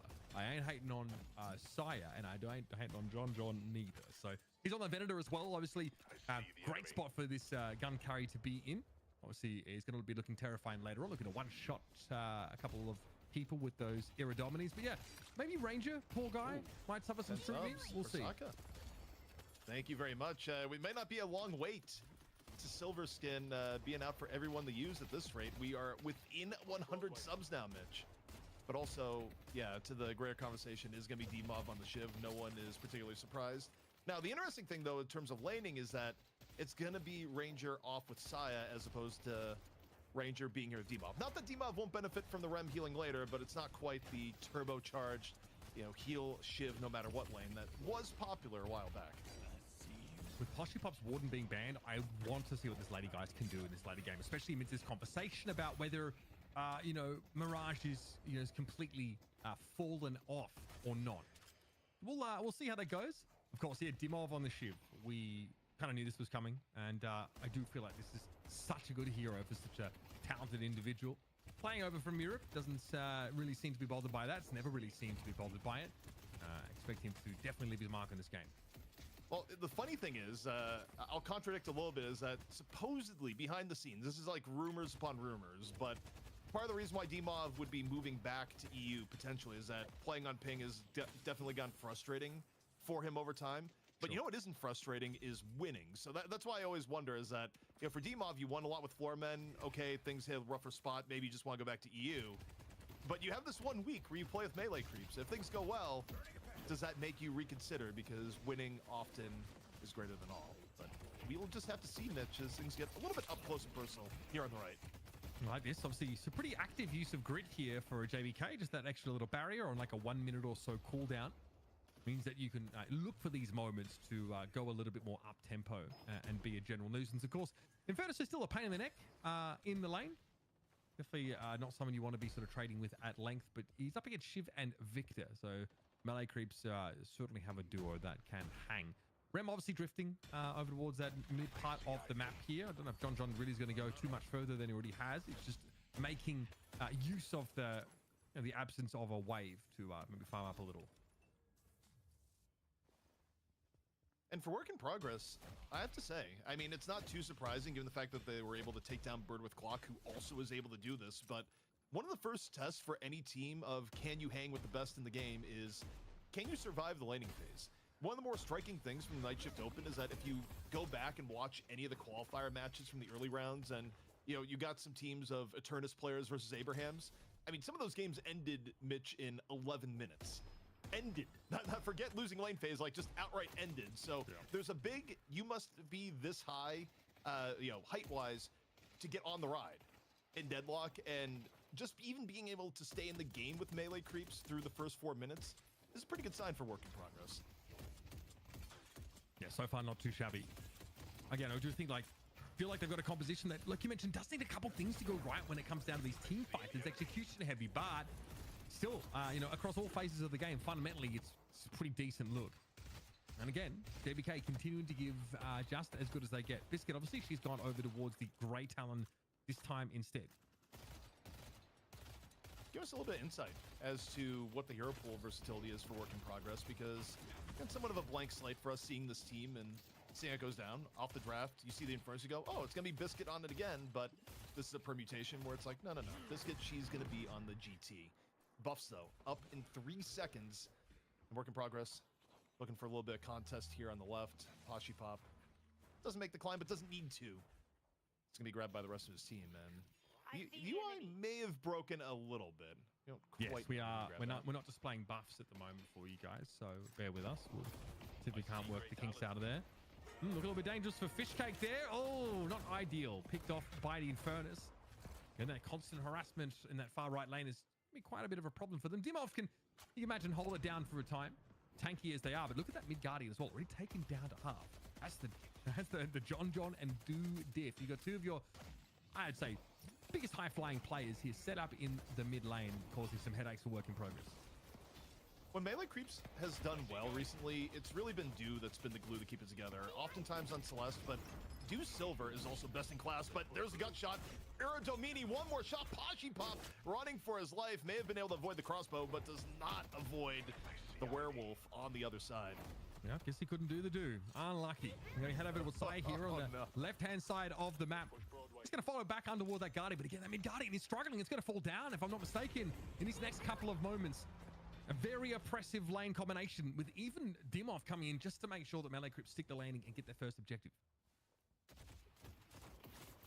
And for Melee Creeps, I mean, they're running a comp that you take a look at how this is going to play off in the late game. It's likely a better scaling late game comp too. So to be even or ahead at this point in the game, you are very, very happy with the game state. And you know, for Work in Progress, it's a matter of how they're going to open things up. And you got to be looking at Biscuit here, Mitch. I think what she's going to be able to do with Owls is going to be very important to watch, because this is about the point in the game where GT makes tempo plays. All right, more active here as well to try and dissuade Rumpel. Poshipop here goes. So Soul Exchange being used by Poshipop. So clearly a fight brewing there. Here's an owl that doesn't really connect on anything in particular. Bill is struggling a little bit as well. So there was a fight in mid. Dude's able to get away from it somehow. It looked like it was a close call for Poshipop, but again, nice little timely Soul Exchange. We talked about how, you know, maybe more so than Mirage, you know, Lady Guys could be a bit of a problem in lane, especially when you've got to factor in her ultimate. She can 1v2 in some of those cases. Yeah, I mean, I think the thing for Geist is that overall her laning is going to be a bit weaker than where Mirage is currently, but where Geist gets the benefit back is just being able to trade in on threats with ult. But speaking of ults, Death Slam coming in early. Rumpel trying to get things started. That's such a nice way to play against the shotgun reanimations. If you look at Victor thrown away by the Death Slam, Dimov gets picked off in the meantime. Gets traded out. Fishcake still able to find that kill here, and Rumpel has to be a little bit careful. Very, very low is the Lash, but with the mobility to get himself out of dodge. Well, back and forth we go, but John getting an even bigger piece of it, and still the ever-present threat is a Ven getting farmed. OCs has actually been one of the better examples of it in recent times, but if a Ven gets too far ahead of the game, how you can engage the Erdemini just becomes a huge problem. As the skirmishing though on right here continues, Mitch.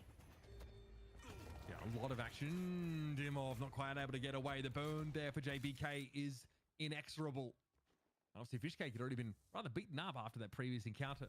So away he goes and leave the Rem to pick up some of the slack. Dimov just come back off for respawn.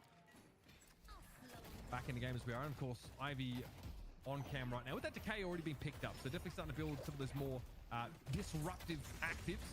Nice little bash down here. Shoulder charge. Good connection though by side. This is dangerous now. Lycan Curse active. Dude just trying to find a target here. And it looks like they managed to draw a bead on the Billy. Mo is headed for the kills. Tough to outrun the Silver at the best of times here. And they will get caught. Oh, good owl. Nice owl for the trade. And that's close enough. That's plus 10. The only thing that chat actually cares about, Mitch, in that situation was plus 10 achieved. So, just in the nick of time, though gets the kill before being sent back to spawn, where, again, pretty close here so far. About to be 10-minute buffs in 50 seconds. 41k to 38k. Things that are a little bit worrying, though, as we were kind of talking about before, is that Ven trying to get ahead of the game here, courtesy of John. Saya making Division take a few steps back here. Yeah, a lot of pressure on this right side of the map. But look at Melee Creeps thrusting straight up mid. Oh, not good at all. Biscuit caught out. And that seems like there was But it's like all melee creeps we're looking for. Now you're set up pretty well. Buffs are going to be up. Biscuit's going to have a chance to get back into the game, but we might see the classic melee creeps getting both buffs here if we're not careful. Some eyes, though, here on Sire. Fishcake did get caught out by JBK in the end.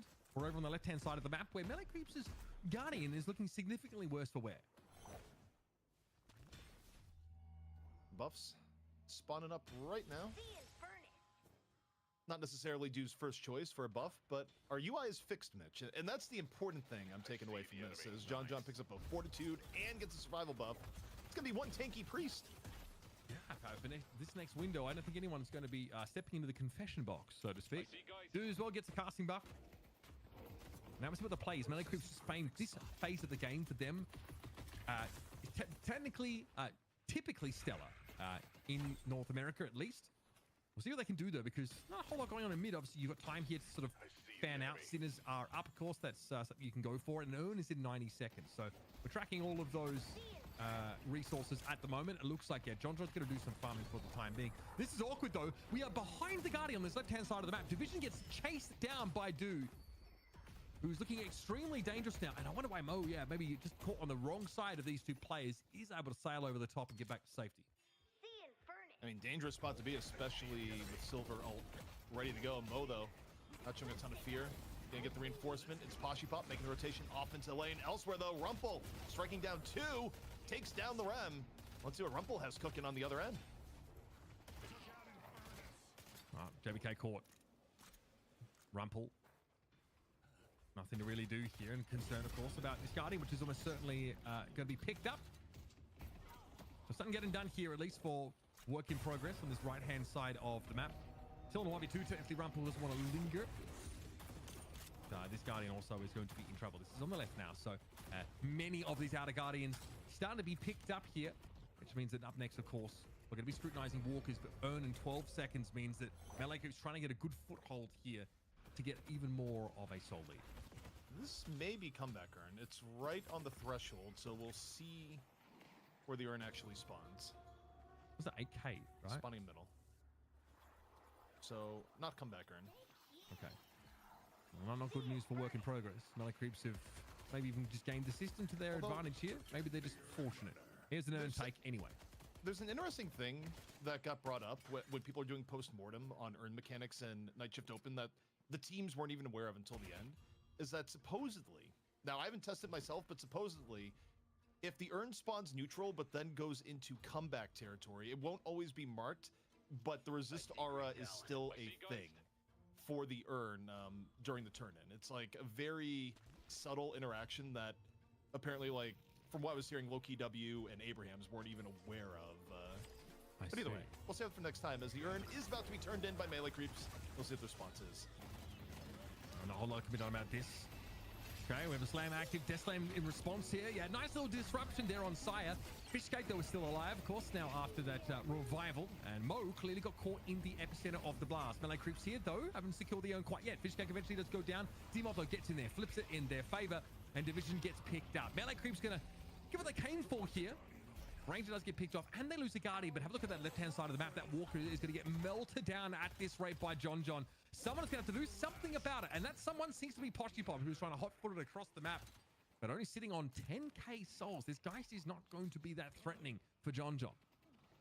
You know, from losing the Earn battle, a lot of cleanup kills, especially coming out of JBK. The Infernus is getting kind of otherworldly value, and it just makes me wonder why this character has been somewhat undervalued. Like, even when we saw Infernus get played in the group stages, we saw, you know, for example, Do play it, it worked out really quite well. So, yeah, I'm a little bit interested to see if the Infernus priority continues, because for work in progress, sure, they lose the Earn, but a lot of the damage being put out by Infernus and how they handled the back end of the fight actually was completely fine for them, Mitch. So far, not too shabby at all. I mean, I think in the past, we've kind of looked at Infernus as being somebody who wants to, like, AFK farm until the later game, but JBK's been super active. Iridomini, yeah, it's going to meet a soul exchange though, and this is a little uncomfortable for John. Fight gets swung around, but you got what he came for. Walker got picked off. Here comes an Owl. Looks like they did knock him off. No, he's actually been able to slip away, and Mo, frankly, doesn't have the skates to catch him, not in a meaningful way anyway. So now with Melee Creeps still surely looking towards that mid walker. They've got some favorable push conditions now, and Sire is doing a good job of tending to that right-hand side just to keep the macro pressure low on them. Kultsak gets into the inventory now for Mo. Buffs coming up in about 10 seconds. In terms of who's positioned for it, more in the melee creeps camp for sure. A little bit questionable on right buff. Looks like what's Victor Fishcake and up JBK having a bit of a stare off, but it's Bit Fishcake dangerous. who gets a casting buff at the very end. Yeah, and also now Abrams starting to swoop on in, so JBK is able to TP on out there. So once again, melee creeps get both of those buffs. Been very, very good at sort of timing things now. We're going to look towards our next timer. It's obviously 245 on that urn. For the time being, we have Wave shoving on the left and the right side, and Poshmark could be in trouble here. They know he doesn't have Soul Exchange available. John knows it all too well. And very quickly, Poshmark was able to slip away, but it comes at the cost of that last Guardian. One thing I'm curious on here, how much? Oh, we're still at plus 10. So we called this out in storylines to watch over the course of the game. Yeah. What's a condition of victory for work in progress? And at this point, 15 minutes in at plus 10, you're definitely behind tempo for GT, where there's a very strong correlation between actually getting stacks early and having a big impact. But you know, while we're looking at GT, look at this skirmishing between mid and left here. Gut shot puts Poshmark in a terrible spot off the dive from John. Poshmark might have thought he was safe there, but there was so much to come and dig out that lady, guys, especially again without the Soul Exchange. Biscuit, though, we're getting some stacks. John is going to be picked up there, but that Walker is significantly worse for wear, and obviously on that left-hand side of the map, that Walker had long since perished. So in a macro footing, melee creeps definitely heavily favored. They've got a little bit of a solid lead at this point of the game. Remains to be seen just how significant that is going to be. But earning 90 seconds, obviously a fight that might precipitate an opportunity to start to pressure mid-boss or clean up these walkers.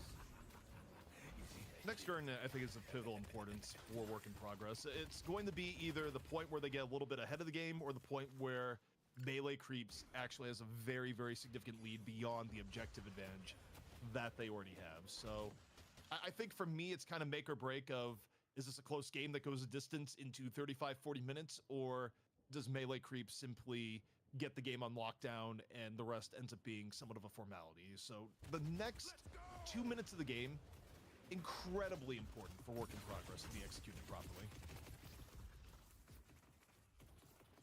Of course, we've been watching JBK, who's been a good player midway through the game.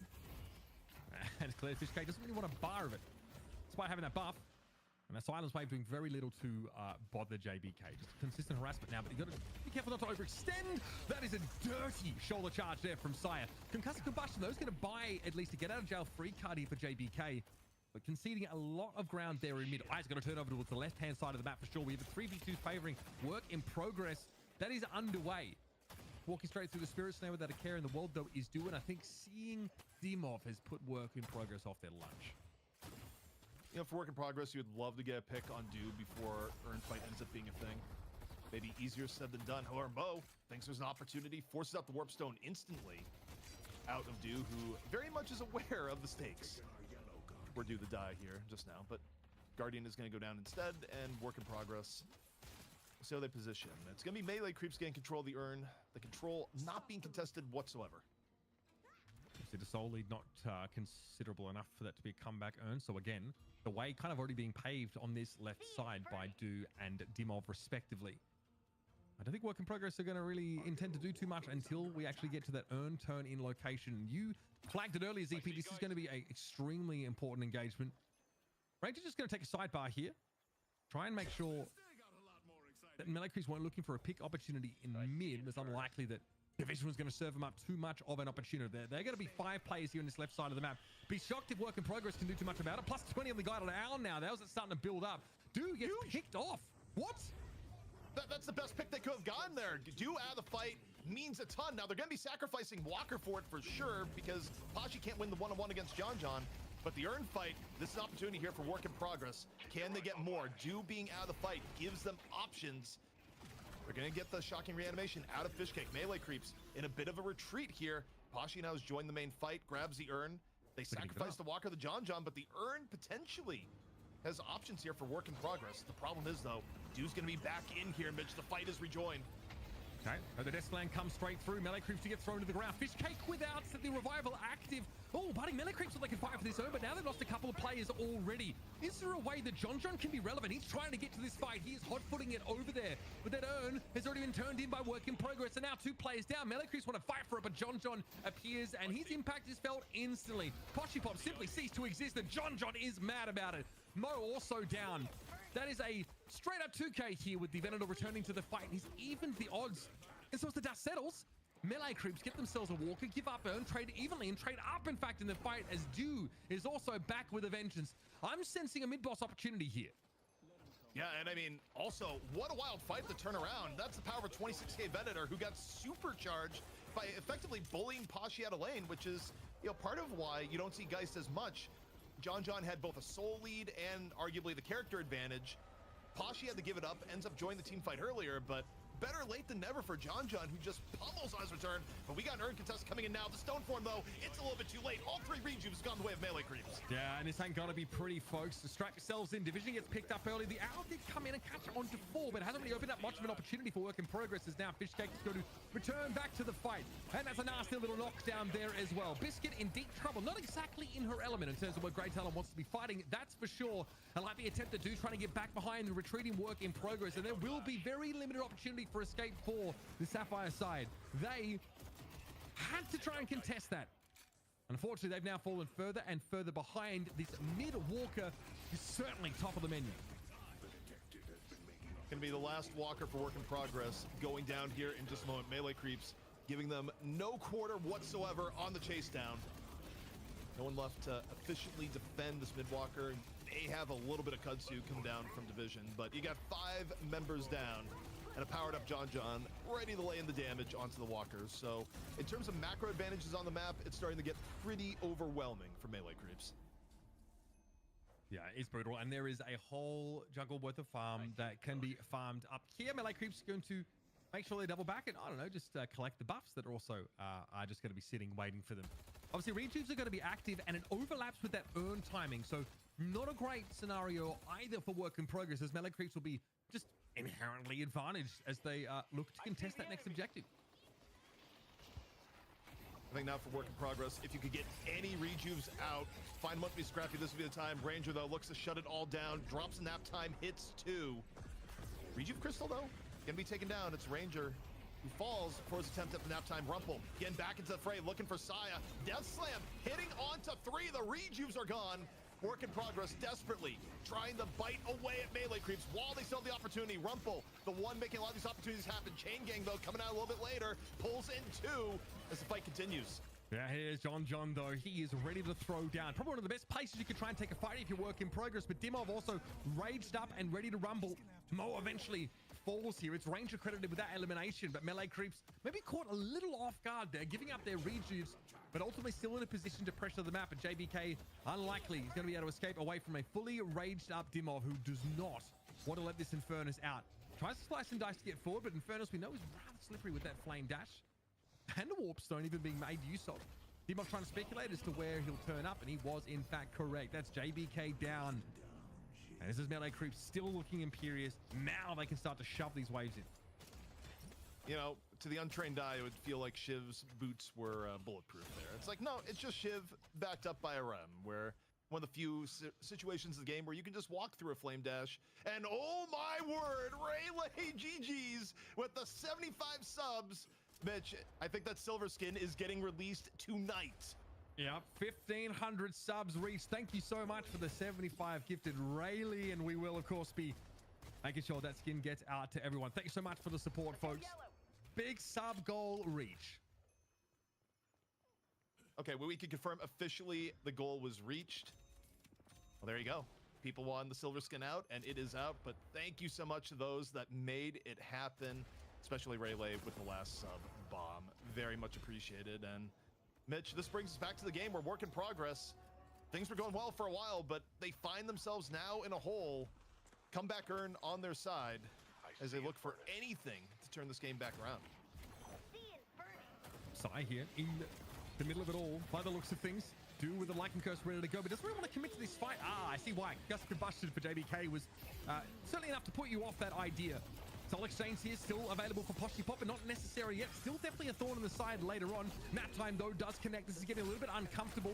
Trying to force the suboptimal Soul Exchange, and it does feel like they do. Poshipop knocked to the ground. In deep trouble. The Lady Geist eventually has to give up the ghost, ironically. And the chase is on. JBK gets slashed there. Big damage off due. And Melee Creeps now are absolutely in their element. They have a soul lead coming into the late phase of the game. They're getting opportunities to fight and fight their will. Buffs are up in 9 seconds. That's an easy take. And we'll have Do here doubling back in towards mid just to make sure, again, this wave is tended to. Things getting grimmer for Work in Progress by the moment as you take a look how Melee Creeps are positioned here. Nothing really that's going to be here in time to prevent this earn turn-in.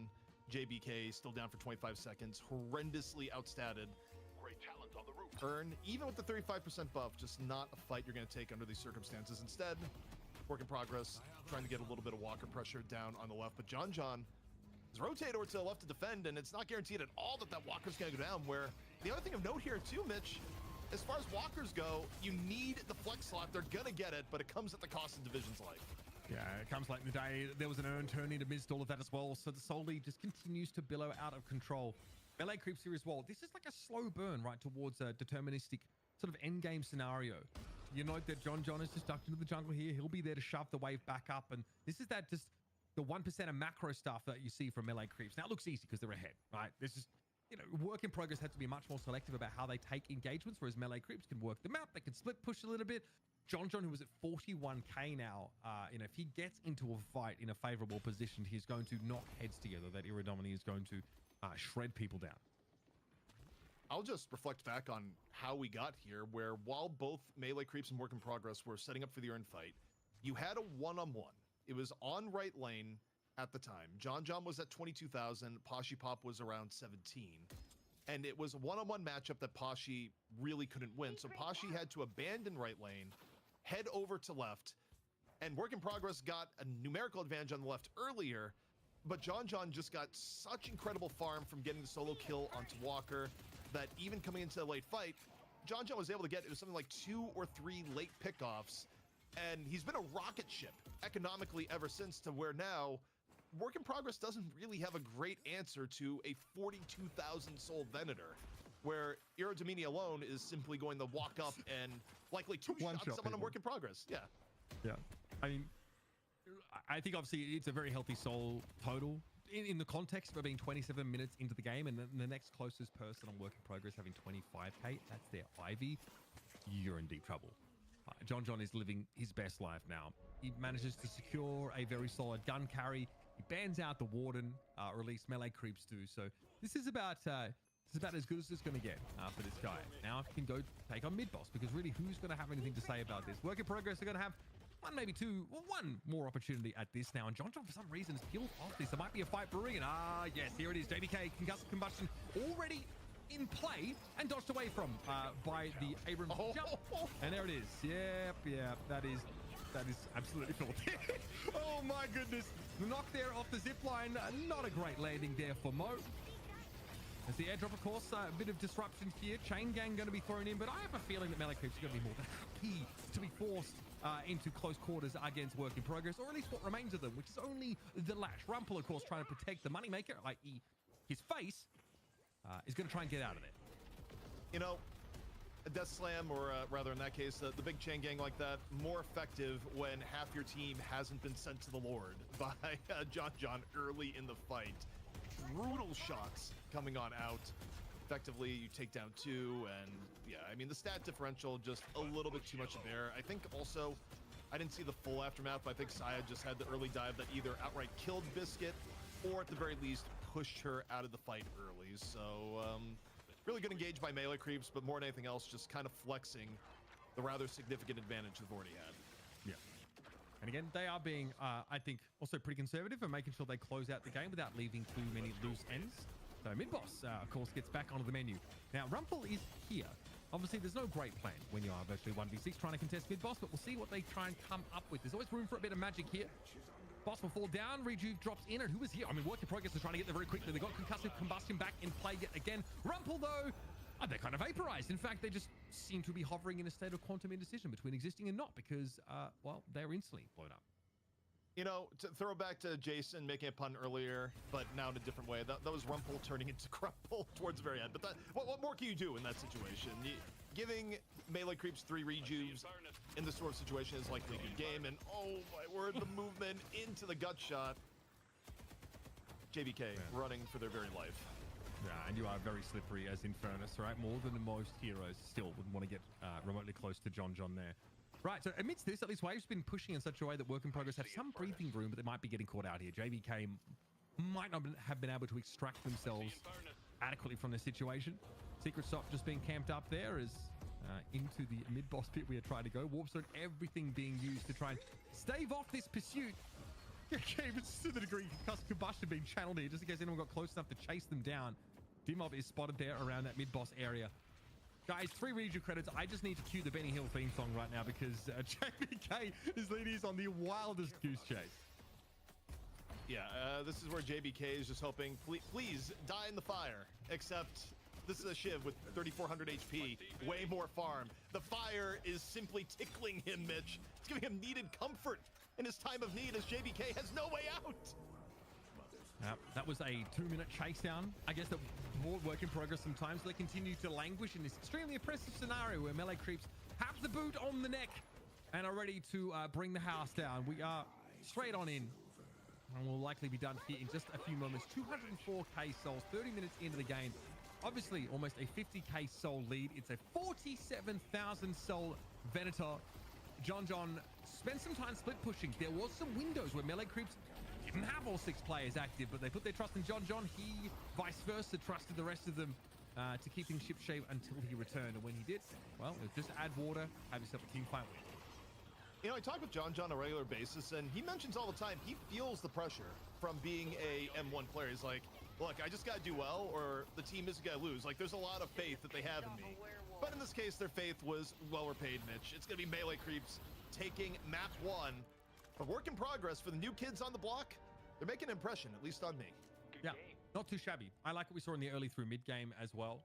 You know, we had questions about like what the role of the Lady Geist was kind of supposed to be. Poshipop was banned off of the Warden, Jason, that he found so much success on in that Challenger game. I don't think that's the difference maker. It's correlation and causation, but work in progress definitely on a macro level also feel like we're put to the test. Yeah, and I think we saw that a lot with John in particular, be able to push these walkers down and just snowball his economy that he got to the point where you couldn't 1v1 him, you sometimes couldn't even 1v2 him, as Poshipop did find out quite a bit there. But melee creeps, I mean, the thing is, I think we can all agree, and I don't think there's any BM intended by saying this, but definitely the favorites in this series. We got to see some good things in work in progress. But obviously it's not going to be enough at the end of the day when you are playing against one of the, well, no, the best team in North America and probably one of the most tested teams in North America here, ZQ. Yeah, I mean, look, for an opening foray against melee creeps, this is pretty solid from work in progress. They took down Bird with Clock earlier, and the game was close up until really that pivotal moment where I think from the comp they were in, there wasn't really anything Pasha could do, by the way. I want to make that clear. If you're 17k Geist against 22k Venator, Pasha could be the world's greatest player, and you're not winning that battle. He had to leave, but it was that interaction that gave John the clean break to get ahead of the game, go back into layer fight. Oh my word, that is absurd. The read coming out of Dew onto Biscuit. Ay. This guy's a crack, man. I think it's hard sometimes to convey to maybe even newer viewers just like how insane these guys are in the game, how difficult some of this stuff is to pick up. But you are watching the cream of crop in North America right now, and as usual, Dew is putting on a show. Scouted just for being an insane ranked player, you know, kind of essentially coming out of nowhere, not a known personality for many of us, but slotted into the team real quick and has allowed melee creeps to just maintain this dominance in North America. Yeah, I think we've had discussions in the Graveyard Shift with quite a few players, and they typically will say that individually, a lot of the top teams are very, very like close to each other. Like if you're a top 100 player, you know, top 200 player, you're probably just as good as generally the next person. But where a player can start to improve massively is when it comes to playing with a team, playing in a team environment, because that's when you really start to grow as an individual. And I think you're kind of seeing here. I think individually, work in progress players, melee creep players are relatively close, but team play is what really makes or breaks your success in these matches. And the fact that like melee creeps were able to out macro even John off to the side, able to just explode Biscuit with that Iradomini, and then the follow-up shot with a knockdown into a Hyperline as well. I mean, that's just the prowess they have together as a squad. I mean, it's about as good as it gets, right? I feel like Work in Progress made a slight misstep, right? And also, I think, like, to some degree, like, if you just play the game out after the point where, you know, John is getting off to such a nice lead, it's like, even if you're kind of playing correctly, it feels like it's kind of hard to do too much about that. But we saw melee creeps. Look, they got both buffs on almost every occasion, right? I don't think Work in Progress were in a position to contest them, like whether that's coordination or something else. They all went over to melee creeps. And yeah, like melee creeps traded and earn. They couldn't fight at earn at that time. There's some good team fighting from Work in Progress. So, and some really good death slams from Rumpel, genuinely, to set that up, especially because you can throw people into Kudzu, into Chain Gang, into Casa Combustion. Like, it's just, if you get a good Lash Initiate, you're going to have a good fight. Melee creeps just like lose the earn. They say, okay, bet, trade it off, get themselves a Walker. John keeps getting further and further ahead. Dimov, it's kind of crazy that Dimov doesn't just take over the game, but that's just the quality of roster that he is sort of slotted into here. And he looked very good. I don't think he had to do anything particularly crazy to put his mark on this game, and he's an incredible individual and just slots in quite comfortably here for melee creeps. So this is the best in NA right now for a very good reason. I actually have confirmation, by the way, ZP, that this is in fact Dimov's worst game he's ever had in Night Shift. I'm just kidding. 6-3-18. I mean, the thing is, well, he died 3 times. Think about it. Like, that's fair. What's this? My Dimov having deaths in North America? How is that going to happen? But look, all in all, I'd say the other thing that probably put this over the top, Dew's early the mid game on Silver was ridiculous. I think melee creeps tend to look to Dew to, again, be the glue of their team more so than I think they ever have in the past. And not that the rest of them are playing bad, but just Dew had a phenomenal performance on Silver. It may not even be reflected as much in the stats beyond the kills, but just know that a lot of these kills happened in the early to mid game where they were so incredibly important at setting the tempo of the game. The other part here too, where melee creeps just came ahead, is, you know, in no small part due to that, but in general, they were making more efficient trades for walkers, where Work in Progress, it took them a very, very long time to get their first walker, even when the rest of the game was otherwise even. And I think that's just something that comes in time where, you know, the more experienced you are as a team, the more you're able to make more precise shot calls that, you know, stop you from ending up in a 3 walker to 0 type of gap. Also, credit to Division. I think he put up the most damage in the game at 49,000 on Ivy. That's impressive, to be fair. Again, your comp forces people to stand inside the vines, bro. Get them Kudzu bombs down. Gotta respect it. Gotta respect it. Well, we'll see what's going to happen. We do have to head to a short break, but when we come back, we will have our second match in the series, up with a potential third happening thereafter. It's Melee Creeps looking to defend their title. We'll see if Work in Progress can make some progress in the series.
All right, we are back and ready to go, all guns a-blazing to see how this series does finish off here in the night shift number 41. ZP, can you believe we're just, not that many weeks away from doing the show for a full year. My brain broke there for a second. It's 11 weeks. I know 11 weeks. math is That's not our almost 3 strong point months. here, but yes, 11.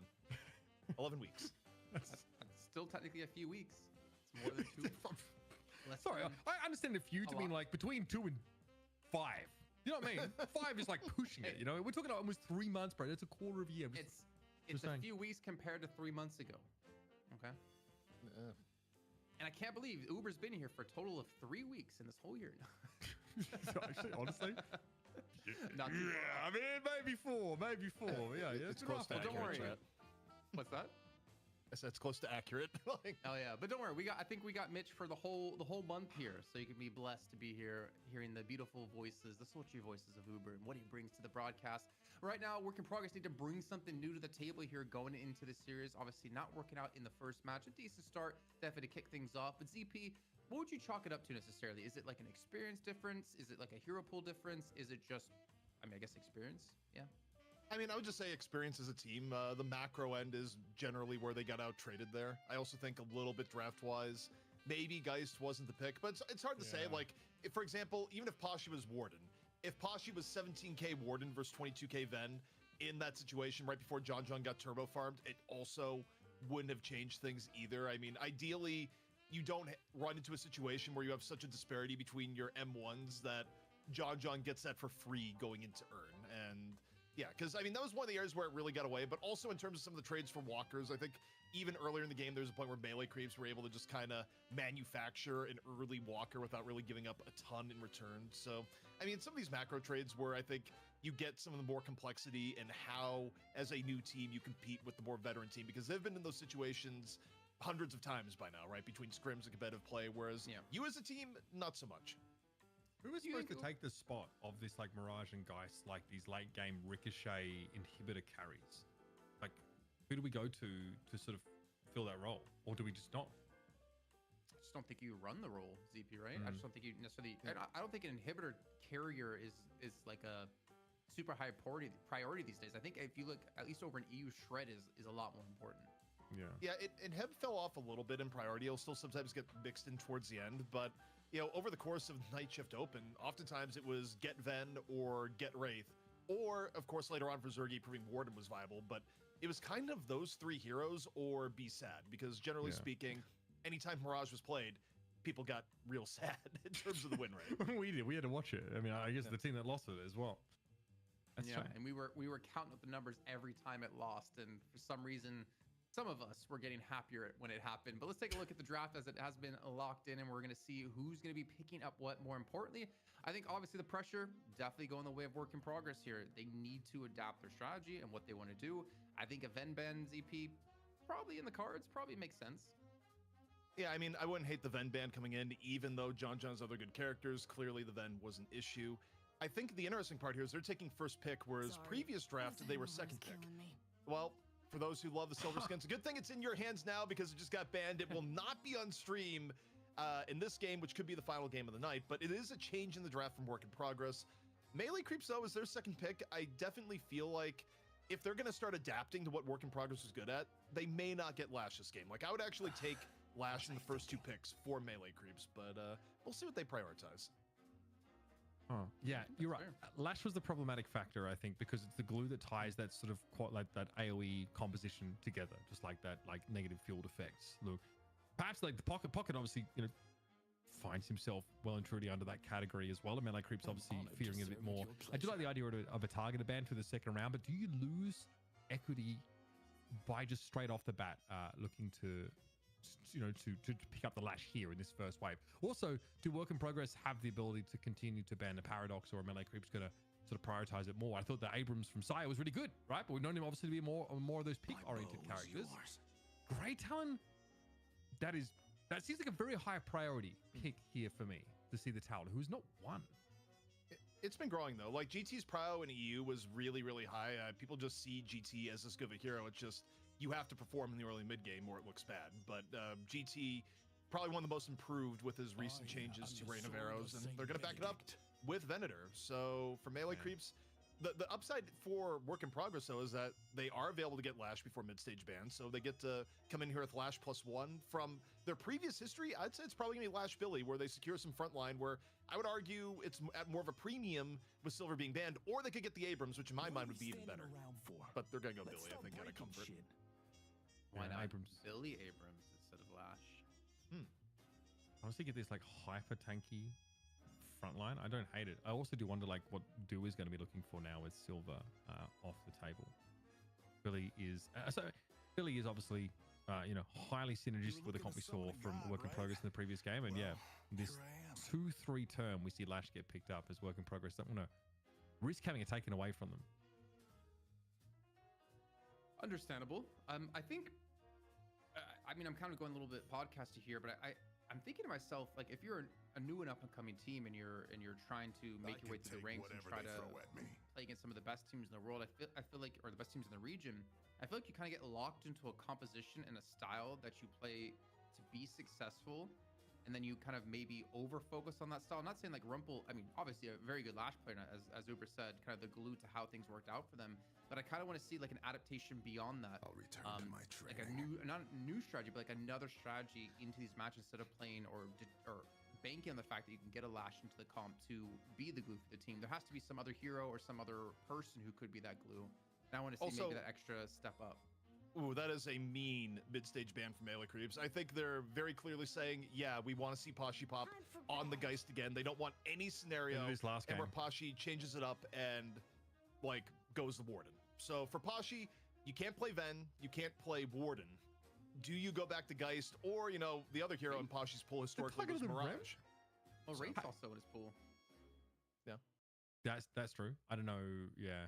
I'm not sure where you guys sort of stand on Wraith. They get the Paradox, man. This is what I was kind of wondering. The Rem, how are we prioritizing the Rem over the Paradox here? That's wild.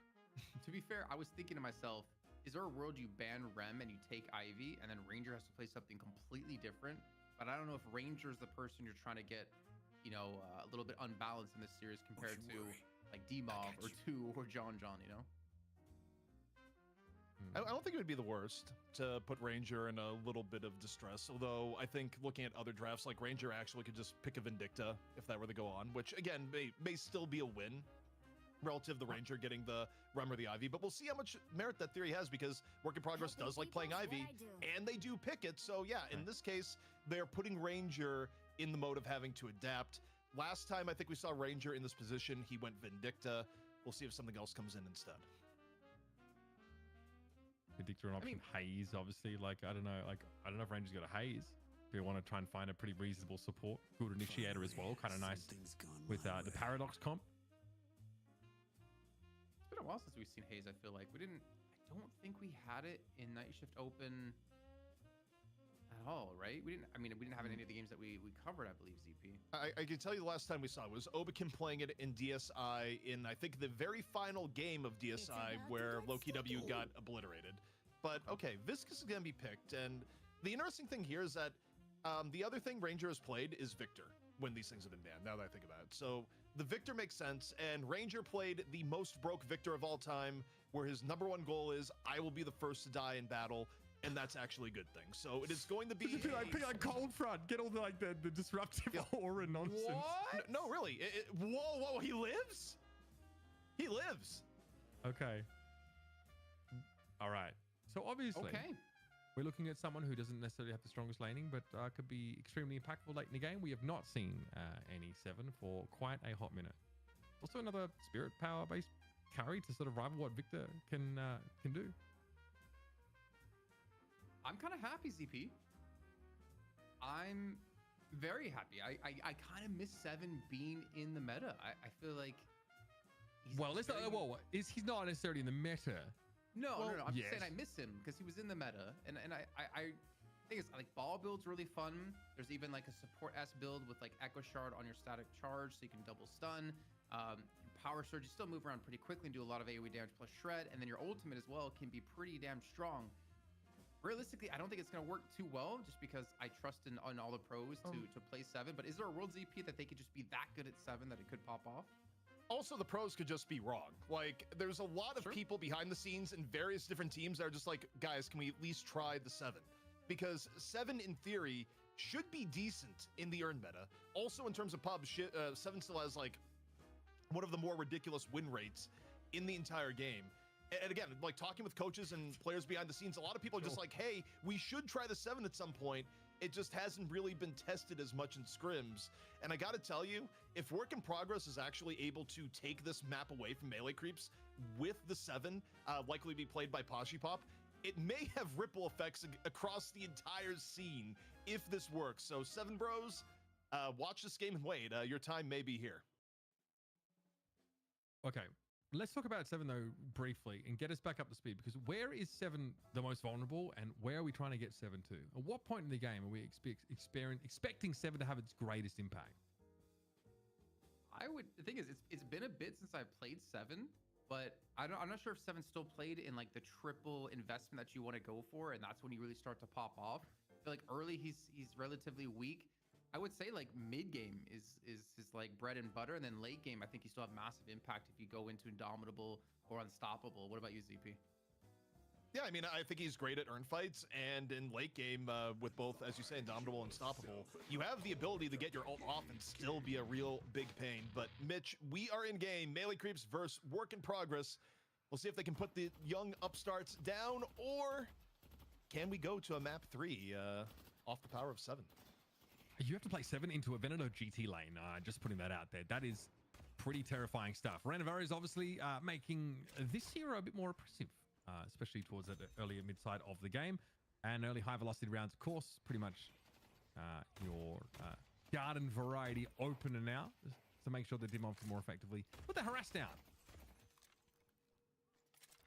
Also, one little bit of a surprise here is that it is going to be Fish Cake on the Victor.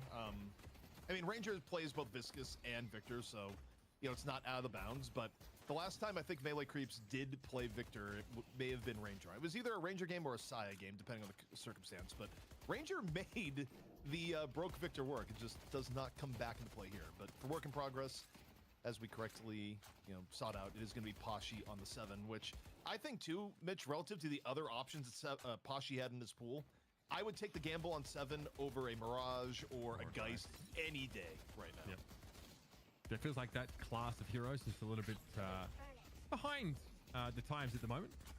Look at this. I think this tells you everything you need to know about what we're trying to pull off here. Dirty little gut shot there to chunk JBK down, and you know that Melee Creep's going to be looking for many more opportunities just like that to be a pain in the neck. I mean, one thing Melee Creeps have in spades is aggression, where you don't get this far without high lane pressure, but the static charge in, gonna be making John all sorts of vulnerable in turn, 200 HP, and now desperately looking for the exit. Heavy melee and the rare gut shot for mobility. You do have that in your arsenal. You don't love to use it because it's valuable cooldown otherwise, but may have just saved John's life. It was really nicely identified by Work in Progress, though, as Dimov briefly had just sort of left the lane, probably just to, just potentially farm up some of these early camps. So good read, and great way to keep John a little bit more quiet here, as he's going to be obviously staying in the lane a little bit low on that health. Monster rounds here, of course, for the 7. It's all about push power in this early stage of the game, and hey, we won't say no to some free damage on the Venator either. I'm excited right now. What a world if 7 is able to win. More stack charge here on the John again. Gonna live, but forced out. However, up top, you got Dimov laying in some pain on the GT, where Dimov also could have played a few different things in this game. There was a point, Mitch, if you remember, where Dimov had many weeks in a row of playing nothing but Viscous. Yep. Yeah, and we are like very early into these opening rounds here, so obviously those high health targets as they return to the lane get much more manageable once again in terms of that health. Full bell here should be definitely sidestep. I think JBK might have bitten off a little bit more than they could chew there. Dimov going to pick up that elimination, of course, but do rotating in very active, very early. That Paradox already off to the races. Yeah, I mean, you look at the end result of that in mid lane. John was out for a little bit, but got the full heal. A lot of the lane pressure that he was dealing with is now gone, and you know all the work you had at getting John low. Well, you need to start over again, and Pashi says that's just fine. New stack charge followed by the bell. John though, not taking too much damage in turn.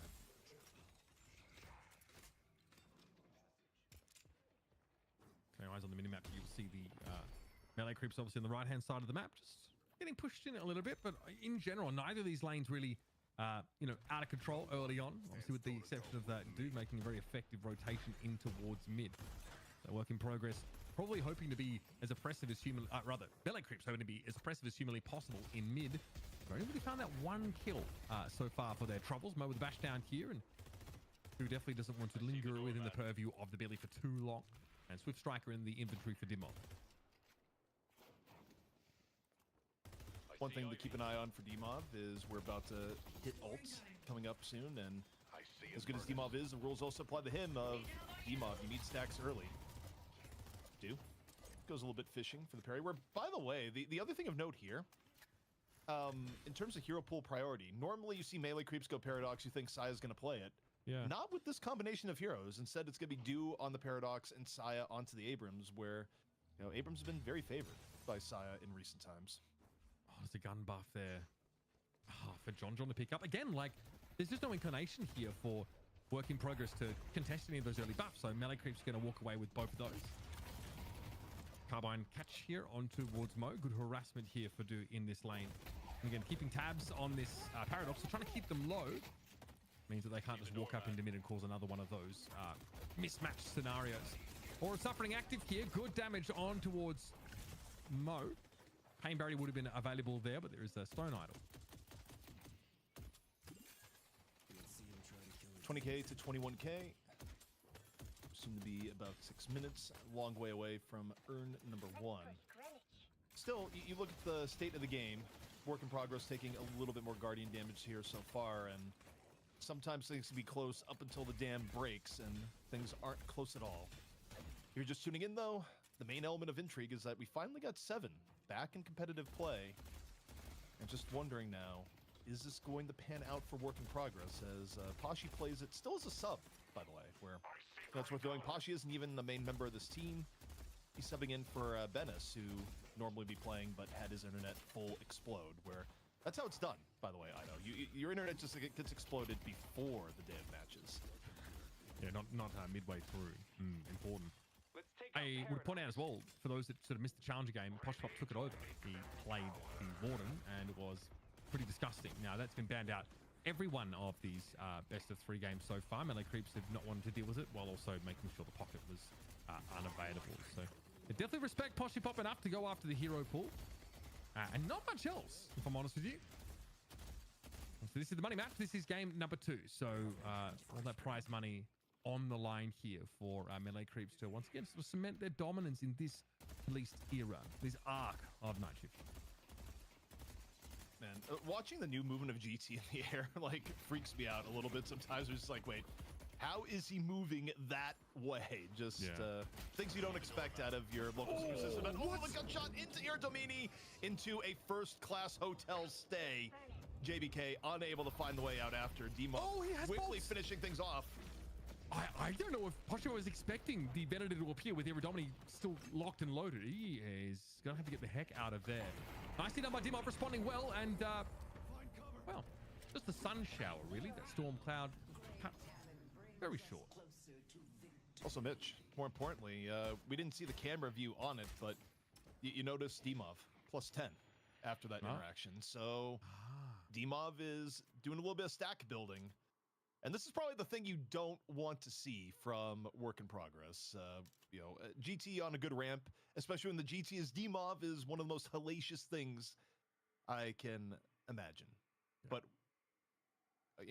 this is on me. I said work in progress, good job getting your disconnect out of the way before the game.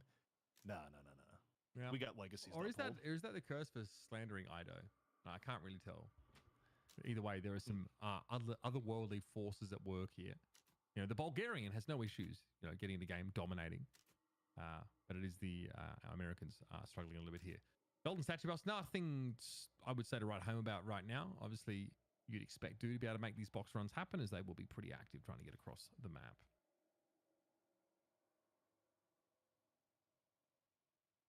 So, a bit of a lull. And for those wondering what has transpired here tonight, to kind of go back on some of the events of the day here in North America. Earlier today, we had our sub goal for the silver skin. The brand new Night Shift silver skin is available for download right now. And Work in Progress, a new team on the block in NA that just barely missed out on the NS Open group stages, got the revenge against Bird with Clock, took him down in the Challenger match, and for a brand new team, they've looked pretty impressive here, Mitch, where, yeah, you don't necessarily expect them to take down the King on their first shot, but it hasn't been a blowout.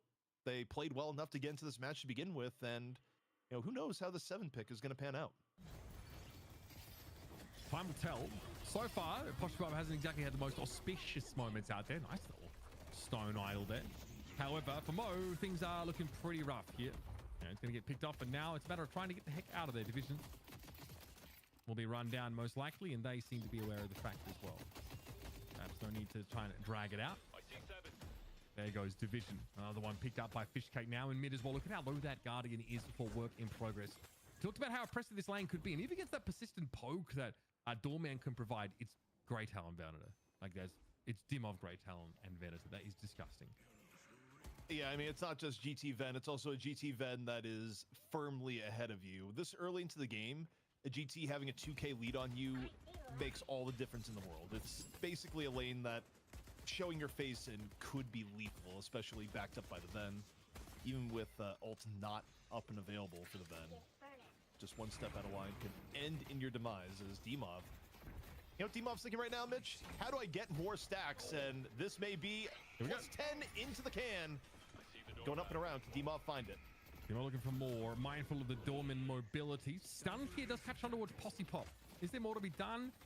Unlikely, but this is relentless, right? This is Melee Creeps refusing to take a step back from this Guardian. At that point, your Work in Progress realize their safe zone is essentially evaporated. They're going to have to give more grounders. Immediately, Dimov trying to spring into action.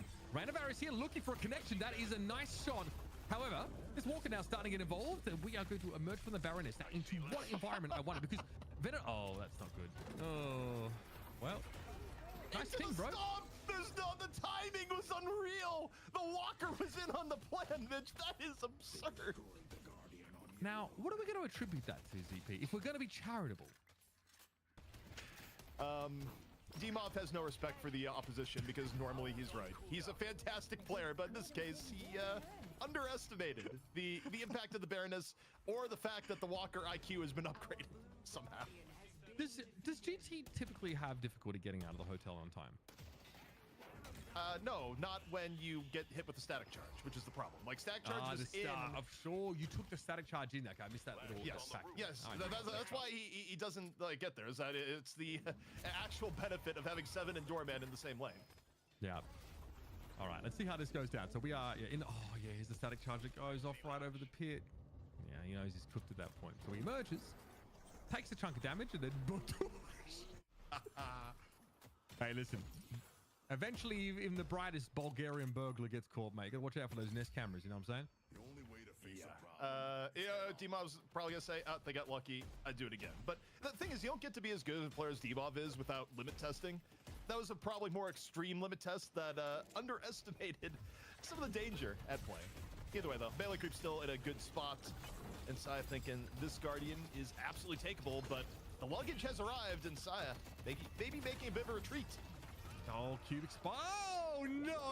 Dude turns up at just the right time, or the worst time if you're Rumple. There were 5 people involved in that elimination, of course, because all of Melee Creeps have pulled up on the block.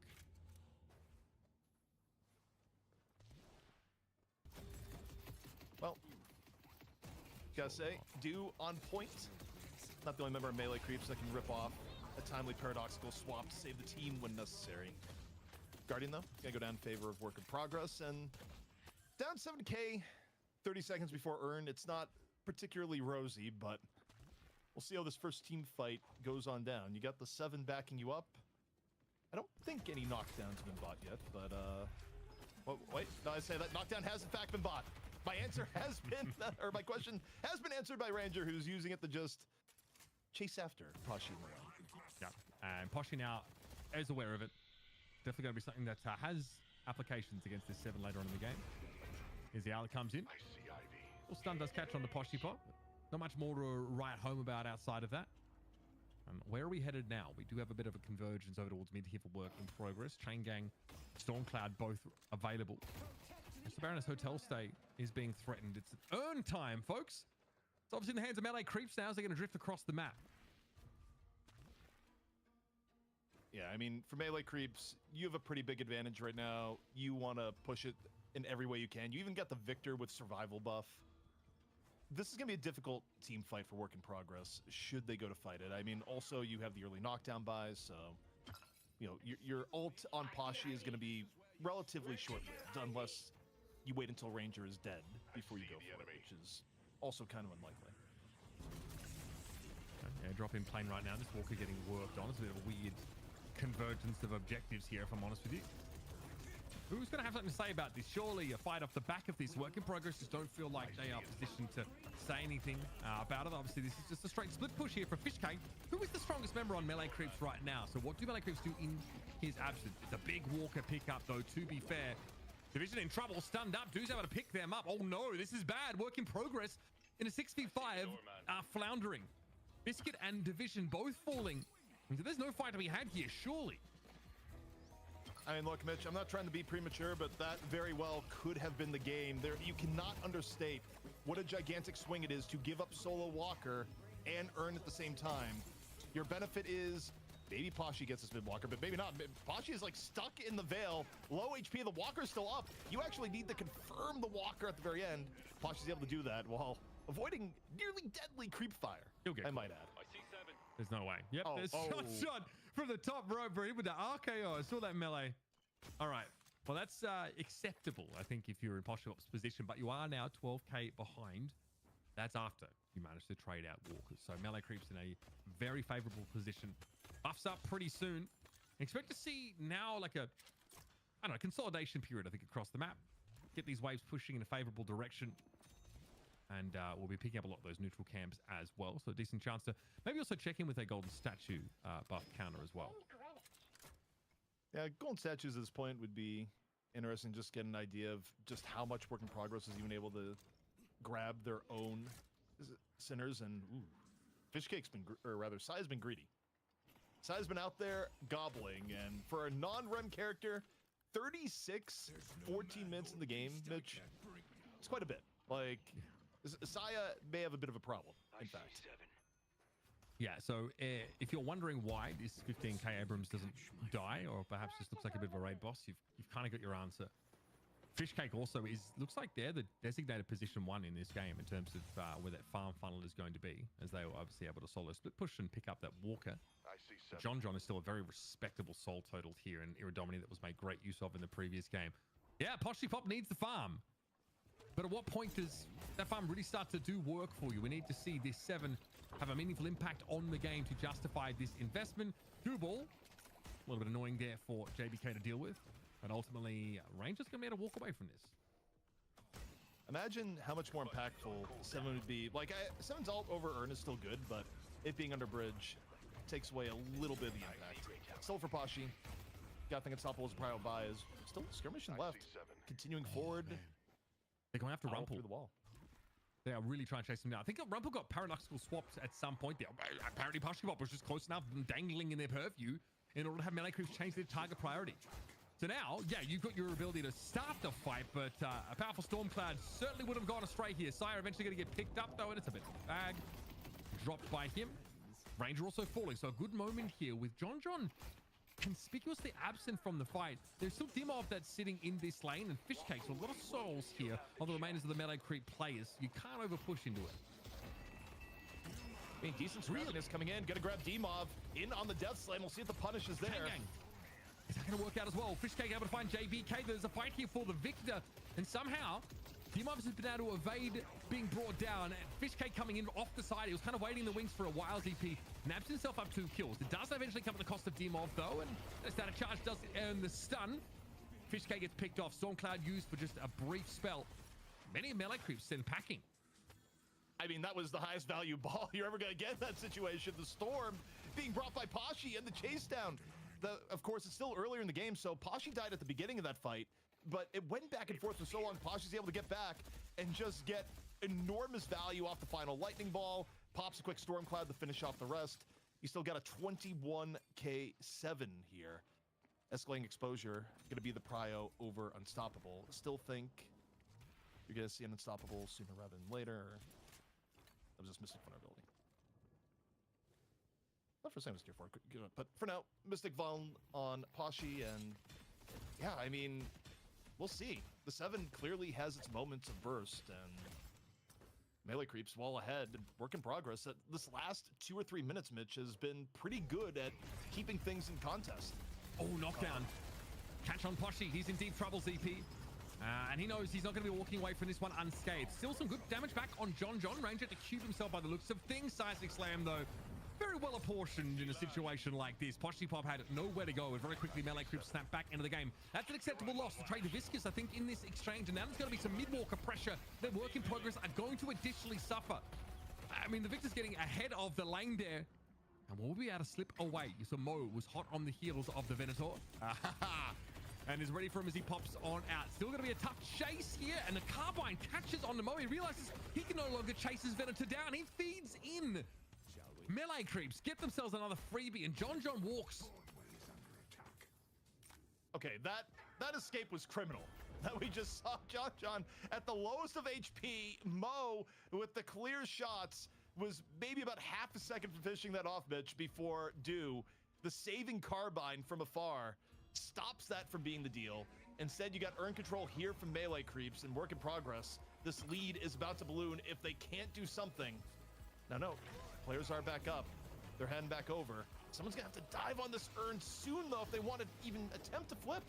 No Storm Cloud, ZP. That's what I'm looking at. Not for a few moments anyway. Nice try. Yep, Deathslam attempted to be lined up there. And that's going to be tough for Rumpel. No opportunity. Do is taken down as a result. So Poshpop still able to get in that fight and have an impact. But it's the soul lead that's generated again, or increased rather, by that earn take. Now Melee Creeps just had to extract themselves from this situation. Pops, and that could be very difficult for the Victor if pursuit is forthcoming. It was such a strong hotel guest that our feed just went away. So we may still be live to the broadcast, but as far as we know, we just got sent to the darkest depths of the Barrenness simply for watching. I mean, you think about Doorman's lore, you know, kind of a potential eldritch entity may have that power. And now we've been allowed to see what has transpired, and I can see why Doorman blocked the view here. Work in Progress has 3 rejuvenators. What in the world has happened, Mitch? Wait, how did it happen so quickly? That is ridiculous. Well, Mo's going to go down, so that's going to cost them one of those rejuves. But how do Melee Creeps get the wall pulled over their eyes like that? Here's the revival though for Fishcake. Back in the game. Line of sight broken up here by Rumpel, who gets behind the bus. And who is supposed to be helping is Victor right now. Melee Creeps are split. Victor too far ahead of them by the looks of things now, but a big shoulder charge comes in from Sire. Can he hang? He's got the durability to linger, but he certainly needs the backup of the rest of his team. Dropping down into the mid-boss pit.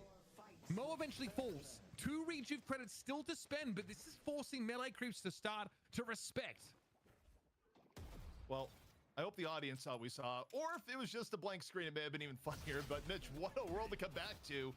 Work in Progress, make a gutsy mid-boss call, and even down Mo, they get to leave the aftermath with 2 rejuves. Yes, they're still down on the game, but you know, in theory, you can use these 2 rejuves to force a fight that may get you right back to even. So gutsy call from Work in Progress works out, and who knows where this game's gonna go. Yeah, I mean, I could watch the stream, I guess, and see how it went down. It looks like they just rushed over towards mid-boss while Do was out of the game. I just don't think Melee Creeps were in position for it. They were busy defending that left side walker by the looks of things. Great to be able to see into the past sometimes. Okay, from the Barrenness we go. I'll try and slip on out of there. And here we go, out in front of everybody. Do does emerge. Wow, those still alive. And again, Melee Creeps, are they in position for this fight properly? It's unclear at this stage. John has Iridomini at the ready. But things did not go so great for Sire, as they were one of the first players picked. All right, Work in Progress. Making rejuve trades at least efficient, getting Do out for a mere crystal. And now looking for the walker, picking up the walker, evening up the lead even more, getting an all-important extra flex slot. And this is the replay back to mid-boss, where we're seeing this for the first time, Mitch. So they do have the Doorman, I guess, which is kind of nice to contest that. Oh, they got everything, bro. Deathslam's being channeled. Yeah, they got so much deterrence there. At no point were Melee Creeps able to push in. All right, clean. I respect that. That was hella nice. Back to the game at hand, though. The Soul lead has shrunk. Still, Melee Creeps find themselves with a bit of a lead. And there's still the concerning factors of, you know, John and Dimov being in a relatively strong spot. But Poshipop's up to 28k. Stormcloud at the ready. Obviously, where you choose to fight is going to be pretty crucial to get this Storm, to get this 7 truly into the game. I'm curious build-wise. So now escalating is up for real. Now I'm wondering, you know, for Poshi, was the priority for getting either Unstoppable or Indomitable? Now Mo also just getting caught up in mid. Cry of the owl from afar. And that's the most of their durability. What is going on? Hello? Okay. Work in progress. 2 players picked off in mid, and now this Walker is certainly going to be threatened. Again, one slip up, it can really cost you. They're still got a rejuve credit left in fairness, and that obviously timer is starting to dwindle. Oh yeah, mid Walker at the very least. It's going to be fight on the right-hand side of the map now as Melee Creeps might be able to sweep in and take everything. And again, it's just a slip up, a small mistake here by Work in Progress that Melee Creeps might be able to punish with impunity. Division's in no position to be involved here. Ranger did go down. Now, again, acceptable for Melee Creeps, as it is the brokest Viscous you're ever going to see. Yeah, you're not really too torn up about Ranger being the one to die, especially if you're getting a trade where you get something like a Walker in return. Now, next urn is coming up in 20 seconds, and the good news, as far as Melee Creeps is concerned, is that the last rejuve charge, well, it's gone. It is fully out of there, so that legacy for Work in Progress is no longer a factor, but I have to say, for where the game was going earlier, Mitch, the fact that Work in Progress has kept things close. The attack on the side, who's caught? I mean, I don't know what to tell you about that one. That is about as caught as you possibly could be. Saya was in a 1 versus 5, and there was no way the Abrams was going to be able to extract himself from that situation. Not a great look. There's a chance here for Work in Progress to get back into the game. Obviously, Urn has been picked up, but it falls squarely within Melee Creeps' territory, or at least the turning location does. And Melee Creeps still see an opportunity to extract their portion of value from this exchange. It's Walker that is going to go down. There's going to be an Urn turning that occurs behind Melee Creeps, but they're going to be forced to fight for it. Can John take it over? This is awkward. You're going to have to Urn battle on a wave that's completely pushed up. And wait, John? He's caught? Wait, he's stuck behind enemy lines. All right, let's see if John can be saved here. And what is a weird start to the fight. Side's going to be a little bit late. Swap comes in early, and it's Mo taking the brunt of the damage. Okay, Door here going to be in play. Uh-oh. Dude going to get taken there by Poshipop in the end. They're still scary to deal with that 7 at length in this fight. Dimov is a little bit low now as well. Can John do the thing? Seismic Slam in play. You can see Rumpel just trending on back. Death Slam only 25 seconds away, but the lion's share of the damage has been excised from Work in Progress's comp. Important to note here, Mitch. Work in Progress got the Urn turning. So they got the souls off the Urn. We're within 4K, and the deaths that they have, it's not in a spot, Mitch, where it's going to turn into a mid-boss. So for Work in Progress, they like how that fight went down, even losing a few people in the progress. Now, the one thing I do want to see is what is the golden statue count at? Because Saya was at some absolutely obscene numbers Still earlier. obscene. And yeah, Yeah. now at 55. So This guy's route taking is pretty insane. He's in a great spot. Obviously, you know, 27k is a good spot. That also did get him caught out in the 1v5 earlier on, right? Sire, obviously, we're not going to call it greed, but he's definitely trying to min-max his exposure to golden statue opportunities. And that was a mistake that Work in Progress were able to punish. Now, though, Melee Creeps, still not the worst, right? In a position to tighten this up, it's just a very negligible soul differential for this stage of the game. We're 26 minutes in now.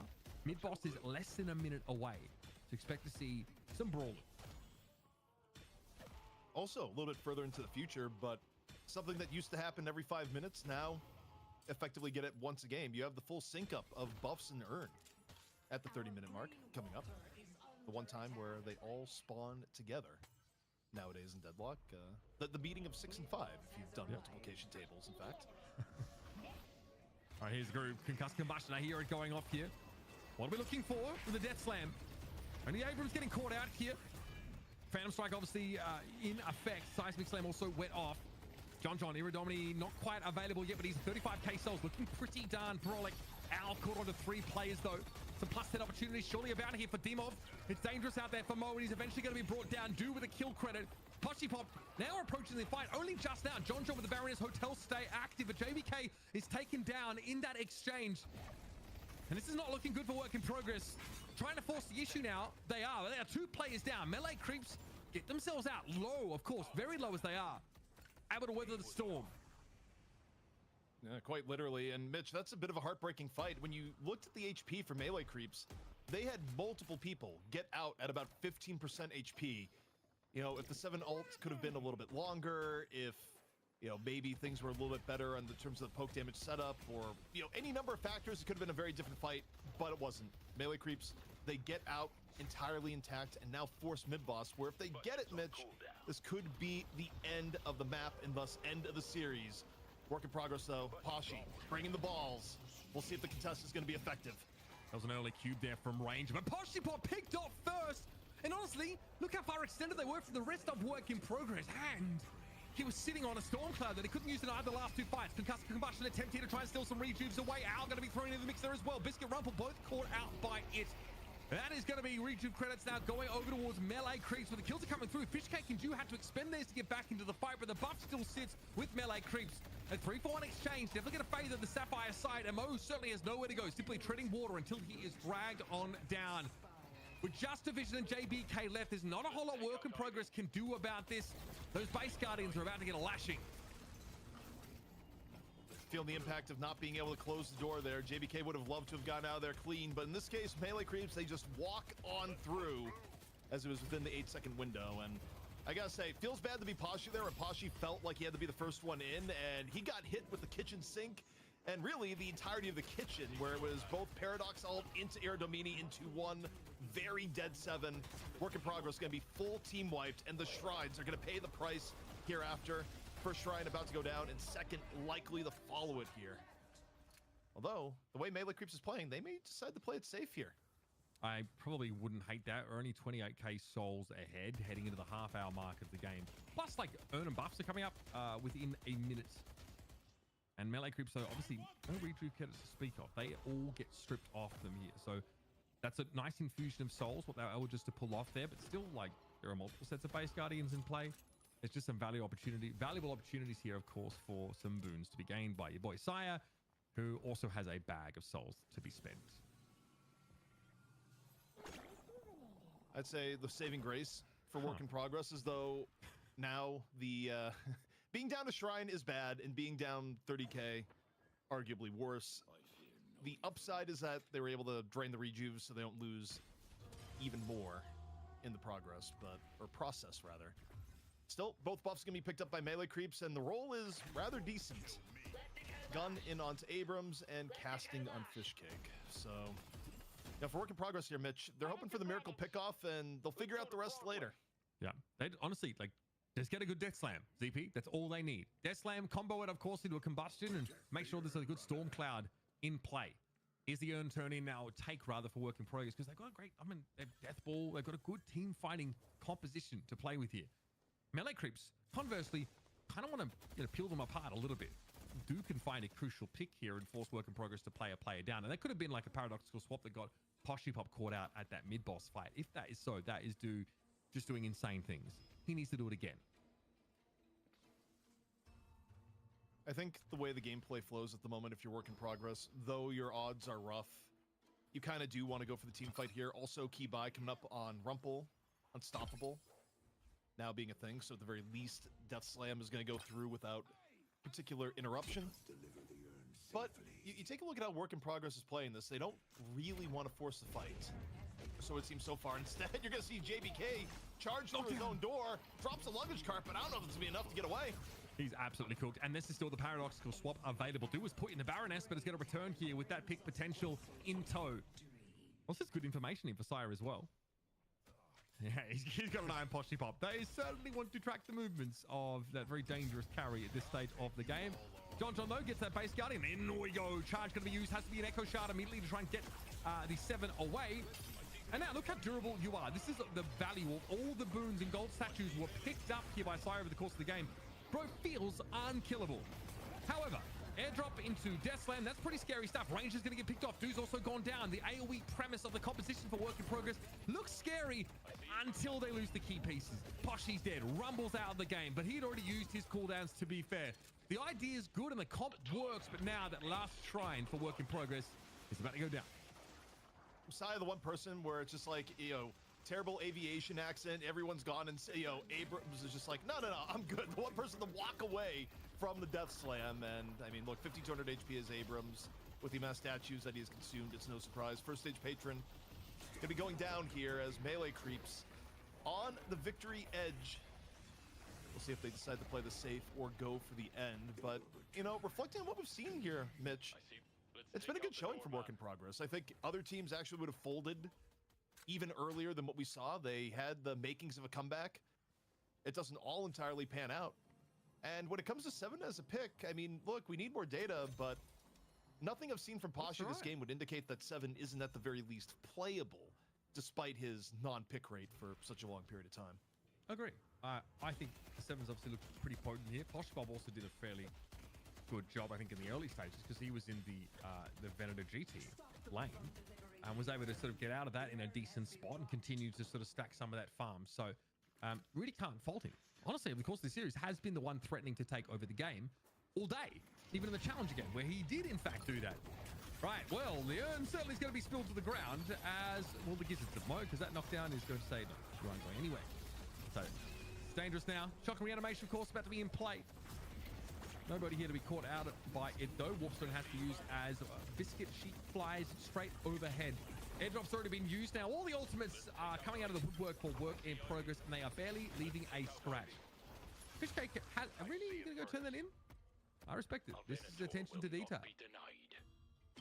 Yeah, I mean, or just get it far enough away that no one else can turn in, because frankly, you're about to get 2 down. You could end the game here, no rejuve, if you get 1 or 2 more picks, or you just keep up the pressure and see where it goes. And for Melee creeps, they decide now is the time to get the championship. Demov, no fear whatsoever, Mitch. And second stage patron about to fall. Yeah, that was really nicely done, Poshkov. Not a darn thing you could have done about that, I'd wager. And so, Melee creeps will again take the throne. Second consecutive week here, Work in Progress, unfortunately, not able to slow them down remotely enough despite impressing us over Berwick Clock in the Challenger game. These guys, these Melee creeps, yeah, they're a different breed. GG's being called out and Work in Progress, as you guys said. I think other teams would have faltered there, other teams would have given up, but credit to them to be able to push Melee creeps, I'd say, decently hard in their first showing here in the night shift. But MLC, they do reign supreme, they do hold on to the title, and they do defend it another week in a row, kind of redeeming themselves over the week of NSO, where they were the only NA team to make it into playoffs, and then they fell pretty quickly to low-key W. But ZP, I mean, 7, I don't want to say he's back. It looked okay. I know you guys touched on it. It had some potential. It was definitely eating up quite a bit of farm. Would that have worked in a different comp, in a different team? I mean, it's possible. The thing is that 7 is still drawing so many cooldowns from the other team in terms of shutting down his game plan. Nothing will top this one, by the way. Like, regardless of anything else that happened in the game, Demov getting stack charged into the bottom, into the perfect timed walker stop was one of the more hilarious modes I think we've ever had on Night Shift. But yeah, I mean, in terms of evaluating the 7, it's hard to say, right? Because how do you separate the team from the hero, where going in there was a bit of a team gap to begin with? And, you know, honestly, we need more data, but I don't think it looks as bad as you would think for a hero that hasn't been picked in such a long time on Night Shift. It's looking as bad as its pick rate in Night Shift. Exactly. It's definitely looking much better than that. I think the toughest part for Work in Progress is that I think Venus and Pashipop probably have some fairly different hero pools as well, which drastically affects what kind of comps you can draft, Uber. Yeah, absolutely.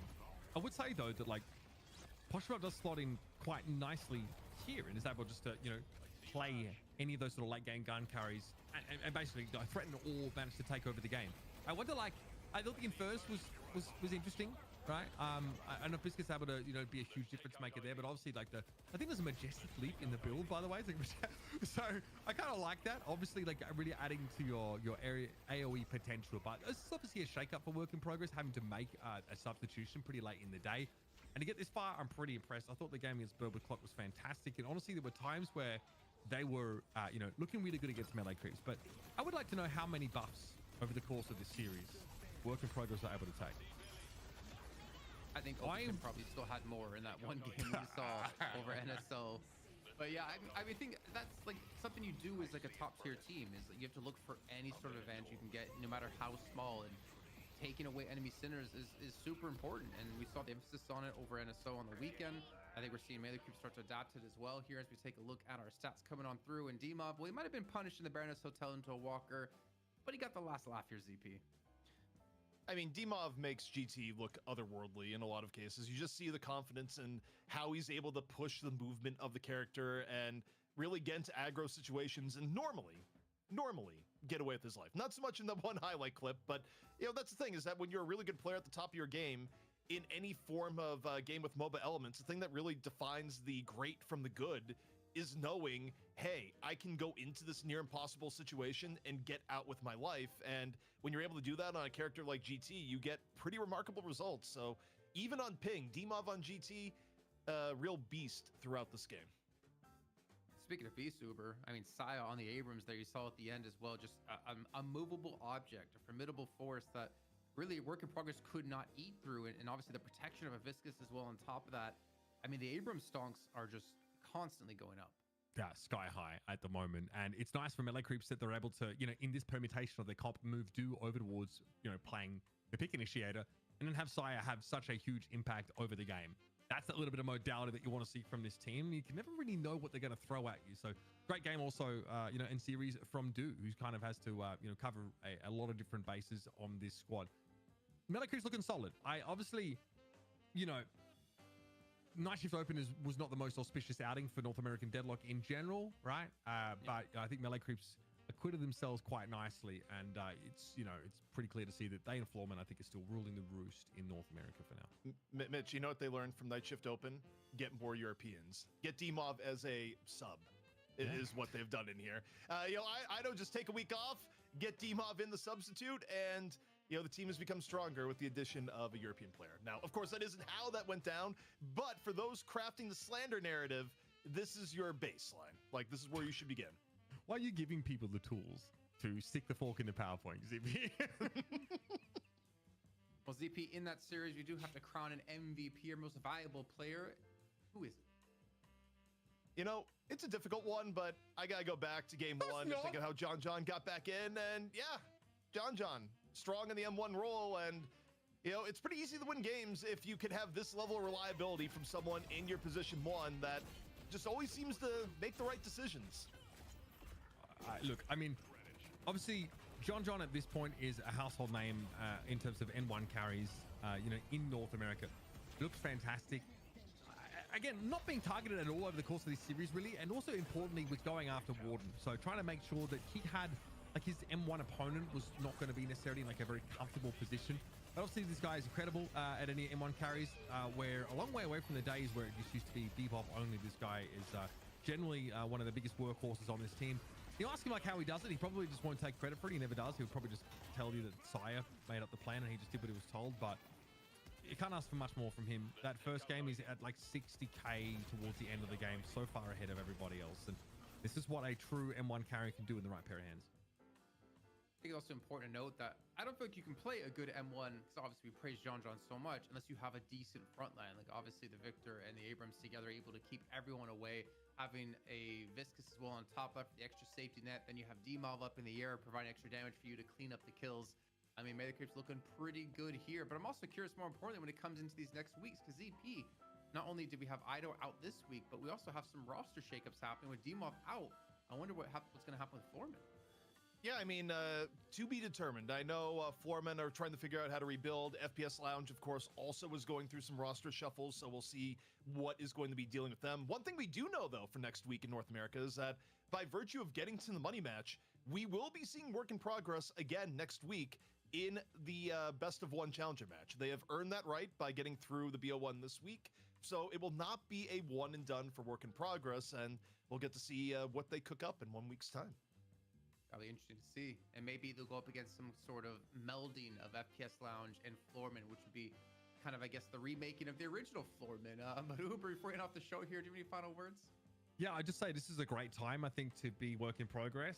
They said in chat, their name is this for a reason, to be like a roster that's getting the reps and staying together amidst a region that are making some pretty big retools in some of the top teams. So if I'm them, I'm making the most of this window, this opportunity here. And hey, take your learnings away from this game, because I think they gave us a really competitive money match. I thoroughly enjoyed it, and there's a ton of positives for them, I think, out of this series. We mentioned plenty of them too. What about you, ZP? Yeah, overall, I think fun day of games. EU, of course, was incredibly competitive, as to be expected from the region. I mean, we had the NSO finals rematch. And of course, in NA, yeah, it's a time of rebuilding across most of the NA rosters, but seeing a new team come in and perform is always a treat. And, you know, you think about the teams that have done well in time, Melee Creeps basically had the same start as Work in Progress, where they weren't, you know, joining tournaments and instantly winning. They were joining tournaments and getting absolutely mauled, and it was a period of weeks into months where finally you get it all together and you get the big win. Well, that's going to round out another chapter here on the night shift, but the book will continue. We have another week coming up next Wednesday for night shift number 42. Before we go, once again, big shout out to our production team, the best in the business, keeping up with us every single week in and week out. Also, big shout out to all the viewers and all the subs we had today, getting us to release our new skin for Silver. The concept art by Killinger, created by Ozzy Lion, and obviously for all of you guys there to enjoy. But that's going to do it. We'll see you next time here on the Deadlock Night Shift, and keep playing some more games.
because nobody uses it.